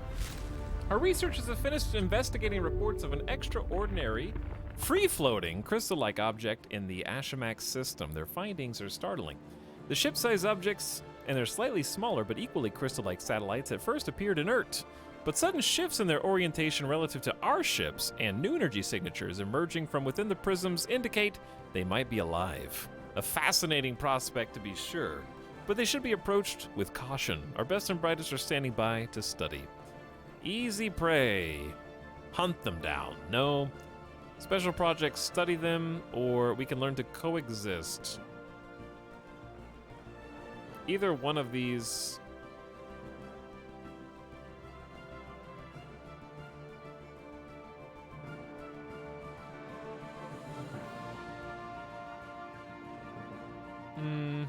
I think these are both the same. They both lead to crystalline studies. Let's say learn to coexist. Could yield interesting results. Okay, very cool. So much debris analyzation going on. And we're gonna build a starbase outpost there. We're kind of running out of influence though. I made a new construction ship.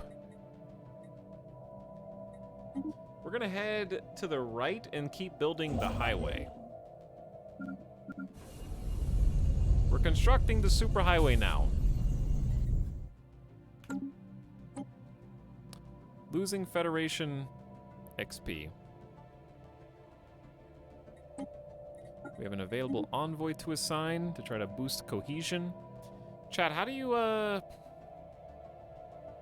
just have to wait. Total cohesion's at -96. So I think we just have to wait until cohesion passes over the threshold in the middle. We completed plasma thrower research simply by researching debris, or yeah, studying debris, so I guess that's cool. Ever stronger.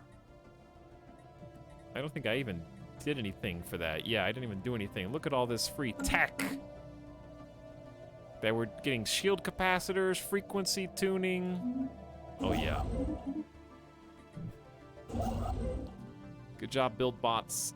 I do want the planets and the exotic gases. There's so much stuff up here. Look at all these resources, man. There's minerals and energy credits for days. I want to go back here too. Natural wormhole there. Probably should create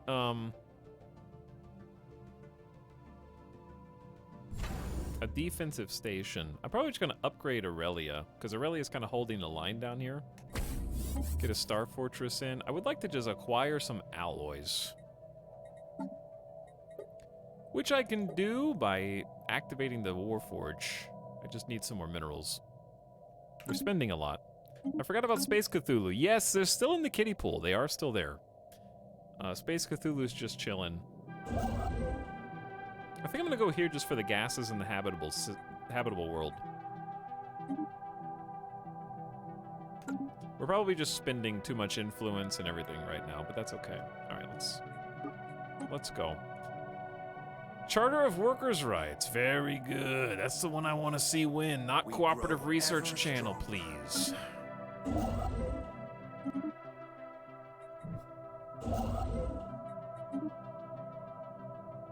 Okay, the border gore is slowly getting fixed. Tiyanki, the space whales. I like how we were ostensibly voting on a galactic measure to preserve the lives of the space whales that we didn't know existed. And we're the #1 influence in the galaxy, so that kind of says a lot about politics. The spaceborne life forms, which the flubbish head of society research has come to refer to as Tiyanki, are docile, Capable of accessing some lower dimension of subspace, they roam system to system with remarkable ease. They graze on gases common to the upper layers of many gas giants. Highly unlikely, to say the least, this is their only food source, but intake of other nutrients has yet to be observed, like eels. They will rarely, if ever, attack, even when provoked, and they can be safely ignored. Frequency tuning research and some influence. We are being contacted by aliens. No, we're not. They're just space whales. It's okay. Who the heck? Oh, it's gonna... Wait. Why is Surf and Turf going back here? Oh my god. Surf and Turf, go to Aurelia, you dinguses.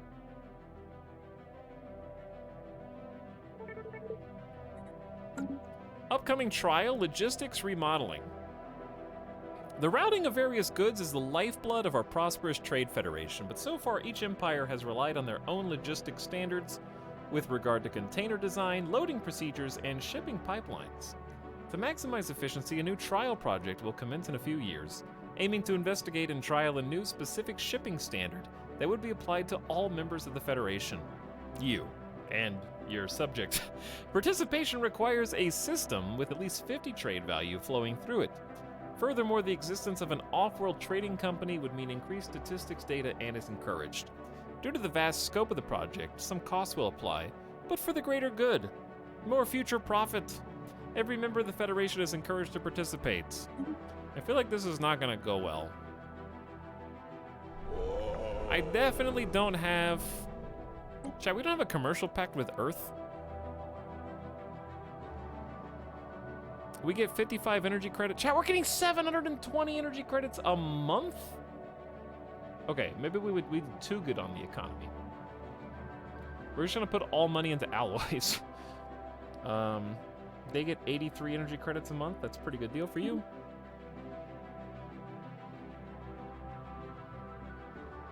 But I'm not sure why they suddenly don't want to join the Federation.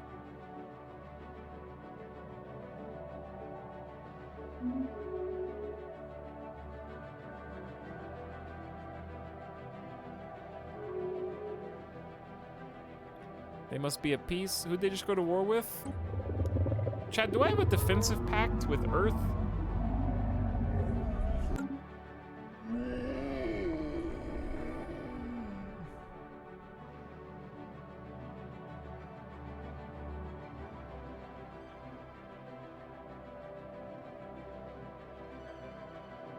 The defensive pact expired when they joined your federation. They have a defensive pact with Irzuku.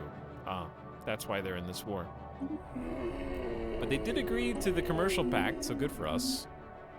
Did not having a commercial pact mess up our branch? Stop groaning! No, the branch is fine. I think, for now. Just some... hang on. Flotsam salvaged. Project done. Not so special now, was it?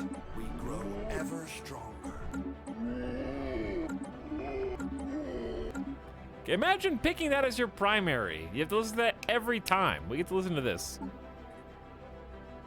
What do we get to listen to, chat? We get to listen to, this. Wait, how do you even open your own card? I don't know. How do you open your own card? I guess you can't. I'm Fire. Congrats on level 5. We got mining stations. This place is complete. We got more research from Debris.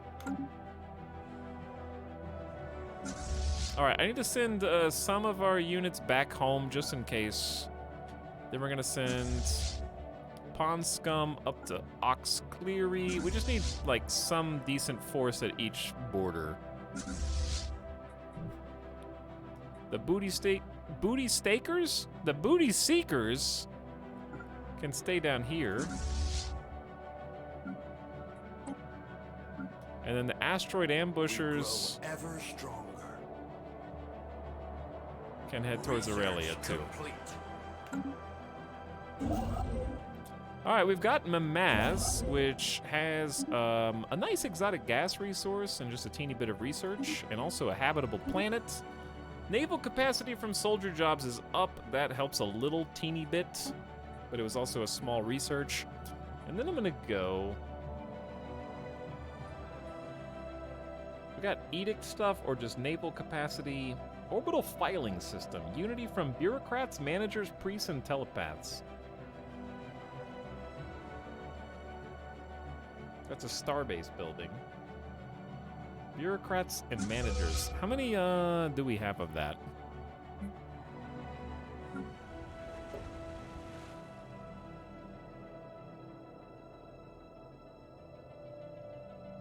Who are bureaucrats now? I don't think we have that many. Edict for networked dominance. +3 stability. Hyper relay gives stability. Oh. Exotic gases upkeep of hyper relays +0.1. That seems like it's gonna get very expensive.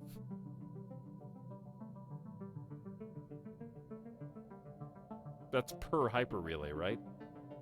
For 3 stability. Administrative complex is a new building.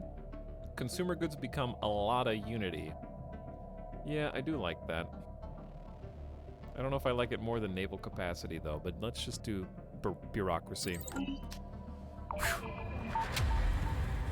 Finally, the chamber! Complete. After a grueling search, the last key was discovered in the form of a minuscule button hidden in one of the carved alien glyphs. In the last chamber, a gigantic throne holds the slumped and motionless form of a large humanoid figure. A horrible smell hints at the decayed state of the being's body. Some glyphs at the bottom of the throne read simply, Zarklon, at your service. The body is too far gone to be moved, but the head is surprisingly well preserved given its age. Not wanting to leave empty-handed, some archaeologists use a laser cutter to remove the head. Relic, head of Zarklon. It is true, then. You have found the legendary tomb of Zarklon. When the augurs told me, I did not believe them, but the evidence is irrefutable. I understand that you have the prophet's head in your possession? Then, as was foretold, the chosen of the great Zarklon have at last been revealed. As would have been Zarklon's wish, any unsettled holy worlds near our space are yours to do with as you wish. There are also many devout pilgrims on Celestial Throne who would be greatly honored to fight under your banner. Yo, these are our neighbors. Is that coincidence? The Mirovandia Guardians are the Fallen Order who are right next to us, the Fallen Empire. That means we have this tiny little Gaia world with its 100% holy habitability. We can now settle for free. They just told me I can do it with no punishment. It'd be nice if they had other Gaia worlds. But now at least I know this other Gaia that's up here is not going to punish me wherever the heck it is. We do have some habitable worlds that we could go to. Well, let's colonize it then, dude. I'm sending, Flubub! Go get him.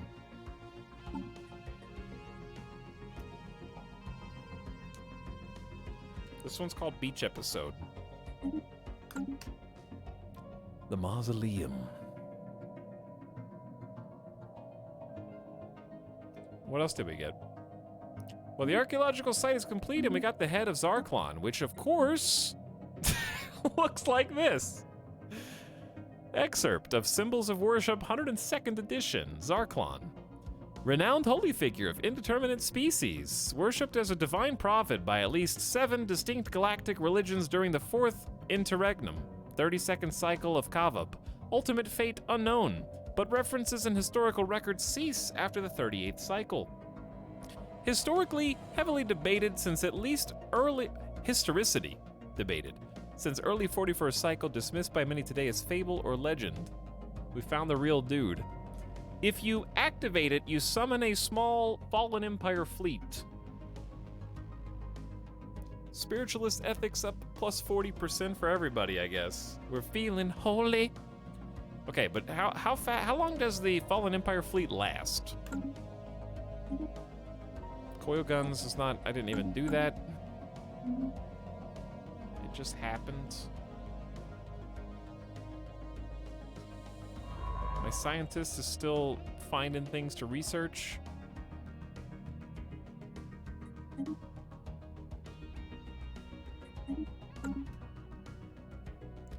forever until it dies. So is there no reason to wait? Just do it? We are yours. Point us toward your enemies. Zarklon wills it. I guess naval capacity is a problem. Wow, this is 14 ships who have a combined 5.8K. That's as strong as one of my full fleets. They gave me a battle cruiser. Woo! Advanced strike craft, psionic shields, neutronium armor, shield capacitors, tier 3 plasma cannons, super torpedoes, whirlwind missiles, a lightning gun, level 5 thrusters, a dark matter reactor, precognition interface. They have a psionic jump drive and tier 4 sensors. Bro.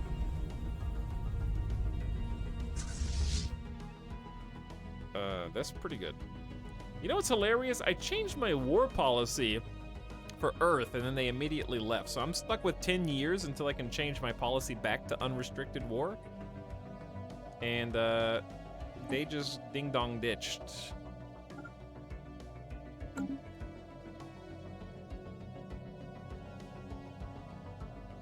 When they die, you can probably study the wreckage too. Probably, yeah. That makes sense. Chat, they're voting to change the council size to 4. That's not good. Council needs to be smaller, not larger.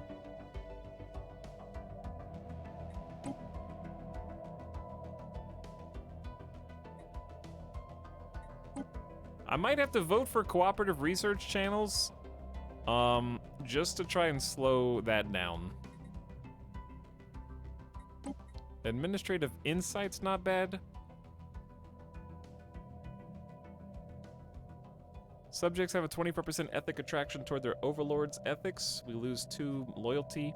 As part of our efforts to simplify galactic bureaucracy, we're enforcing a clearer admin hierarchy in the Senate, particularly between those member states that have already having a diplomatic agreement in place. Yeah, let's vote that up, because that's close enough we can actually swing it. We can denounce people for breaching galactic law. Let's vote that up. Just get things above cooperative research channels. We need veto power, but that's waiting. I can't emergency measure veto because it's 4,000 days. I already emergency measured. But we'll just vote some other things up instead. The crew clearing the toxic kelp on Puss Ledges made a breathtaking discovery.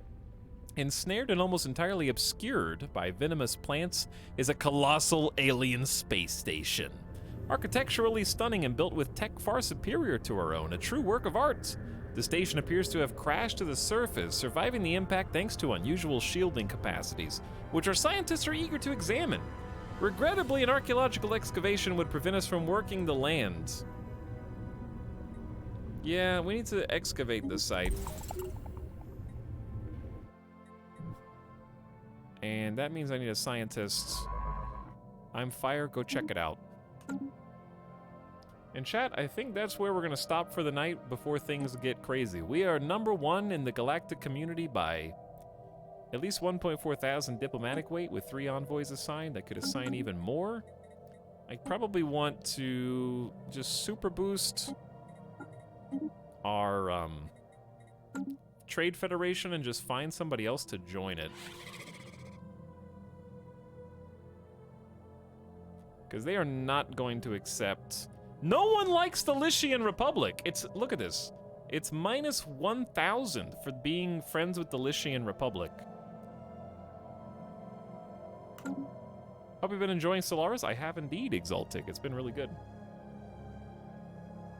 Having a ton of fun. But yeah, I think this is a good bookmark place. It's already been 8 hours, yeah. I want to start a new game in this, but it's been years. I don't know if I know what's going on. What's nice about Stellaris is you start really small and you get larger. So it's not as difficult as it looks right now because you don't start with this information. You start with very humble beginnings and just kind of work your way out.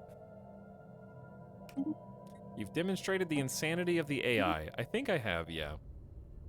People arrive streamer. No. People leave. Turn around.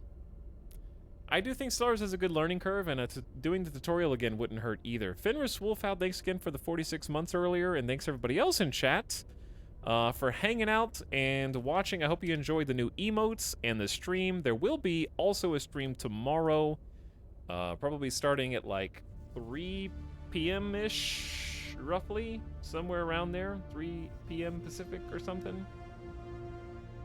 We'll see. Okay? But I'm going to send you guys on an end-of-stream raid before you go. But I do appreciate you guys hanging out watching, and I hope you enjoyed some more Stellaris. I would like to play new game this week, too, but I'm also wanting to play more Captain of Industry. So we'll see. We'll see what ends up being the vibe tomorrow. Or is Anvil Saga good? I might try some Anvil Saga. I don't know. We might go rogue and try something new. But I do want to play more Captain of Industry. I hate early Ix. I never get to watch. It's like after midnight Eastern time. We've been streaming for 8 hours. All right, chat. I sent you to a good home. We're gonna go say what's up to Sim, who's playing some Fall Guys tonight, I think. Well, let's go give our good friend Simcopter a nice strong raid and give him a good start to his stream. I think he just started, actually. But go give him some love. Check him out and give him a follow if you haven't already. And we'll be back for some more stream action tomorrow and also Thursday. So Wednesday and Thursday streams incoming, okay? Have a nice, good week this week.